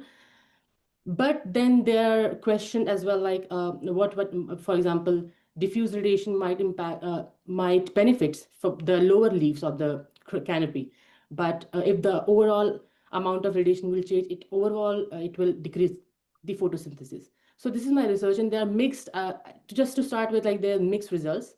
And the most important point is to improve crop models so that we can get better projections, not just under climate change or global warming, but under SAI climate as well. And secondly, taking more and more complex climate variables, not just temperature, but also humidity, also rainfall, also snowfall, to see much more realistic impact of climate change. Sorry, SAI. Yes, thank you so much, Jyoti. I do have a small follow-up for you then. If policymakers in a region like South Asia asked for clear near-term insights, like what could happen to rice yields in this area under SRM versus no SRM deployment, what would you say it could take scientifically and practically to give them credible decision-ready answers? Yeah, thank you for this question. Yeah, if I have to give, of course, we have to use what we have right now, right? So the crop models that we have right now, the climate projections under SAI that we have right now, and then use that. But if we have to say so rice basically benefits a bit more from diffuse radiation rather than, other compared to other plants. So there will be definitely some gains if we just look in terms of light and temperature, because in South Asia regions, the crops are there, the temperature are already above or near threshold at which rice can do optimal production, have optimal production. But the thing will be like how monsoon is impacted. Because for now, we see devastating floods in India, almost all parts of India and in Pakistan. And the reason is because of change in withdrawal of monsoon. Not just withdrawal, but also, of course, erratic.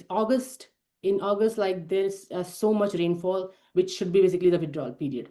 And also how it overlaps with the Western influences or disturbances, which basically gives the rainfall in India in colder seasons. So they are also overlapping in a way which should not be done. So I think that will be the biggest uncertainty apart from what we can give to the policymakers to improve those outcomes and improve the models to give those outcomes better. No, thank you so much, Dorothy. I think that perspective, it does bring us back to people and to how science could translate into daily realities.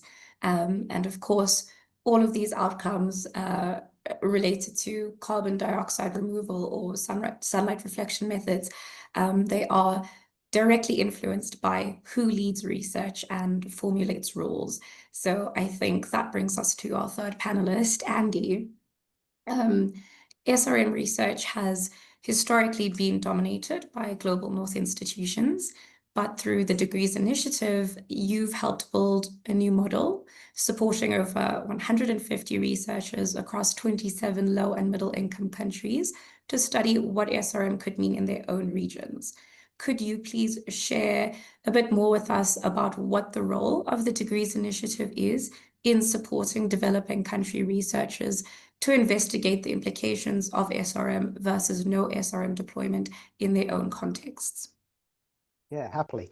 So the Degrees Initiative is a non-profit. We're based in the UK, and it's our mission to build the capacity of low and middle income countries to evaluate SRM, ultimately to make their own minds up as to whether it's a good or a bad idea.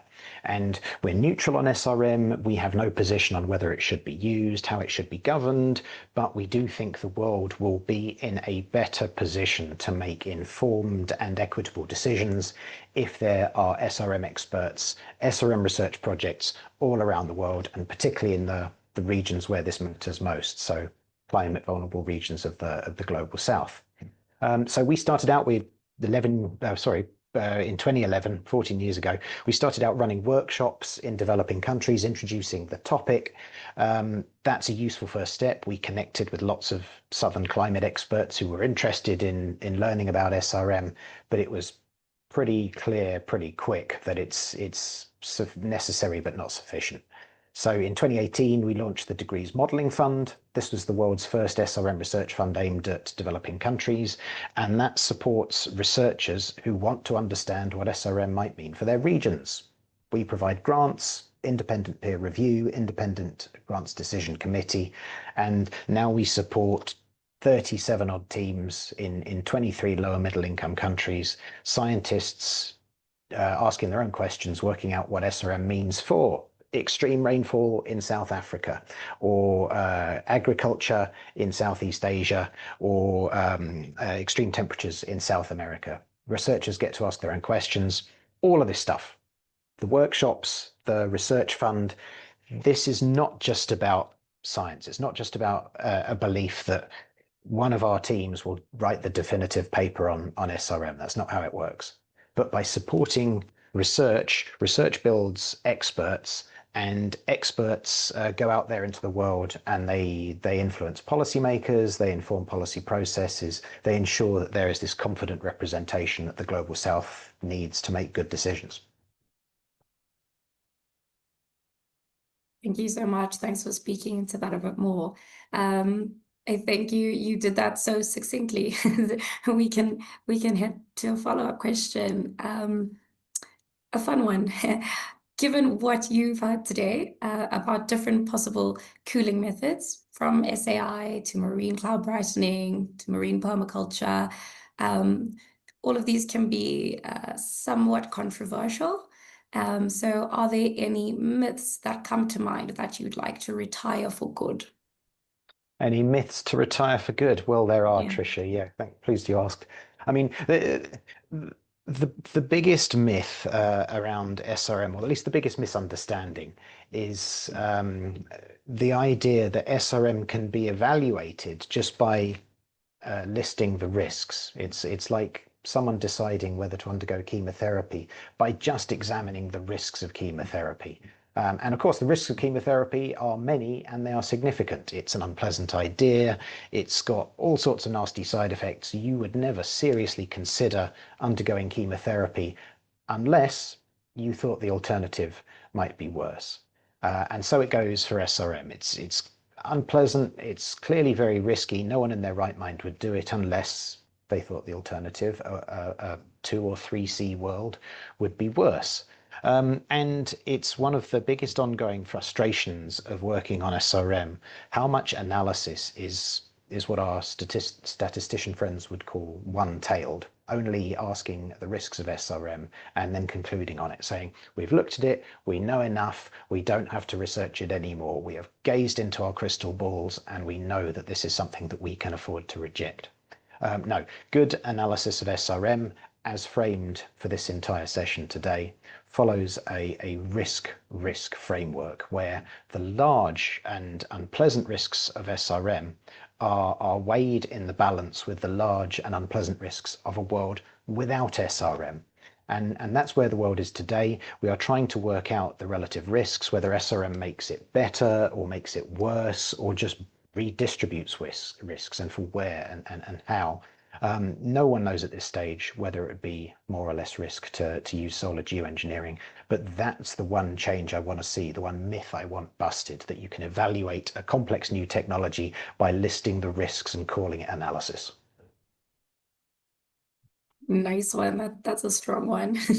Well, there are a couple more minutes, so if you have another myth you'd like to talk about, or Georgie or Brian, if any of you would like to speak into that, something comes to mind, the floor is yours. Just one point, like, do not judge SRM by average temperatures. Judge how you secure the food systems, whom and where it impacts, and also not like training and providing funding to people, especially the regions who are impacted the most, so that they can understand what is going to do. They have the say on the table. And as someone who is like studies the impact of SRM and climate change on agriculture and other areas like water, I would just say that as a scientist, it's not my say to if SRM should be implemented or not, but definitely my responsibility to produce more and more knowledge so that it can be at least understood that it's a good idea or bad idea. Yeah, that's great, Jyoti. I really appreciate what you've said about food security. We're working with many local and indigenous groups who are living really on the front lines of climate disruption, not only with sea level rise, but with increased hurricanes and higher temperatures. And I think food security for 10 billion people and 8 million species is absolutely vital in a climate disrupted world, and that we need to really consider local and regional approaches initially that can be tried at small scale, at small intensity levels, that can provide essential data for researchers around the world to validate a lot of the techniques that, quite frankly, have not been tested. And I think we need to move beyond a reticence to do small-scale research and trials. The funding is insufficient, really, right now for the kinds of climate repair approaches that we need to consider. And I think as we go forward, we need to build the social acceptance for transparent local and regional approaches that can address the food security challenge, as well as the climate repair options that we'll need in the coming decades. to continue the environmental conditions upon which our civilization has developed. Thank you.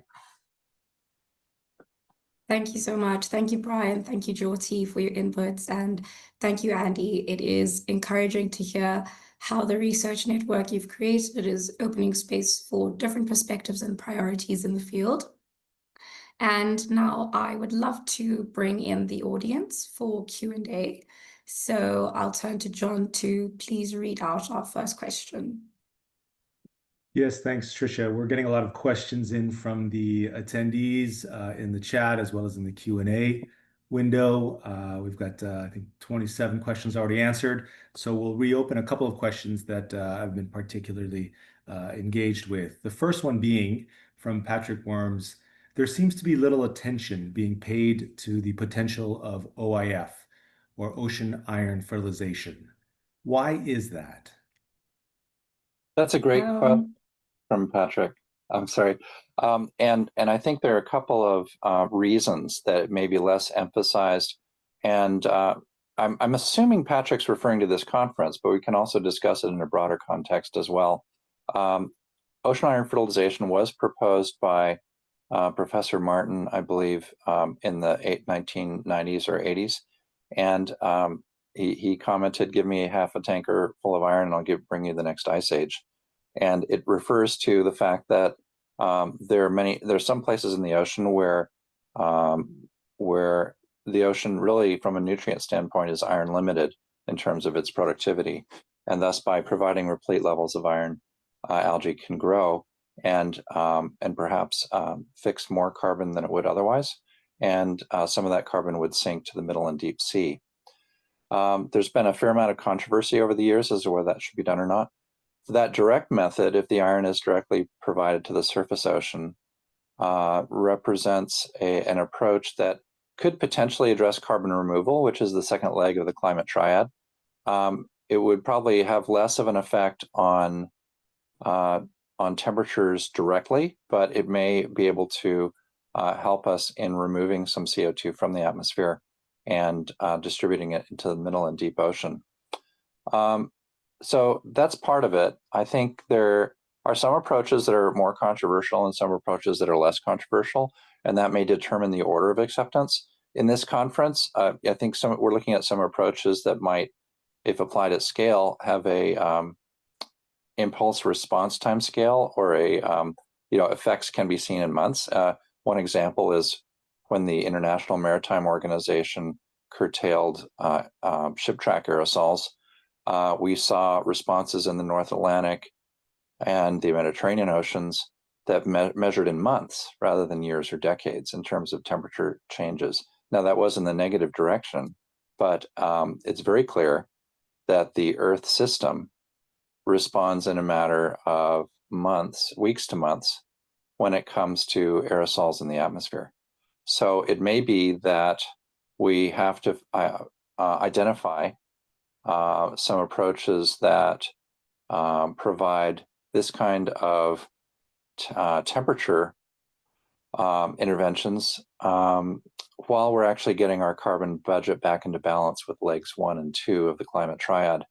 Thus, ocean iron fertilization is very important, but it may take decades, years to decades, to actually get to a point where we can actually observe a change in the CO2 removals.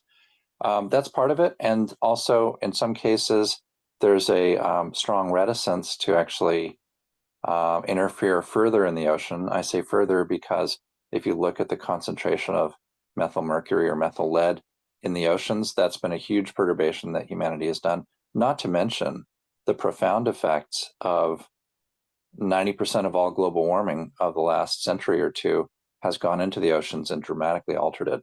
So I think getting the oceans closer to where they were pre-industrially, and that includes restoring the primary production lost in the tropical and subtropical oceans, is essential. Ocean iron fertilization has a role to play particularly in regions that are iron limited, and that includes high latitude Southern Ocean, perhaps the Bering Sea, and so considered, transparent, and with consent, activities that would work to restore primary production in those regions could be considered.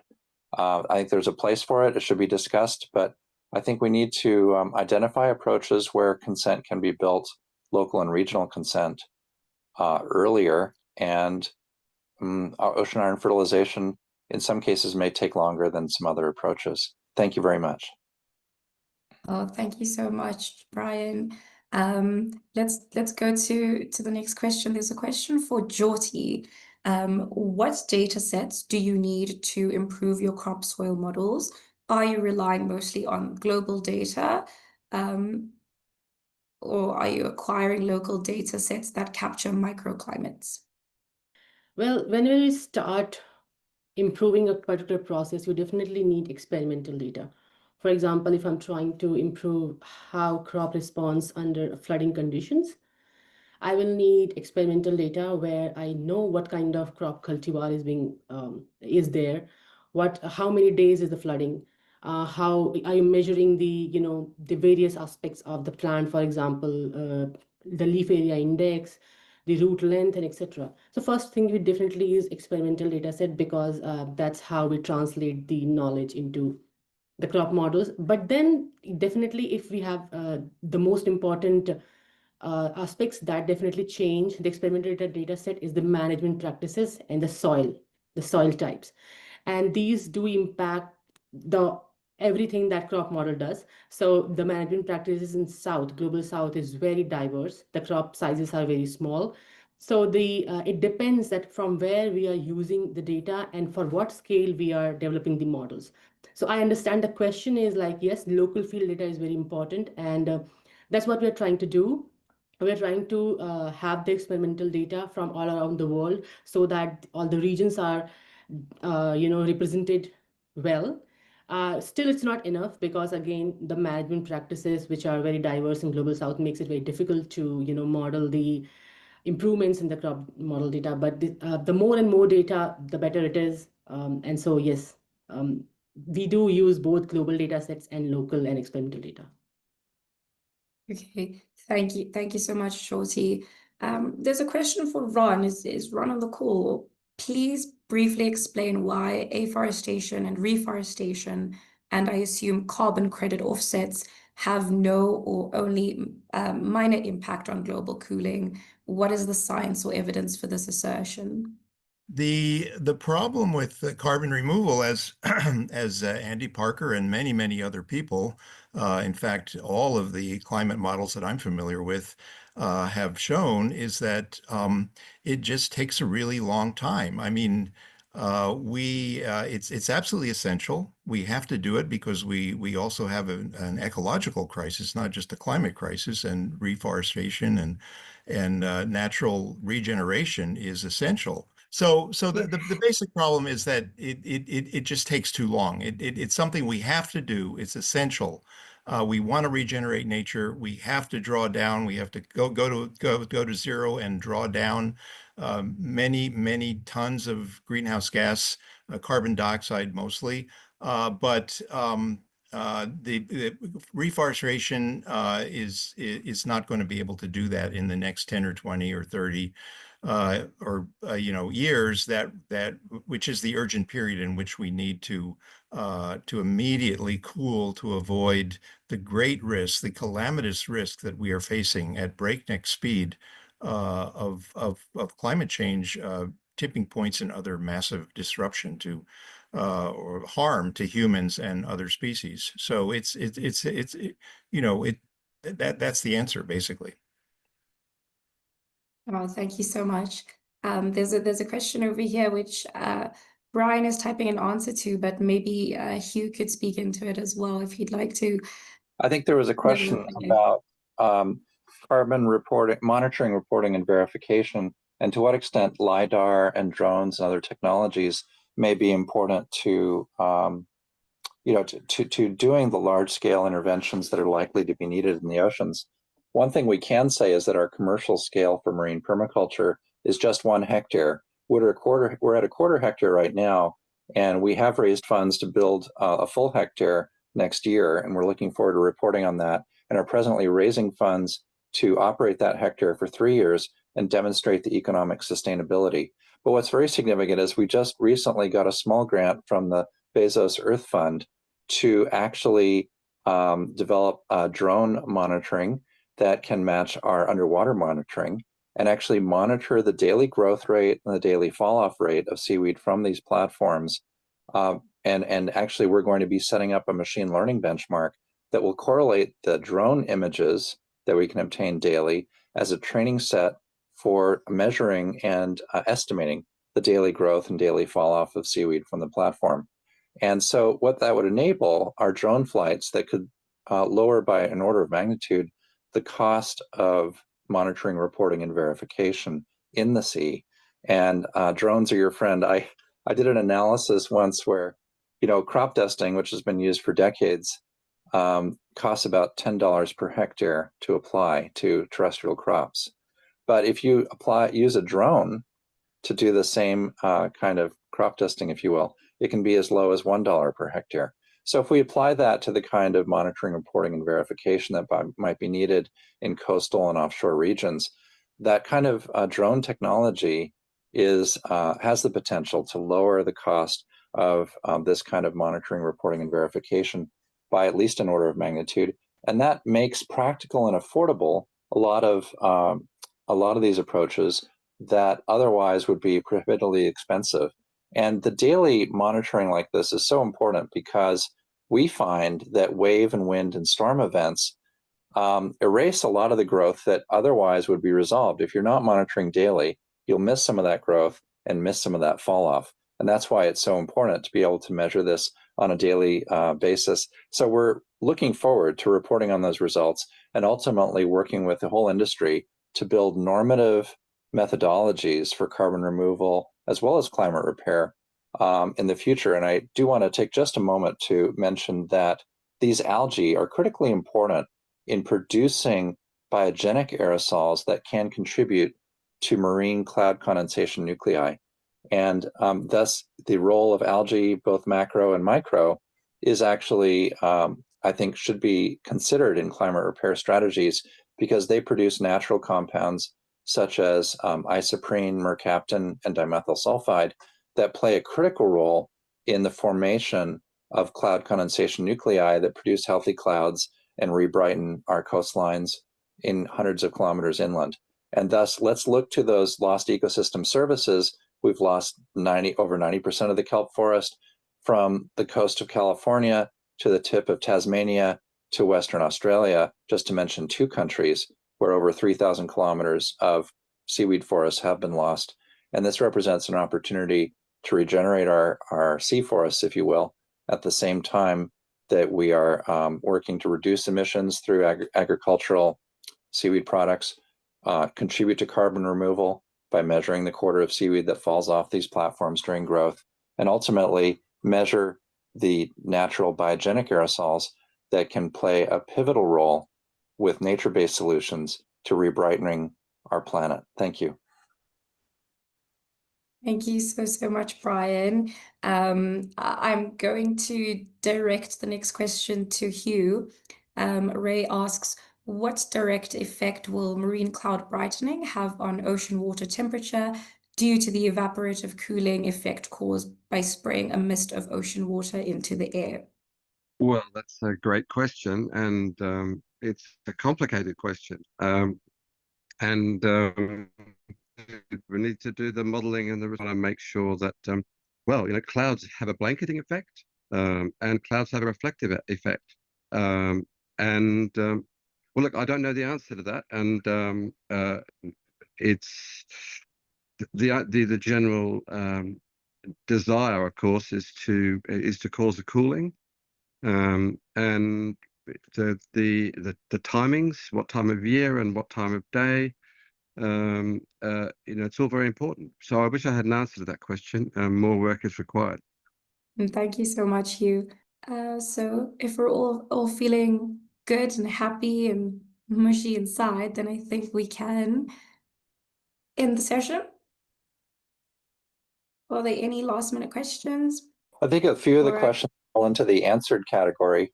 If you'd like to highlight some of those explicitly, that would be an opportunity. So let us know if you'd like to bring any of those forward at the forum as well. Trisha, this is John again. There's one question that would be great for Doug MacMartin if he's available. Okay, excellent. The question is, how much temperature could be reduced with SAI? In principle, lots.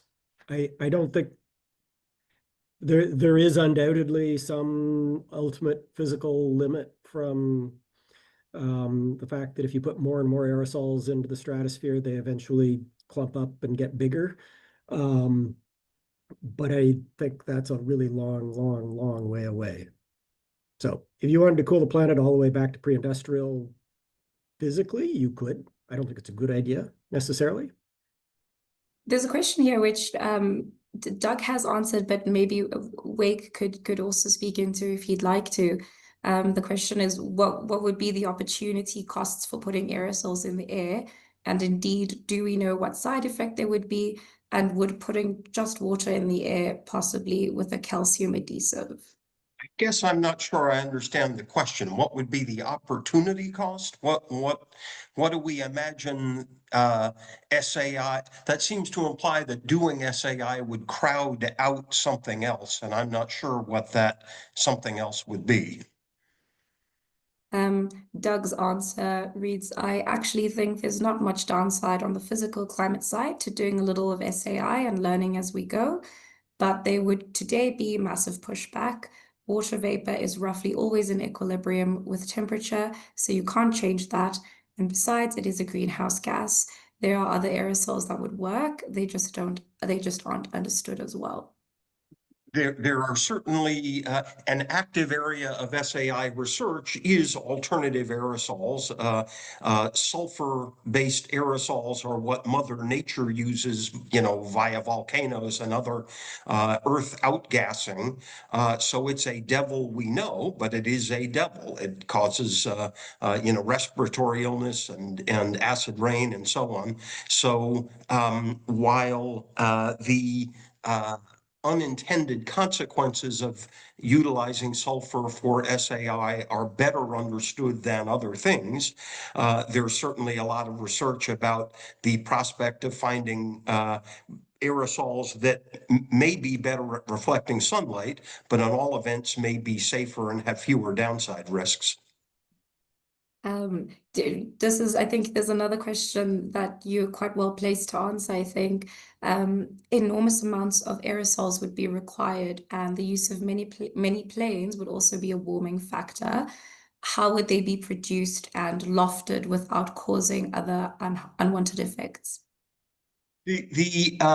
The flying activity would indeed contribute to global warming. That would be a negative offset. The relative to the proportion of other flying that the world currently does, this would be a tiny fraction, well below 1% of the aviation traffic that currently exists. But that's not nothing, so that is a downside. I'm unaware, however, of other lofting methods that would be preferable. We have looked at that, balloons and guns and rockets and tethered hoses, as Hugh is an expert in, and so on.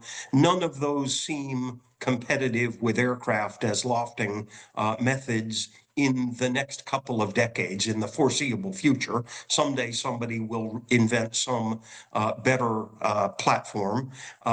Aviation itself could also become less emissive as we look at electric and hydrogen and other things, but those two are some ways off for the sort of high payload, high altitude aviation activity that would be required here. So for the next couple of decades, it's airplanes.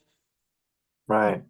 Wake mentioned the volcano, and I'd just like to add that some high latitude volcanoes in Kamchatka and elsewhere around 60 degrees north demonstrated introduction of aerosols at high latitude, which confirmed a Brewer-Dobson circulation towards the poles. And with interest, I noted that those aerosols only went a couple degrees south and tens of degrees north in the subsequent months, and thus high latitude trials in the lower stratosphere could have be an approach that would enable limited timescale and limited regional distribution of stratospheric aerosols thanks to the Brewer-Dobson circulation. So that presents an interesting opportunity for at least regional application before larger scales were attempted. We are focused on exactly that. Doug and I and others involved here are looking at exactly that sort of research approach and potentially initial deployment approach. Oh, wonderful, Wade. Glad to hear that. Thank you. Back to you, Tricia. You know, there's a question about SRM again. Say we were to use SRM and it were ramped up and the AMOC collapsed anyways. Has anyone modeled that? What might happen to Europe, etc., with the additional cooling after the AMOC were to collapse? We know, roughly speaking, that if you were to do SAI in the Northern Hemisphere, that would help with AMOC. How much I know the sign of the effect. I don't know how much it helps. I don't think anybody really has an idea of how close AMOC is to any sort of more catastrophic decline. I think it's safe to say that even if you were to start SAI today and hold temperatures at 1.5 degrees, AMOC will continue to decline, but it would do less of a decline than it would if you were not doing it. How's that for a non-answer? No, thanks. I think we've got time for one more question, and this one's directed to Brian. Many species have survived periods of heating in the past. In your field work, are you selecting seaweed species that have a greater chance of survival in a heating ocean? And are you in contact with any groups that study the genes of species to find the most durable ones? Yes, I have. There are 14,000 species of seaweed globally, and most of those species can grow on the marine permaculture platform. Thus, it's possible to choose local and regional native species that are particularly climate resilient. In addition, there's a lot of active research over the past decade in choosing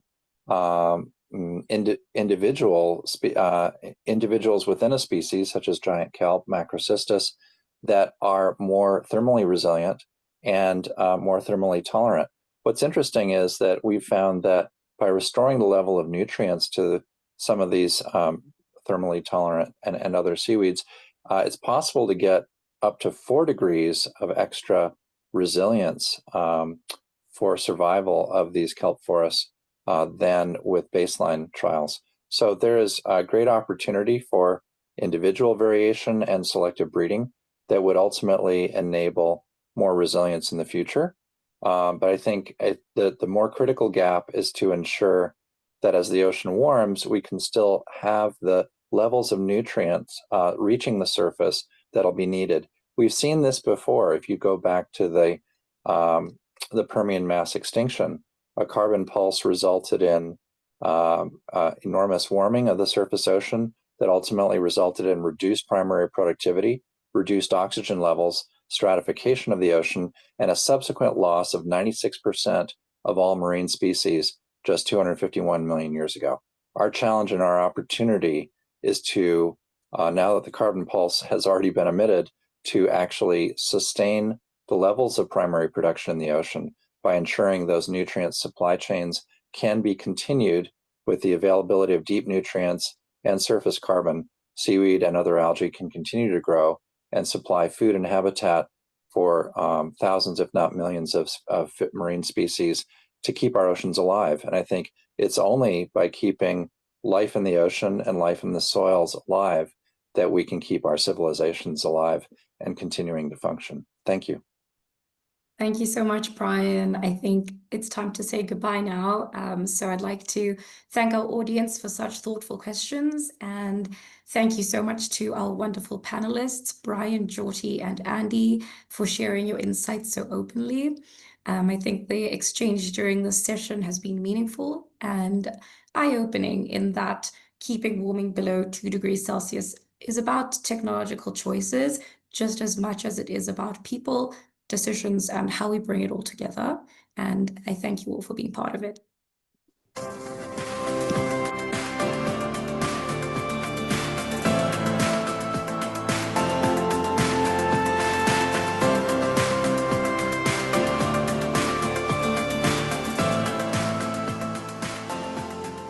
Thank you, Trisha, for hosting such an insightful panel with some really wonderful panelists that really highlighted the importance of our soil and of our oceans, and that there are so many nature-based solutions that can also help sequester carbon dioxide.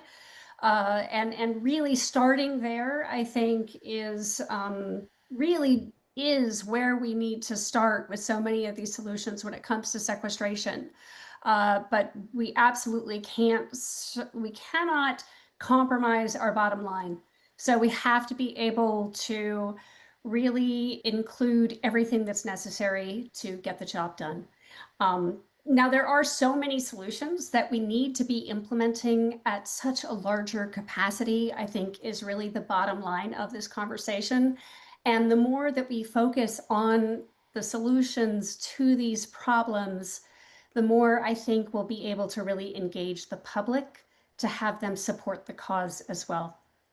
Now, our final session centers on collective action, how governments, organizations, and communities can work together to deploy a truly integrated global climate plan. Our next speaker, Mr. Pascal Lamy, is chair of the Overshoot Commission and former Director General of the World Trade Organization. He brings unique experience and insight on intergenerational, international cooperation and global governance for climate stability. Pascal Lamy has an important message for us on building a coalition of climate vulnerable countries. Let's go ahead and hear what he's got to say.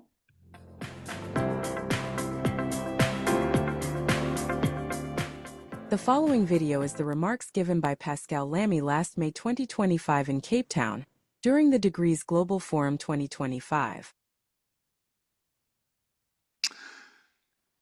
I'll start with the obvious, which is that the Climate Overshoot Commission has a larger spectrum than the Degrees initiative, as our mandate was and remains to review all options available to fight against global warming, from mitigation to adaptation, and from carbon removal to climate engineering. Hence, the thrust of our 50 recommendations, which were published in our report, and which fit into what we call this CARE agenda, C-A-R-E, C for cutting emissions, starting point, the unavoidable first option, A for adaptation, R for carbon removal, and E for exploring climate engineering, mostly focused, as you do it, on SI. The Climate Overshoot Commission is composed of a bunch of old monkeys of my kind, some of them a bit younger, not that much, but still, coming from 5 continents, gender balanced, and north-south balanced. And when I composed the Climate Overshoot Commission, I made it a principle that this body should be equal north and south, and it was, in fact, the first global body devoted to climate issues, which was totally north-south balanced. Now, of course, as we know, the Degrees initiative in this forum is sort of more south-focused, with the idea that we need a larger input from developing countries. When I composed the Commission, I wanted it to be parity north-south for equity reasons. If I had to compose it today, I'm happy to say that I would not put it balanced north-south for equity reasons, but simply because in the meantime, the research capacity of developing countries is now large and widely recognized. And this is one of the big differences in the SRM ecosystem between the moment we started this endeavor, or started thinking about this endeavor, which was 3.5 years ago, and now.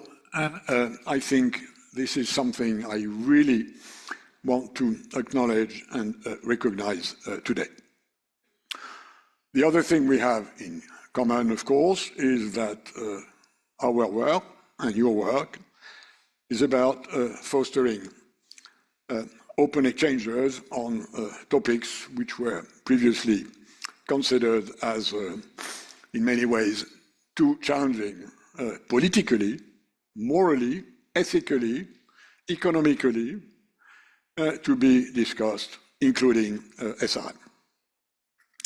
So where are we in the Climate Overshoot Commission on this issue?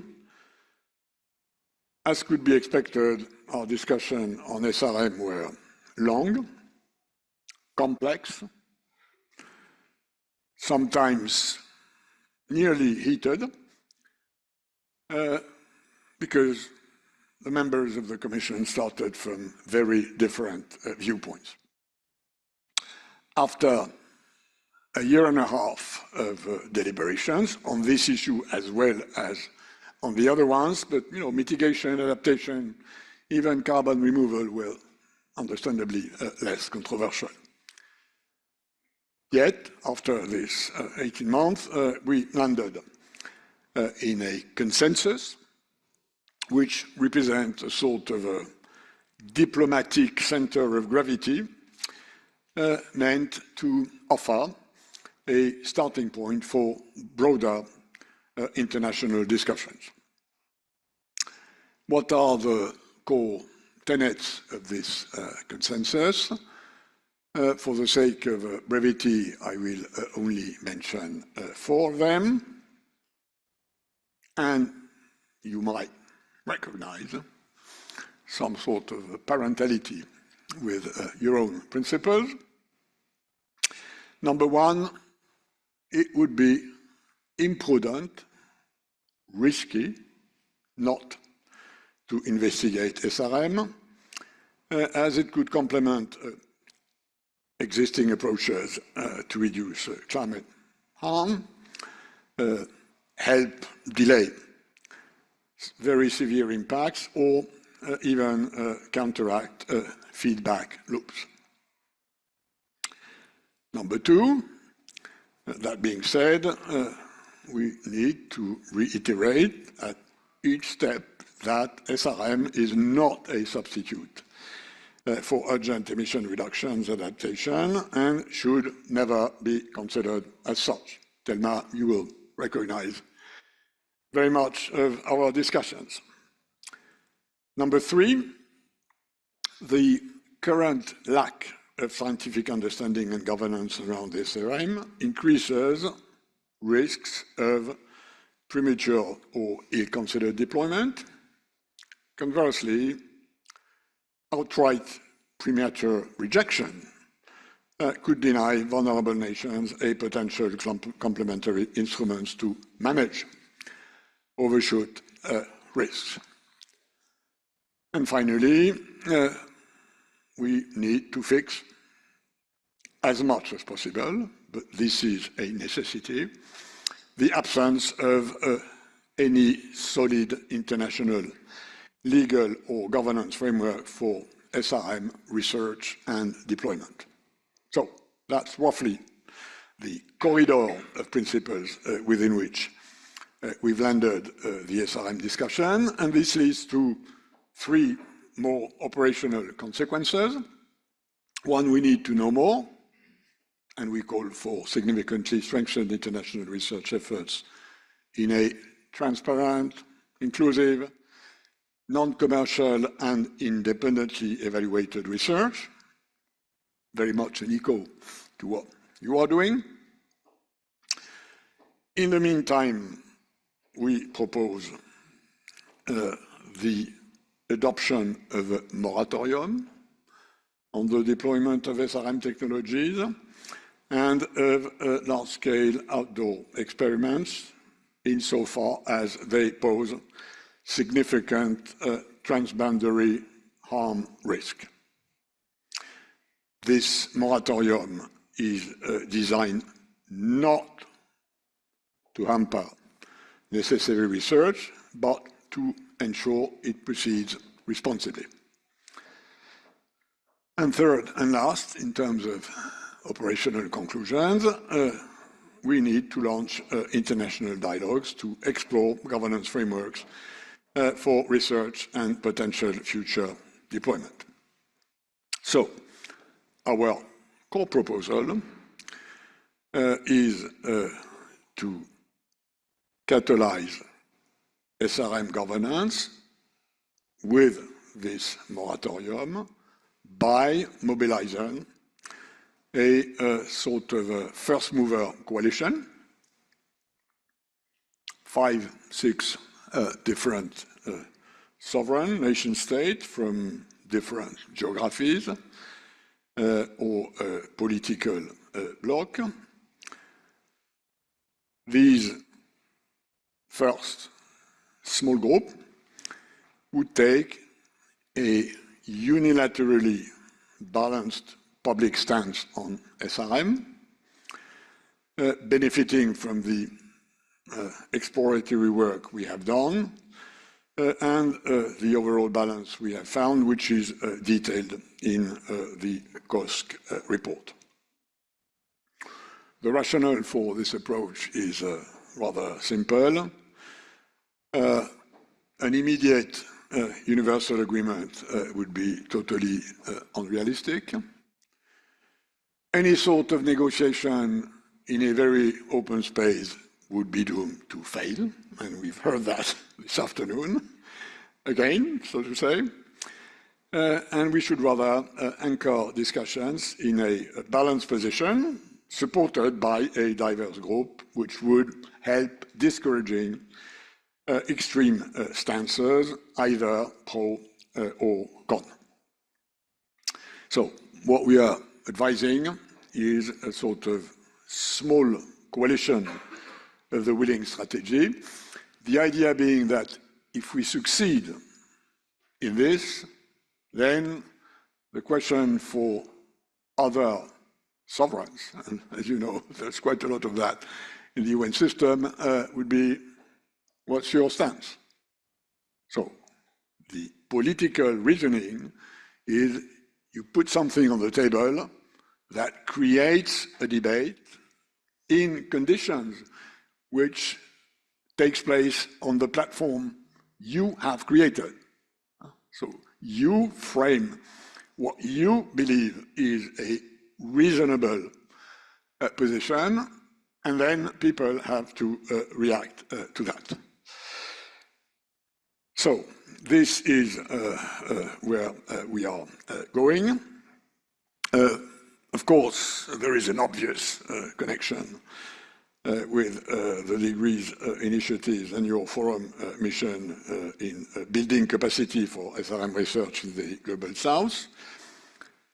And we are, with my colleagues, members of the Commission and the small secretariat we have, which is within the Paris Peace Forum, we are now actively working to try and identify governments and partners which would be the best position to engage in this effort, particularly those who want to champion the needs and concerns of the Global South. So that's my conclusion. The reason why I'm here is that we obviously, at least in our view, need to talk together.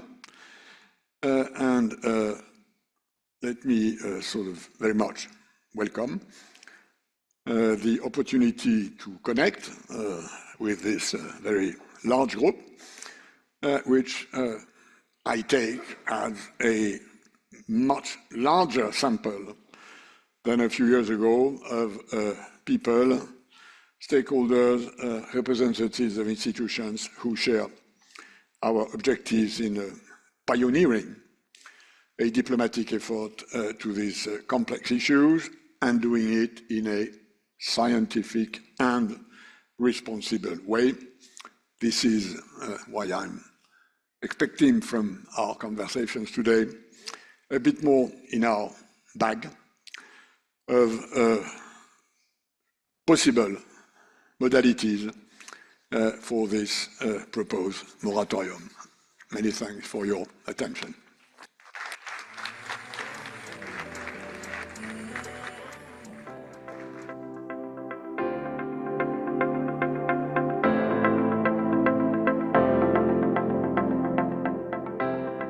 Thank you, Pascal Lamy, for that inspiring message of unity about the importance of international cooperation in developing a new, more holistic plan for a safe climate.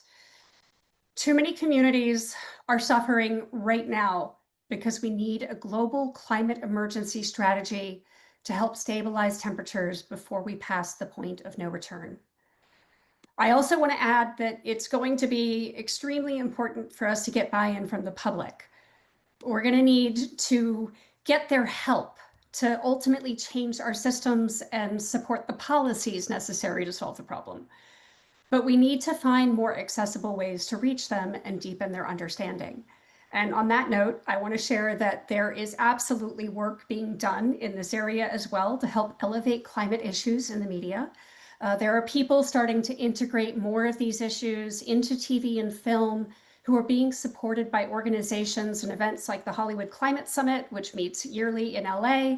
And on my end, I've actually been developing a TV series as well, a dramatic, romantic, political suspense called Revolution Earth, which I originally created with a Golden Globe award-winning writer, producer from Cheers and the Golden Girls. And I've been pitching it to producers. So there is hope. I just wanted to highlight that to give you guys a sense of what can be done. And there really are a lot of opportunities to help light a fire under the public, and which is absolutely necessary. And I want to encourage people who are working on these issues also to reach out to Covering Climate Now. They are an organization of journalists that's been elevating these issues in efforts to get more coverage.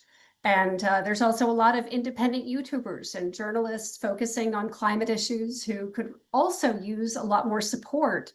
And on that end, I'll go ahead and give a shout out to my friend Betsy Rosenberg, who's been covering the Green Beat for some time. We're really going to need to work together, the public, to support the kinds of policies that are going to be necessary to address the scope and scale of this problem, and also to change the systems. Thank you.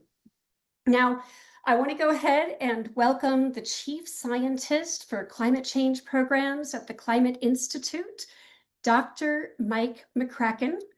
Mike has led climate change modeling studies at the Lawrence Livermore National Laboratory and also the Office of the U.S. Global Change Research Program, and is a contributing author to the IPCC assessment reports.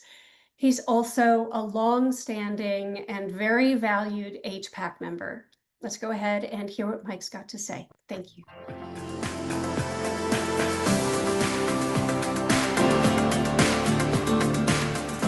Thank you. A third of a century ago, the international community agreed to the Framework Convention on Climate Change, which pledges to avoid dangerous anthropogenic interference with the climate system. Since then, however, global emissions have about doubled, and they're still going up. About the same time, scientists provided convincing confirmation that human-induced emissions were indeed, as projected 100 years earlier, increasing the global average temperature. Now in 2025, the global average temperature is about 1.5 degrees above pre-industrial, and the rate of rise seems to be growing. Warming is now projected to reach 2 degrees C by around 2040, and to reach roughly double the present level of warming later in the 21st century. These seemingly small temperature changes really hide, however, how these changes will affect the Earth's environment and the people around the world. With a global average temperature being the result of averaging over the last 10 years, over land and ocean, over winter and summer, over daytime peaks and nighttime minimums, all through the year, this average metric is about the most innocuous one that one could choose. It is what people experience day to day and even hour to hour that really matters. While scientists, in talking about extremes, tend to focus on tipping points to come, what matters for most people and for the environment is what they're facing each day as things go along. In low latitudes, a critical issue is the rising wet bulb temperature, especially during heat waves, when wet bulb temperatures are reaching up toward 30 degrees C. Such conditions essentially wipe out the possibility of working outdoors to produce the food that is needed to live. It is becoming harder and harder to survive for long out without having air conditioning, which those of us in developed nations can afford, but it is an unaffordable luxury in many of the most vulnerable regions.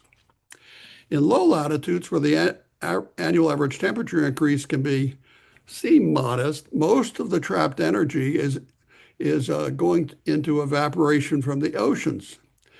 And the result is that precipitation episodes are becoming more intense. And they can be especially overwhelming when atmospheric rivers encounter mountain ranges, as has happened in India, Pakistan, Texas, California, creating unprecedented floods and devastation.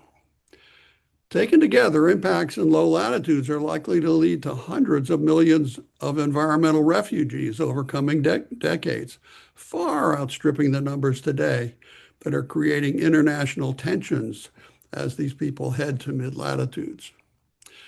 For those of us living in mid-latitudes, the average temperature increases can be double the average global increase. And if you're in high latitudes in polar regions, it can be even 4 times as much.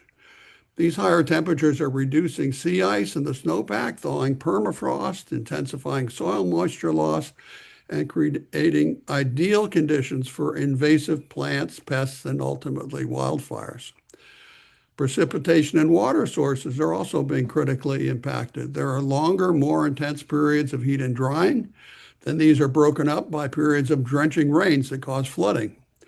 Existing infrastructure and water channels are just not designed for such conditions. For those living on low-lying coastlines and islands, the rate of sea level rise is increasing and tropical cyclones are intensifying. The consequences are coastal flooding and higher storm surges. Building higher seawalls may sound plausible, but projections are for much worse conditions ahead as glacial streams flow faster and as the ice from those calves into the ocean. Both the Greenland and Antarctic ice sheets are losing increasing amounts of mass. As a final example, greater variability in extreme weather is causing problems for farmers and threats to international supplies of major field crops, such as rice, maize, wheat, soybeans, and so on. Roughly speaking, 90% or more of most of these crops that are marketed internationally and imported by 100 countries tend to come from only a relatively few, 5 countries or less. History has made clear that a major shortfall in just one of the few exporting regions can cause an increase in international prices. Increasing extreme weather conditions, however, increase the risk of simultaneous crop failures in multiple growing areas. Even with agricultural science increasing yields per hectare, the increasing occurrence and intensity of extreme and disruptive weather seems likely to increase risks of food shortages. And in addition to the famine that can develop, repeated crop failures can lead to sustained high prices, and that will pull money out of the international commercial sector, potentially leading to economic slowdowns or even worse. What is very clear is that accelerating climate change, which seems inevitable given present trends and approaching tipping points, has the potential to be catastrophic for ecosystems and national economies. Very few nations seem likely to be immune from major impacts, and so more intensive efforts to gain control of climate change are urgently needed. Today, the primary focus has been on reducing global emissions of CO2. While all nations seem to be trying and renewables are becoming less costly, most nations are finding it difficult for economic reasons, for practical reasons, sometimes for political reasons, to rapidly transition to a non-greenhouse gas emitting energy system. While more can and needs to be done and should be done, given the limited progress, there's slow progress at least, it really seems time to face the reality that it's going to take until well into the second half of the 21st century to get close to net zero. And over the decades it takes to do that, ocean overturning is likely to slow, permafrost thawing will emit more CO2 and methane into the atmosphere, forests and oceans will probably take up less CO2, and these will all tend to sustain or even accelerate the pace of global warming. A growing number of us, especially those of us with the Healthy Planet Action Coalition, have come to the conclusion that the catastrophic consequences of warming past 2 degrees Celsius are simply too risky and should be unacceptable for society. Indeed, even continuing conditions at the aspirational peak warming level of 1.5 degrees called for in the Paris Accord seems like too much warming. So what additional efforts might contribute to a credible plan for staying below 2 degrees C and setting the stage for improving approaches over time and, if determined to be needed, moving toward warming of 1 degree C or even less by the mid-21st century and beyond. Previous speakers have talked about some potential approaches for moderating the increasing risks of catastrophic consequences, approaches that research shows are likely to be net beneficial or at least less detrimental than the path that the world is currently on, with temperatures rising into a domain that we just have no experience with. Lessons from the study of Earth's climate history make clear that the goal needs to not only keep warming below 2 degrees Celsius, but to also pull it back toward 1 degree, perhaps, and then, depending on a comparative risk analysis, something we'd adjust and figure out along the way, likely back toward less than 1 degree C warming over following decades. So what might a credible and comprehensive implementation and deployment plan include that would focus particularly on offsetting warming over the next 15 years and be able to help in the period beyond? Well, first, as noted earlier and is being pursued, ongoing mitigation efforts need to be accelerated, especially those that can have very near-term effects. So what are these? Well, first is reducing emissions of short-lived greenhouse gases. It's a relatively hidden opportunity. UNEP report a decade ago showed that it could probably help pull temperatures down by about 0.5 degree C. The focus needs to be on cutting emissions of methane and the nitrogen oxides and volatile hydrocarbons that lead to air pollution and tropospheric ozone. Cutting coal mine and gas line leakage is pretty straightforward. Capturing emissions from waste disposal facilities, sewage systems, and agriculture also all present significant opportunities. Something not much talked about is matching reductions in coal plant and freighter emissions of SO2 with reductions in emissions of black carbon that darkens snow and ice surfaces. And there's potential for doing this, and it will help reduce health and other impacts. I'll talk in a moment about perhaps adding SO2 back or some bright reflecting aerosols in as a climate intervention approach. Another thing that would be important and needs prioritization is reversing deforestation and promoting reforestation. This is not just to reduce CO2 emissions and concentrations, but also to sustain the natural uptake of CO2 by forests. We really don't want to get on a path where a greater fraction of CO2 is remaining in the atmosphere. And then, of course, we still certainly want to reduce CO2 emissions, and the best way to do it probably is facilitating growth of renewables to replace the existing system. This is also essential, of course, for reducing ocean acidification. But facilitating growth of renewables is important. One way is perhaps better transmission lines. So virtually all of these and some other approaches are underway, but to really pull down near-term radiative forcing, more attention is needed on the approaches beyond just cutting CO2 emissions. The second general area, which is being looked at a little bit at least, is to look at pulling CO2 out of the atmosphere. Now, the least expensive way to keep CO2 down is to just keep the fossil fuels in the ground. So we really want to try and push for that. But all the viable scenarios that are talked about for limiting climate change are based on pulling CO2 out of the atmosphere. And the energy needed to do this is a critical challenge for these approaches. The only potential cost-effective approaches at the moment now take advantage of nature. So nature having used solar energy to capture CO2.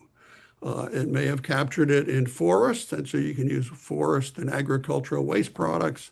It may be used to capture, grow plants in the ocean.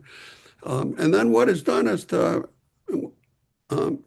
convert the products into biochar. And this can have a beneficial effect for farmers by enriching the soils and helping agricultural production. So help pays for what is being done.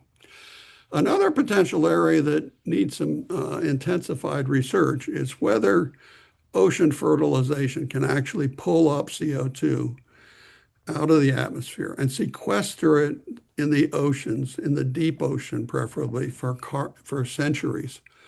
A key question then for both types of sequestration, is if they work, can they be scaled up rapidly? And this is just not known. What has to happen is emissions have to come down dramatically to make these a real contribution to cooling instead of just reducing warming. And then the third approach, and no countries are out there wanting further warming or more extreme weather or drenching rains or faster sea level rise. The only near-term approach to exerting a cooling influence to counterbalance further warming is climate intervention, or sometimes called solar radiation management or just geoengineering. There are a range of approaches, so I use climate intervention. Presently, this is not really included in the international set of policy options, even though there appear to be several possibilities with near-term potential. The most researched approach and most talked about approach is stratospheric aerosol intervention, which in a controlled, smooth, and ongoing way tries to imitate how major volcanic eruptions exert a cooling influence. Now, people talk about how much solar reduction is needed. Offsetting the present rate of warming would require reflecting only about 0.2% of solar radiation for each decade that these present high rate of emissions continues. So it's a relatively modest effect that would be hard to see for the average individual. Model simulations and present technical capabilities suggest that with an intensive engineering effort, SAI could be started in the mid to high latitudes, at least by the early 2030s, and that this would lead to a relatively well-distributed reduction in warming. The cooling that is extra in high latitudes due to ice albedo feedback would tend to pull heat out of lower latitudes. Starting such an SAI effort as soon as possible, I think, is what is really needed. And then we would learn and adjust as experience develops, and that this would seem to have fewer risks, fewer uncertainties and fewer adverse impacts than proceeding on the current path without climate intervention, which, as I noted, goes into warming levels not experienced by civilization. Other potentially high leverage approaches, which seem plausible for getting some cooling, have really only been tested and examined in the laboratory. And so they need intensified examination with climate models and through some modest field experiments. These approaches sort of include injection of aerosol catalyst to accelerate the chemical destruction of methane, injection of sea salt aerosol to brighten clouds, which is an approach being used right now to help protect the Great Barrier Reef, and approaches that can increase the reflectivity over the clear sky areas of the ocean. That might be by injecting nanobubbles in the upper layer of the ocean. It might be by inserting some sunlight reflecting aerosols into the atmosphere above. So that's sort of perhaps replacing the sulfate aerosol effect we have. There are also a number of approaches that appear to be capable of counterbalancing warming on local to regional basis. These include reflective films, mirrors, light-colored paint, other ways to increase the surface albedo, brightening clouds locally again, and revegetation of some regions, which might increase evaporative cooling and possibly increase cloud cover. In putting together a credible plan, it is really important to recognize that none of the three major approaches, neither mitigation nor carbon removal nor climate intervention, or alternatively neither reduce, restore, nor reflect, can adequately keep global warming below 2 degrees C on their own. And no one of the approaches can take global warming back to less than 1 C on a sustained basis. We really have to have a comprehensive three-pronged effort to do that.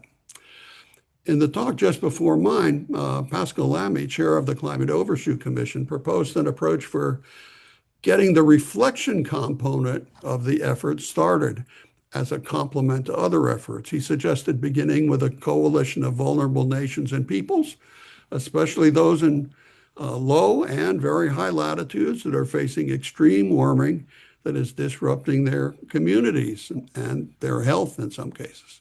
As a first step, the structure needs to set up a scientific and energy expert analysis of possibilities, and for representatives of the impacted nations and peoples to generate, review, and present a plan for taking truly effective mix of actions in the 2030s. As this is going on, the developed nations, which can pay attention to that, but the developed nations in mid-latitudes need to focus their efforts on shifting their massive CO2 emitting energy systems to low-cost renewables, proving that it can be done. The outcome of this is just essential for ensuring over the long term a livable Earth for all future generations. So the future is ours to determine. If the community of nations does not become more active than pursuing all available approaches, the narrowing opportunities that we do have may be lost. So the question that a number of us have been asking, if not the three-pronged effort now, then when? And if not now, why not? As otherwise, Earth's climatic history, theoretical analyses and models, and the inadequate pace of present trends in cutting emissions suggest that catastrophic consequences lie ahead without it. It really is time to get acting. Thank you very much.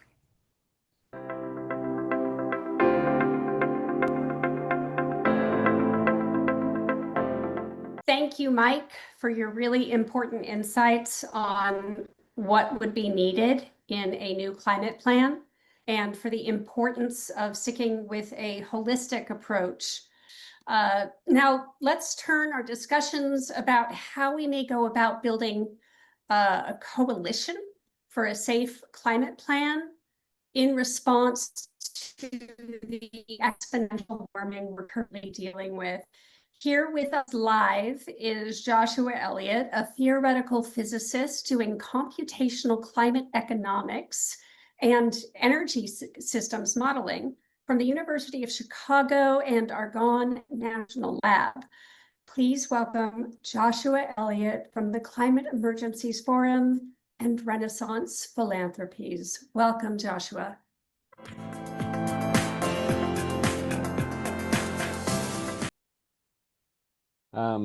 Thanks so much. I'm so glad to be here. So I'm going to try to go through a bit of a whirlwind of some of the programs and projects that we're working on at Renaissance Philanthropy to try and address catastrophic risk. So I apologies in advance that this is a bit of a rapid overview of a lot of different things. I'm going to skip a lot of the background and context because I think you guys have already heard a lot about catastrophic climate risks and climate tipping points and overshoot and all those sorts of things, and really try to dive right into to some of the specific topics, to some of the risks, and particularly to some of the early and translational stage R&D that we're trying to advance at Renaissance Philanthropy to try and create some options for society for these risks. So first of all, Joshua Elliott. My days as a economic and climate economic and energy systems modeler is a very long time ago. So thank you for that blast from the past from about 20 years ago in my academic years.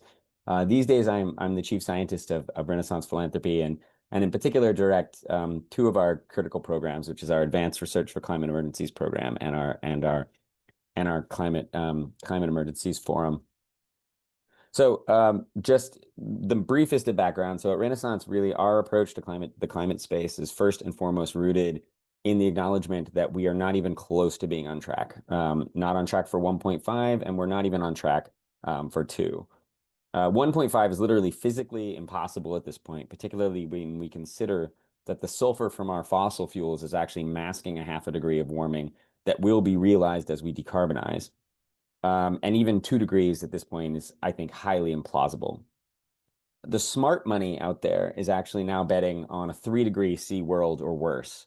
Big banks are quietly stress testing their portfolios for it, and investors are betting that climate agreements will fail. But the good news is that air conditioning stocks will go through the moon. So in a 3-degree C world, the risk of catastrophic and irreversible and even cascading climate impacts is very high. Confronting these climate emergencies really has been at the core of Renaissance since even before we actually launched the organization. We do that through 2 different programs. So one is our Advanced Research for Climate Emergencies Fund, which supports translational R&D in order to expand the space of society's options for being able to address these risks. And then the second is the Climate Emergencies Forum, which we co-developed with the UK's Advanced Research and Inventions Agency, that really is trying to build the institutional framework, the coordination layer, the layer that's required for awareness across governments and nonprofits and scientists and other stakeholders in order to be able to make effective decisions about research and about scaling interventions like solar geoengineering. All right, I'm going to dive into some projects. So I'm gonna go really quickly through a number of different efforts, and hopefully this isn't too much of a fire hose, but I want to actually start out with CDR because for us to have any chance of a safe climate future, carbon dioxide removal must succeed. It simply must. There's no other option, period. But doing so, succeeding at carbon dioxide removal means building a new heavy industry that's literally basically the size of the global oil and gas sector, and doing that in just the next 25 years, even at the same time as carbon credit markets are actually significantly lagging, and investment from venture is collapsing. The big idea here in this program I'm developing with ARC fellow Noah Deach is to reframe climate destabilization as really a core national security threat, with carbon dioxide removal as the appropriate response.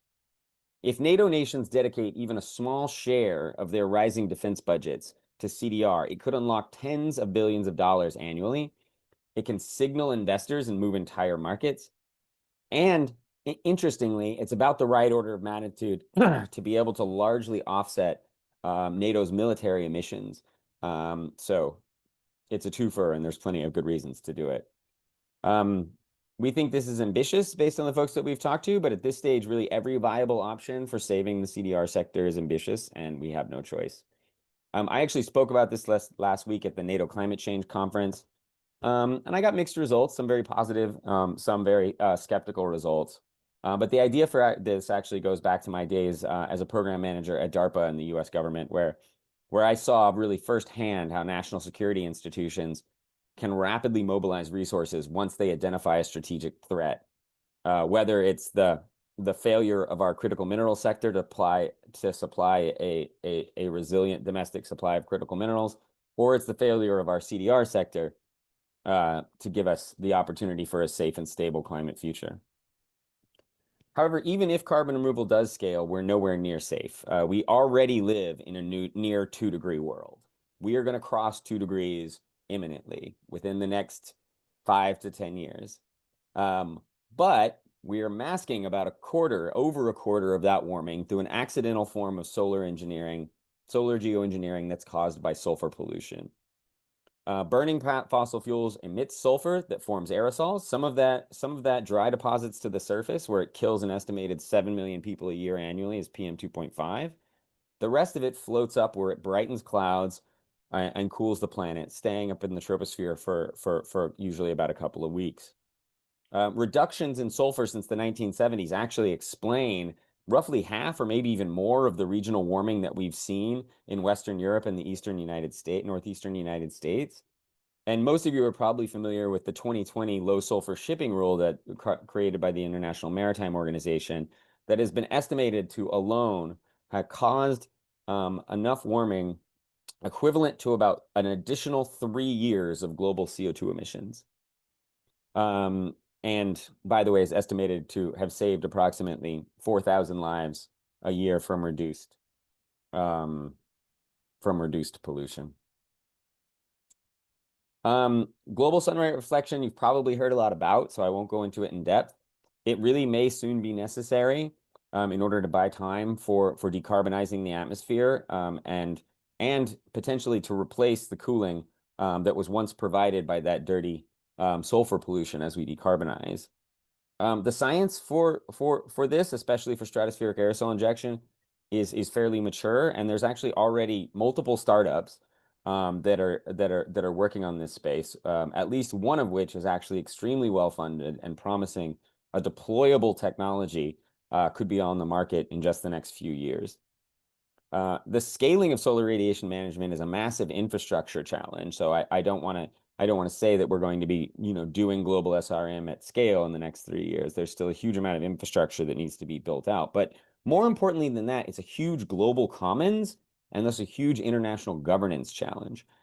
And yet, despite that, we're still debating whether or not we're even allowed to discuss this in polite company. Last year, we helped to support and launch an organization called Reflective that's trying to build the policy-ready knowledge that's going to be necessary to build that governance layer in order to address the very sticky sort of global public commons challenges that come along with global SRM. And we're also working through our Climate Emergencies Forum to try and sort of seed and shape the institutions that are going to be necessary for responsibly scaling and deploying the technology. Now, even if global SRM is deployed and it's deployed quickly and it's deployed effectively, unfortunately, it's not a silver bullet at all. It's not going to slow the risks that we've seen in the ocean and that we heard about earlier today, since it can't remove the massive amount of heat or acidity that's already been built up there. And the cryosphere, and particularly the ocean ice interface, is perhaps even more concerning. The Arctic, which is warming, as most people know, 4 times faster than the global average, is really the canary in the coal mine of climate change. We've already lost about 75% of the sea ice in the Arctic by volume. And this triggers feedback loops from exposing darker oceans underneath that can accelerate permafrost destabilization and emissions, and accelerate freshwater releases, particularly from Greenland, that could disrupt Atlantic currents. Cooling and stabilizing the Arctic at this point is simply essential. for the survivability not only of the Arctic, but really of the entire planet. Approaches to this range from thickening sea ice to actually rewilding the permafrost with long-lost species. But we're particularly focused in the near term on a technology called Arctic cloud seeding or mixed-phase cloud thinning. This is the exact same technology that's been used at ski resorts in the United States to like make it snow more. It's cloud seeding. It's something we've been doing for 80 years, but when it's applied to the Arctic, where clouds are actually net warming rather than net cooling during most of the year when the sun's not shining or shining very little, it has the effect of thinning clouds to outgoing infrared radiation, and it's estimated to be able to cool the region by about 1 degree Celsius overall averaged over the year and at a very low cost. The Arctic Climate Emergency Response Fund is backing the first observational campaign for this winter and doing deep regional engagement and a stage-gated process in order to build up to potential perturbative experiments in 2027-28. Okay, I'm now going to really go through a lightning round. So last spring, we helped launch the Avert Glacier Initiative, which is developing methods to stabilize Antarctica's Thwaites Glacier by removing or refreezing the meltwater that's lubricating its flow into the ocean. Thwaites is often called the Doomsday Glacier because its collapse could directly trigger a meter or even 2 meters of global sea level rise and could potentially unleash the broader West Antarctic ice sheet behind it. Even if glaciers are stabilized, it's likely that sea level rise this century will remain sort of unacceptably high, particularly for much of the sort of low-lying communities in the low and middle income countries. So just ahead of New York Climate Week, we published a study that we've been working on for the last year. It's a first-of-a-kind report that was produced by a fantastic professor, Amir Agakuchek from UC Irvine, that's exploring the potential to reflood or flood inland depressions in order to literally create new seas, to drain some of the waters off the oceans, thus lowering the sea level directly by creating new seas. This also has secondary benefits of generating hydropower, helping to restore the damaged ecosystems, boosting local rainfall, and potentially becoming a source of new tourism revenue. The potential is real, but much more work needs to be done, and I'm happy to share the report, the link to the report with folks if they're interested. We're also worried about biotic tipping points like coral reefs. Australia's marine sky brightening trials on the Great Barrier Reef have shown the potential for local cooling, but a lot more work needs to be done, particularly in thinking about how do we sort of scale these things effectively. So we're supporting a project called Undercurrent, which is a team of engineers that's developing a wave-powered buoys that generate long-lasting nanobubble blankets that can shield corals during the hottest parts of the day and the hottest parts of the year. And then finally, given the multitude and urgency of the risks like tipping points, it's essential that we also focus on improving the resilience of frontline human systems like agriculture and water and coastlines, to reduce the potential that large-scale impacts could cascade through vulnerable human systems and really destabilize entire regions. So we've developed, along with partners called Deep Science Ventures, which is a venture studio based in London, something we call the Climate Emergencies Resilience Lab, which started out by mapping cascading risks in the human system from hundreds of different ideas and narrowing that down to 10 highly scalable, venture-backable opportunities to be able to reduce human fragility to extreme climate shocks. We also produce many more high social value opportunities that might be a much better fit for governments or philanthropy. We released a report on that during New York Climate Week, and again, I'm happy to share the link if folks are interested. So I want to just talk for a second about how we think about how to prioritize these risks, because with all the sort of risks and the catastrophic risks in the system, I often get asked, like, how do we actually decide what to focus on? So we're actually in the process of writing up some of the frameworks for how we think about these things and how we sort of prioritize these things. So the first one is we think about sort of an impact, urgency, neglect, and tractability framework. And in the interest of time, I won't go into much depth on this, but we've evaluated this across the set of systemic risk categories that we track. And what you can see is that pretty much everything scores a 4 or a 5 on impact, urgency, and neglect, but then scores very low on tractability.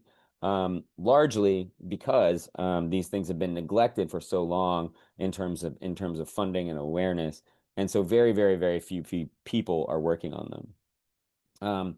Over the next few months, we're going to be taking this analysis deeper and launching an interactive tool so that people can take a look at this. To put this a little bit more into context, we've also looked at funding streams from published estimates across a number of the sort of different potential pillars of climate action. So in the more conventional pillars of climate action, looks something like this. Mitigation is very mature. It gets about $2 trillion a year, mostly from market rate investment. And the returns, the published estimates on returns are that it costs about $30 to $50 per ton of CO2 avoided. Adaptation gets hundreds of billions a year, largely from multilateral development banks or nations, and it's estimated to give returns of about $4 to $10 in avoided damages for every dollar spent. Carbon renewal is newer, with investment in the billions, though as I mentioned earlier, that appears to be slowing at the moment. By contrast, climate emergencies work really gets only a few $1 million a year. Mostly from just a handful of philanthropies. Even though conservative estimates suggest that it's sort of return from investing in this space, if these ideas turn out to be valid, are likely to be 100 or 1,000 times higher than other climate investments in terms of avoided warming and in terms of avoided impacts. So this has led us to going to sort of one layer deeper into this analysis, looking actually specifically looking at different technologies and approaches for reducing risk rather than just evaluating, ranking the risks directly. We gathered evidence on sort of potential, what you could call ROI, if these technologies succeed, and then also worked backwards from there to really gauge the neglectedness and potential return for early philanthropic investment, considering the likelihood of the timelines to success of translational R&D, and what other levers really need to be pushed besides science and technology to be able to advance these technologies. So here's just a few examples, and we're going to be publishing a full analysis in the coming months. But the results are pretty striking. Tens of millions now invested in ice sheet stabilization could prove out technologies that could then cost tens of billions to deploy and avoid tens of trillions from catastrophic sea level damage. Similarly, early investment in Arctic cooling could validate methods that for hundreds of millions annually might cool the region by up to 0.4 degrees C, cutting global warming at a cost of literally mere pennies per ton of CO2. And then finally, global SRM, which has actually received the most funding, has probably received about $300 million in funding over the last couple of decades, almost exclusively from philanthropy and more recently from investors. So it's so far much less neglected, but the potential is very real. We estimate that doing SAI to block 1 degree of warming over 20 years would probably cost the world something like $100 billion. Whereas for CDR, doing that same thing with CDR, even at optimistic prices, would cost 1,000 times more. So finally, I'll just end with this. The UN's climate framework has 3 legs. It has cut emissions, adapt society, remove carbon. Anything that cannot be avoided in that framework gets put into a ledger item called loss and damage. Loss and damage is projected to cost the world $400 billion a year over the next decades. But in reality, loss and damage means like entire island nations lost. It means, coastal megacities redrawn. It means ecosystems destroyed and millions of people displaced. Treating this like a line item in a ledger, it really is the real moral hazard, not researching potential geoengineering approaches that could actually save lives and livelihoods for the most vulnerable populations. At this point, any decent chance we have at a safe and fair climate for the future needs a 4th leg, and that is prevention of catastrophic risk and protection of the most vulnerable people in our population. So our mission at Renaissance is to make sure that within the next decade, humanity has credible, science-based, and socially legitimate options to prevent or respond to climate systems failure, turning catastrophic risk into something that we can actually manage. Thank you very much.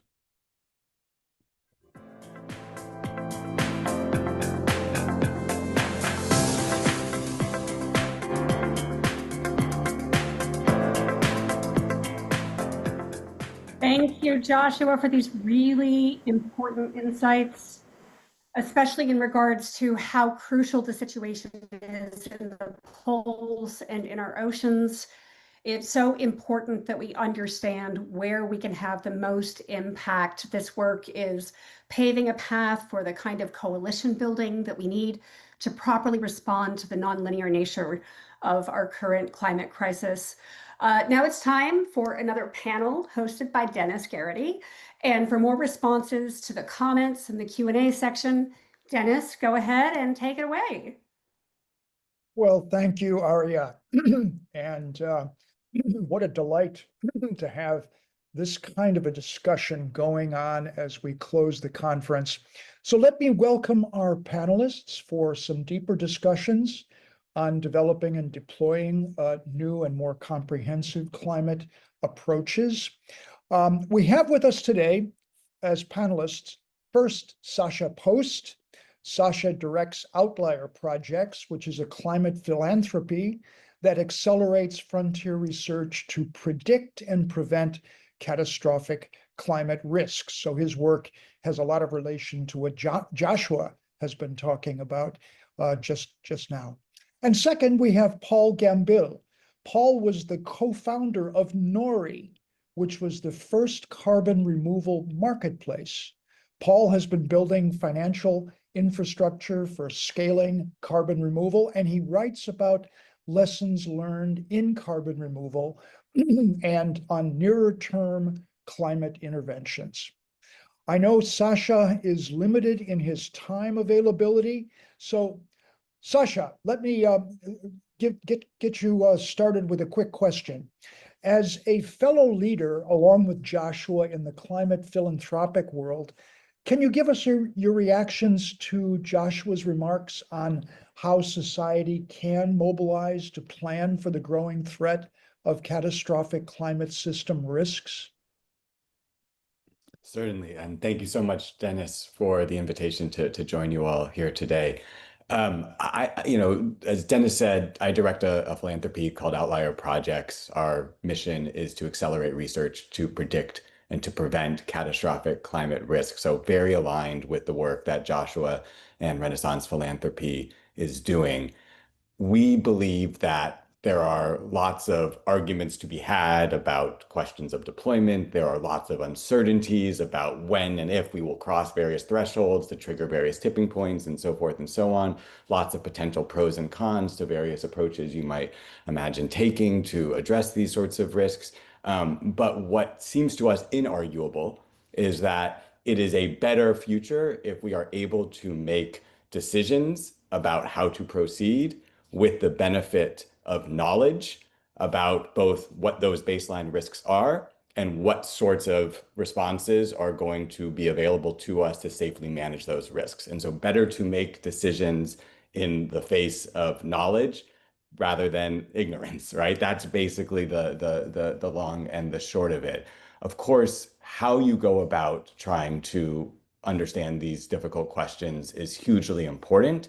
So we've talked here today about the need to, for example, fund researchers not just in Europe or the United States, but in the global South as well, to address questions that are of high importance and salience, not only to people in the global North, but in the global South as well. We've talked about the importance of ensuring that research is not only generating new knowledge, but doing so in a way that is comprehensible to a variety of different constituencies and audiences and is credible to them as well, right? This is a huge issue of legitimacy, a huge issue of trust.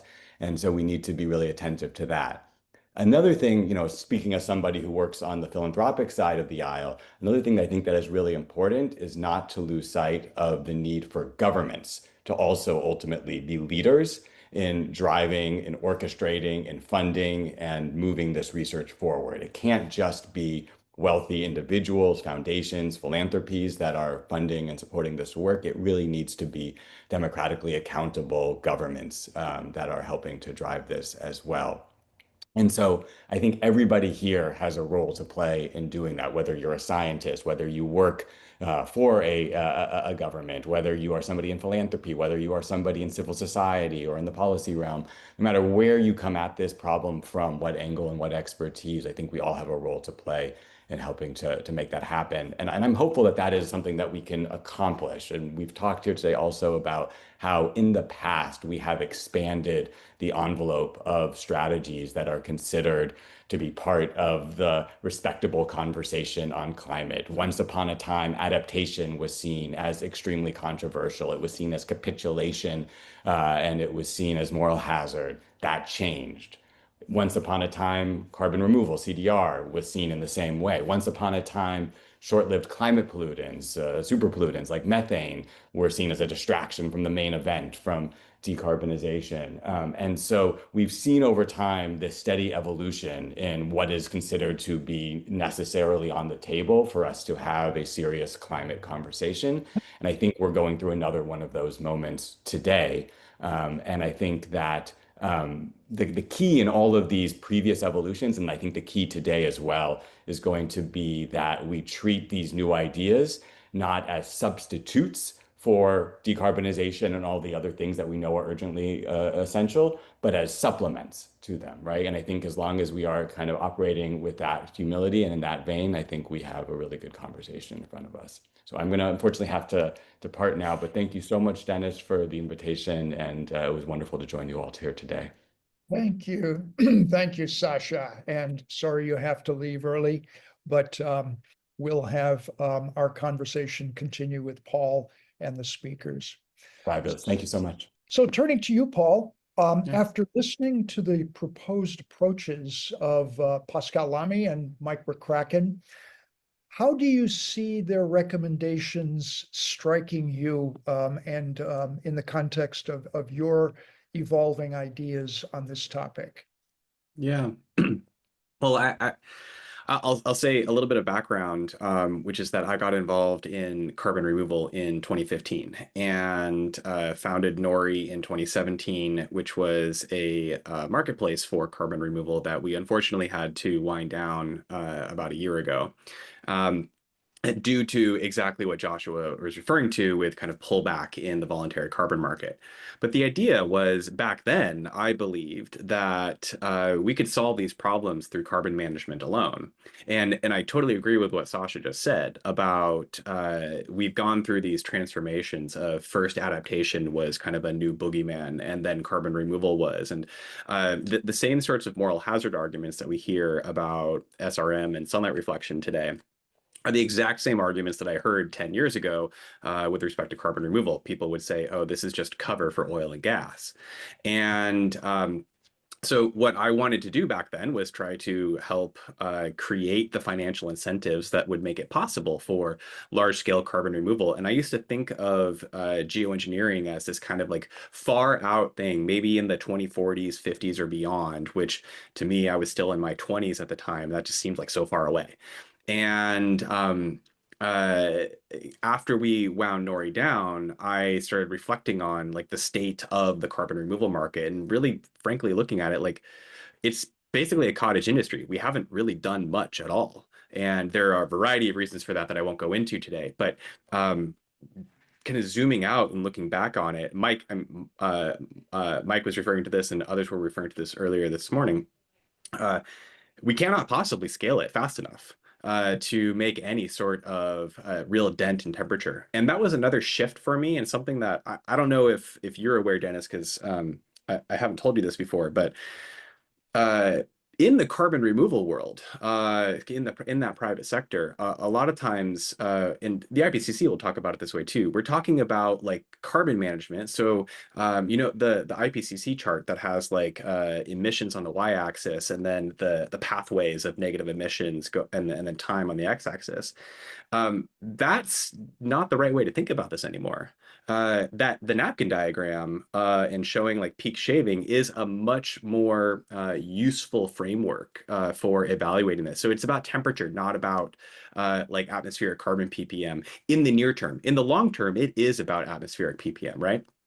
But in the near term, because of the risks that we're facing, extreme heat, tipping points, risks to food systems that we've heard about, and then a couple other factors that I haven't heard people mention yet. One is as temperatures get much warmer, our ability to draw down CO2 through nature-based systems will decrease. And so the very tools that we are going to be relying on for this long-term project of pulling out over 1 trillion tons of CO2 are going to be degrading over time with higher temperatures. So that's another reason why it is important to bring the temperature down. And then another one too is we've been mostly focusing on the science. There's been a little bit of discussion around like the socio-political aspects of this, but like, I mean, I think we can all look around at the state of the world, understanding the rise of populism and economic insecurity and so on. Like, I look at this and think, it's not like our social institutions are going to get any better under worsening and warming conditions. So if we want to create the socio-political systems that we need in order to actually solve climate change, we're going to need temperatures to be cooler as well. And so I don't see SRM, like the framing of it as insurance, I think is incorrect. Because as we heard from Wake and Hugh and others earlier, it's going to take quite a bit of time to scale up any deployment. And that means that we need to start preparing today, right now. And this is all about buying time for many of the projects that Mike was describing. One of the other factors that I think people should be aware of is within different climate communities. I mean, my experience in carbon removal as that was kind of a burgeoning industry getting off the ground, we've talked about like there's mitigation, there's work in adaptation, there's work in carbon removal. People working in those different fields tend to be almost myopically focused on their particular aspect of it. And humans are tribal. And so there's this need for zooming out and looking at this bigger picture, which I think this conference has done a very good job of taking into account of the broader system of projects that all need to be going on. And we need to be thinking about this from like a project management perspective. So if you're familiar with a Gantt chart, the notion of like laying out all the different tasks that need to be done in order to do this and visualizing like how long they will take, how many resources will they require, what are the blockers and dependencies that exist for these things? That is the proper way, I think, at this point that we need to be managing this crisis. And so when you do it that way, I would look at SRM in particular as like the critical path dependency. It is the thing that has to happen in order to make everything else that we want to do more possible. Because if we don't do it, then we're facing an uphill battle that seems nearly impossible to solve. Mm-hmm. Very well thought out, Paul. And I think that in the interest of time, we'll move on to our Q&A segment and get you involved there. And I hope that Mike and Joshua are still with us. I'm not sure. But as we get started, I note that we've had well over 50 questions asked by participants today, and that our speakers and panelists have been very active in answering the large majority of them, four-fifths of the questions. So I encourage even more questions for the speakers as we go forward. But starting off, we have a question from Jonathan Cole for Mike. Are you aware of any observed negative effects after the Mount Pinatubo 1991 eruption that released 50 megatons of aerosols into the stratosphere and which fell out over the next 2 years? Mike? I guess first I should say I apologize for not being there the whole time live. I'm on a cruise of the Baltic Ocean. And actually, it's actually very relevant to actually what the conference is up to, because what is absolutely amazing about many of the countries here is their low elevation. and they're going to suffer tremendously from significant sea level rise. At least for the developed nations which have air conditioning to keep them cool during hot temperatures, something that is not true in the low latitudes. The sea level rise can be a very important issue for nations that are in the mid latitudes and island nations and a whole host of nations. And the Joshua's suggestion that the people are looking ahead to the temperature going to 3 degrees, it's just sort of unbearable if you look at what the sea level sensitivity is from coming out of the last glacial maximum 20,000 years ago to 8,000 years ago. The temperature warmed 6 degrees while sea level went up 120 meters, and that melted 2/3 of the ice on land. There's another 60 meters or so of sea level equivalent to go. So if we go up 3 degrees, we're going to be on a path to huge sea level rise of many tens of meters, and the countries aren't going to survive it. I mean, what I just got thinking about intervention things we should be thinking about is both damming the Straits of Gibraltar and damming the passages between Denmark, where the Baltic Sea and the Atlantic Ocean are connected. Because if that much sea level rise comes in, there's going to be tremendous impacts from sea level rise. On the question that Jonathan asked, well, there are going to be some effects from cooling, but it's sort of well within the normal variability. What society has tended to do is adapt itself to not just the mean, but to some variability around the mean. And so in most situations, adapting to a volcanic eruption and something, if it's not really catastrophic, and we've had ones in the past that have been, but we're not talking about SRM anywhere near those levels. It's gonna be adaptable, and I don't think there were any really significant effects other than sort of close into where the eruption was and things were happening. So I'll sort of leave it there, but I don't think there were any really significant effects, and there were presumably some actual beneficial ones from the cooling, and the light scattering that occurred actually got light down into the forest canopy and probably promoted some extra growth and pulled a little extra CO2 out of the atmosphere. Okay. Maybe a follow-up question related, Mike. Do you see the need for a highly credible international scientific assessment at this point to support the effort to develop a new comprehensive climate plan? Well, I think we know a great deal. I think, there's a lot of discussion about governance, but the nations of the world really agreed.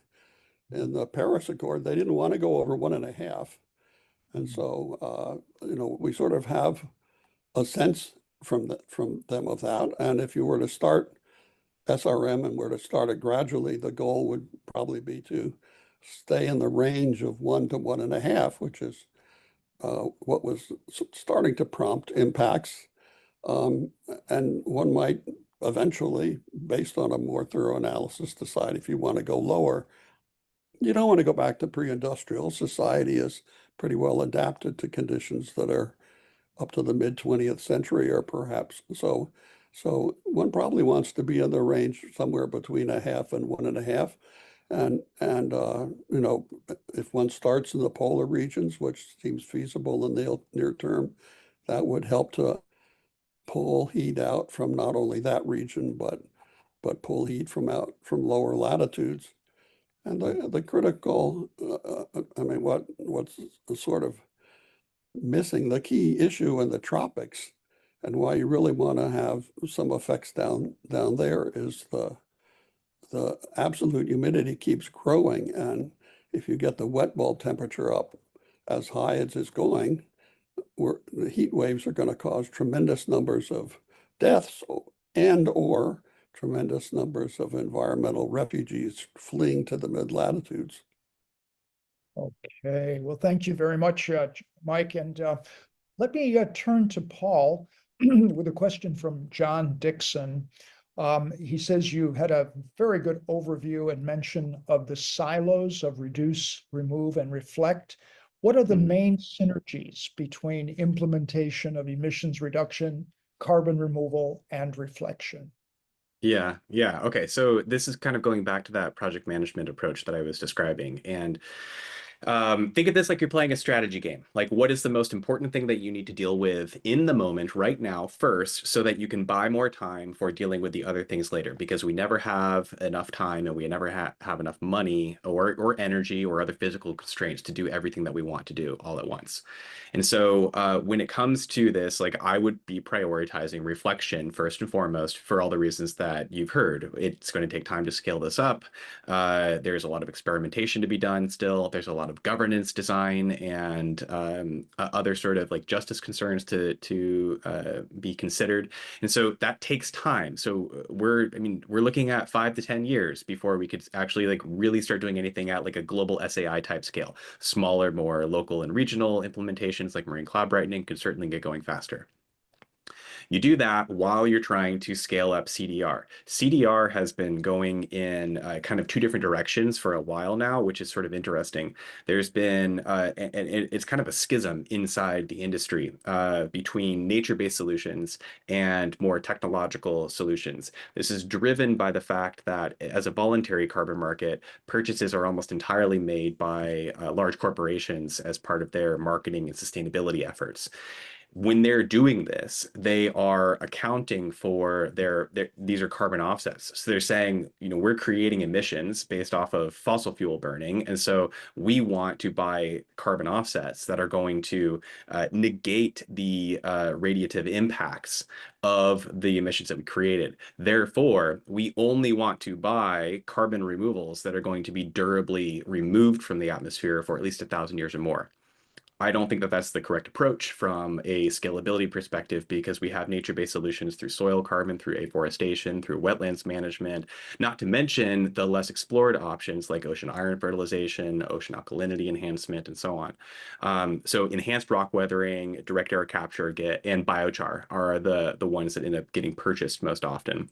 So I think we need to be shifting that into much more like what is scalable today. And then emissions reduction, this is not just energy transition, but it's also food system transition, it's land use reform, it's manufacturing reform, like steel, cement, all sorts of different base components that go into our global economy. Emissions reduction and carbon removal, that's the work of like the next century or more. It's not going to happen in a very short period of time. Now, where are the synergies? And there was another question that was asked about what role does solar energy play in this? And I do think that the energy transition matters here, because when you look at the charts of the share of different types of energy sources as they've been changing over time. Yes, we have expanded greatly the amount of renewable energy, but the amount of fossil fuel energy is still basically the same as it has been for a long time. So I don't see much of that changing until we start getting large-scale nuclear deployment. I think that's the only possible solution for this. And then that's also relevant to carbon removal, because I am advocating for more nature-based solutions. And again, setting aside OIF, which has large potential, but also open questions. If you're looking at the maximum capabilities of carbon storage through soil carbon, through planting trees, through macroalgae, we're capping out somewhere maybe around 15, 20 billion tons per year. And that's like at the absolute maximum. So we're not going to reach that number. So the rest of it will have to come from other more industrial types of approaches, and that is going to take an enormous amount of energy.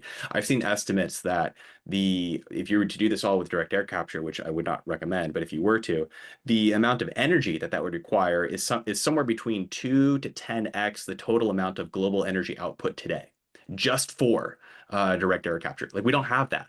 And the only way to get to that level is with large-scale nuclear. So those are how I see those things kind of relating over time and for the rest of the century. Very good. Very good. We have questions related to a democratic approach for voting on this issue of deployment of SRM and other methods with the global population. We also have an interesting question from probably a journalist who was asking what journalists can do to support more public awareness in this area.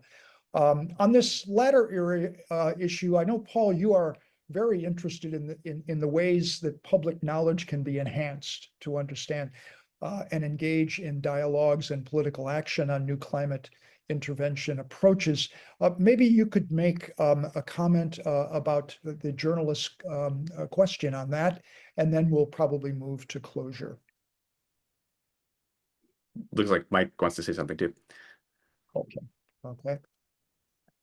Well, I guess one comment I would make is that every article that is written about SRM seems to talk about huge uncertainties and serious adverse impacts. The model results don't show that at all.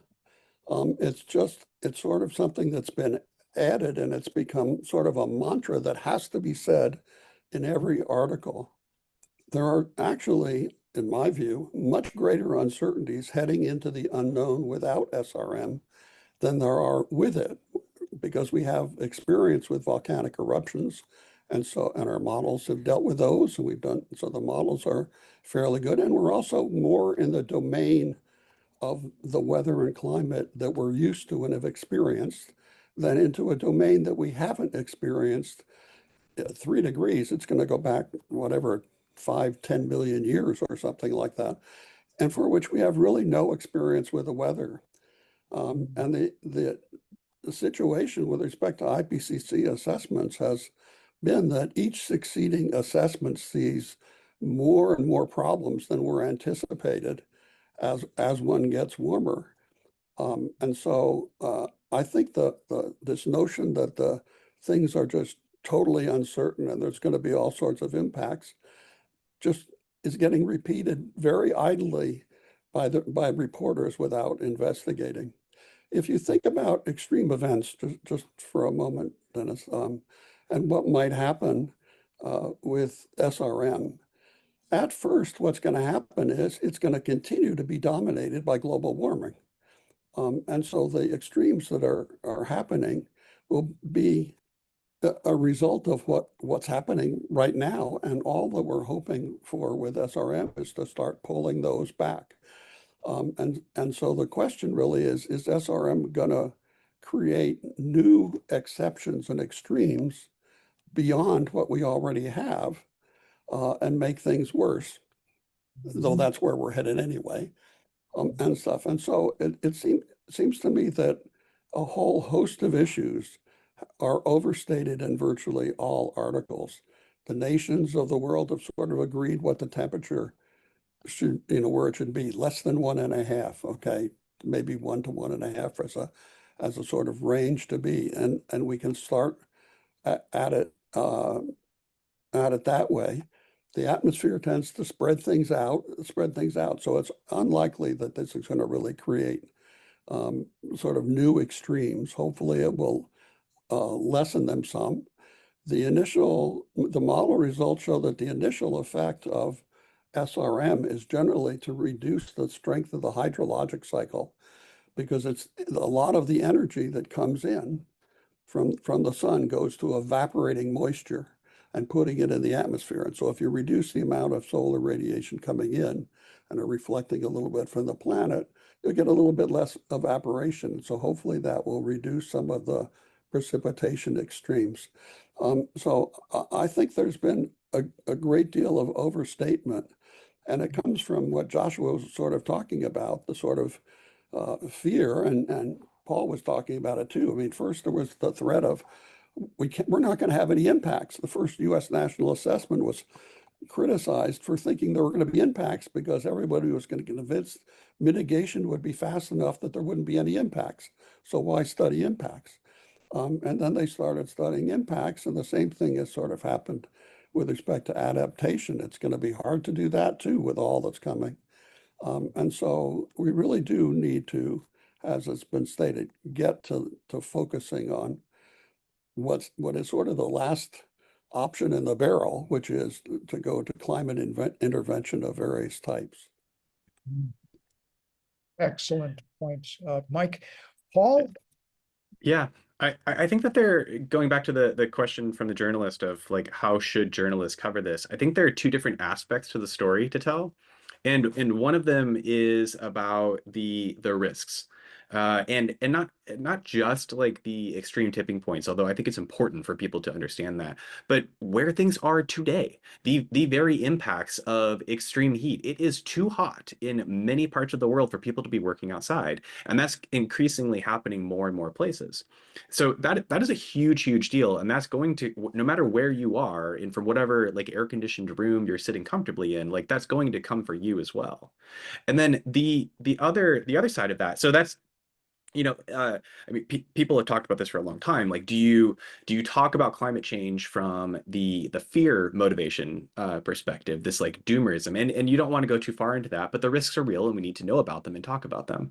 But the other side of the story too, then, is precisely what Mike was just talking about. Like, we have options on the table that could make life better for people. We could reduce suffering by implementing some of these options. And there are some really interesting stories to be told, I think, especially around when you consider, like, one of the things I've been doing all year long has been trying to explore, like, okay, as I've been coming into the SRM space from CDR, it's been trying to understand the landscape of the people involved. And I was especially surprised to learn about how strong of an opposition to even experimentation with SRM there is from within a large contingent of the climate science community. That's a really interesting story. Someone should be talking about that, because that has impacts all the way up to the IPCC. Like, our policymakers, I want to recommend a book to everyone called 5 Times Faster by Simon Sharp. And in that book, he does a fantastic job of talking about like how this actually works at the policy level. And like, ultimately, policymakers are only reading like the 1 or 2 page executive briefings that make it out of like each different chapter from the IPCC assessment reports and so on. And then there's like a whole process for how the authors of the AR chapters are chosen and all of that. And there's debate on like what gets included and what is not. And so it really matters that there is this interesting like schism divide between different contingents of climate scientists. Like, there is much debate over what we should do. And the other thing I think that's worth considering in this too is scientists are not the only, especially like climate or atmospheric scientists, are not the only group of people that should be consulted on what is like proper about this. And I think back to how different countries of the world responded in the pandemic. And I'm American. In the US, we had policy dictated almost entirely by epidemiologists, but that's not the only factor.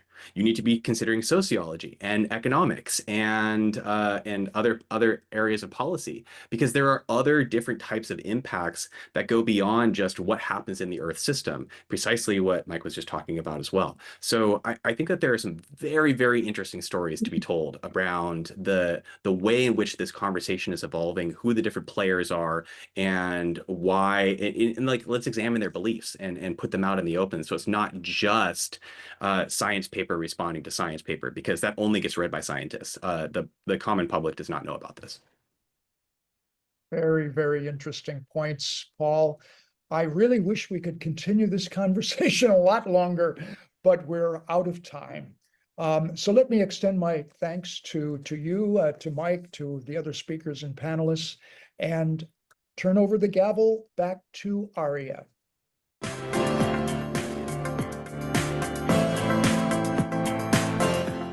Thank you, Dennis. That was an amazing conversation to really help bring the interconnectivity of these issues into perspective. I think it's so important to acknowledge that there are so many systemic issues that came together to create the situation that we're currently dealing with. And it's going to take many solutions acting synergistically together to respond at the scale necessary to heal and regenerate our ecosystems, and ultimately to restore a safe climate. The heart of this work is absolutely vital to saving lives and ecosystems around the world. And I think that should be central to our message, and that's something we should never lose sight of. So that wraps up our fourth and final session on deploying a new climate plan. It's been a pleasure to serve as your host. I'd love to keep in touch. And I'm getting ready to launch a podcast to have more of these conversations in a way that I hope will help make the science more accessible while bringing people together across political divides, called Saving Planet Us. Please feel free to reach out and please let me know what you're working on. You can go to savingplanetus.com to learn more and fill out the form so I can let you know when the first episode launches. And I think there's so many people who've been part of this discussion who I'd love to continue the conversation with as we move forward. It's been a pleasure. Please hit the applause button for our amazing panelists. It's been really wonderful. Thank you so much, Dennis. And to summarize our next steps and to officially close out the conference, I'll hand it back to Dennis, our HPAC board chair. Thank you.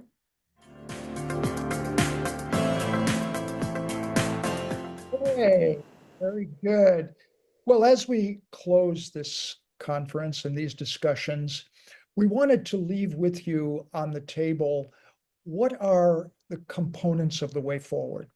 And just to remind ourselves that in this session alone, we have seen some important points and some important proposals laid out for further work and further mobilization.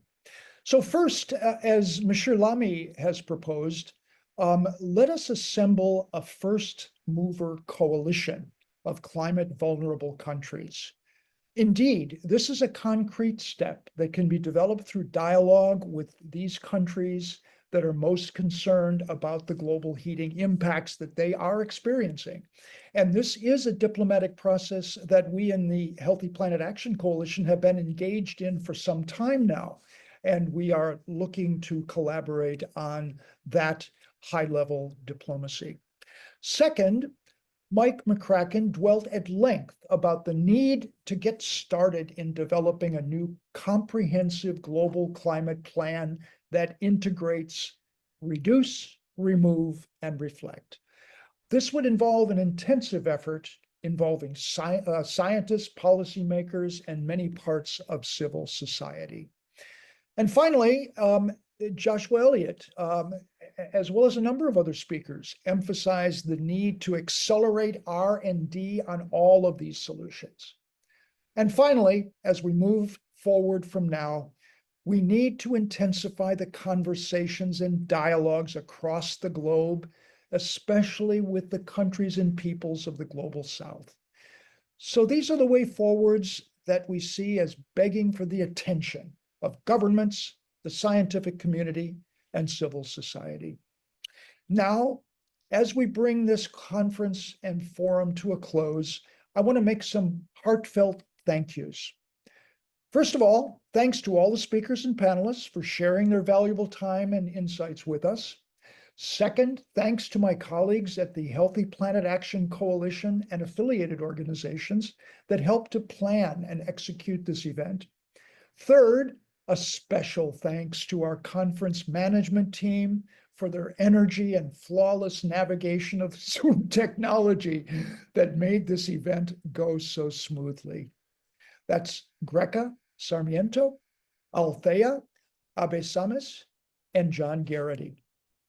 Fourth, a shout out to our conference host, Aria, for serving us so ably and graciously during the entire event. And finally, thanks to all of you for joining us and for the important work that you are doing at this very crucial time. We've had over 800 participants engaged in this event. And as I mentioned at the beginning, we are on a journey together. We've passed 4 milestones during this conference, designated by the 4 sessions of the event, but we have a long, long way to go. We are in a strange and scary territory, and it's going to require unprecedented imagination and dedication to get us through. We hope that you will consider joining the Healthy Planet Action Coalition to further strengthen us as we pursue our mission to championing the need for a new comprehensive climate plan. It's simple to join and there is no membership fee. You can contact me about this at the email address here. And important reference materials are available at the Healthy Planet website and the preventing2degrees.org website. And the recordings are going to be up by next week, and they will be sent to all registered participants, as well as being posted on both of the websites as well. We will be following up with more opportunities to learn together and to collaborate together to moving forward toward a new global climate strategy for humanity. We welcome your partnership and engagement as we move forward to build a safer climate for all, particularly for our children and grandchildren. Do connect with us and engage us on the road ahead toward a healthy, thriving, and more just planet for us all. With that, I officially close this Global Heating Emergency Conference. Thank you all. Onwards.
So when the man comes, there will be no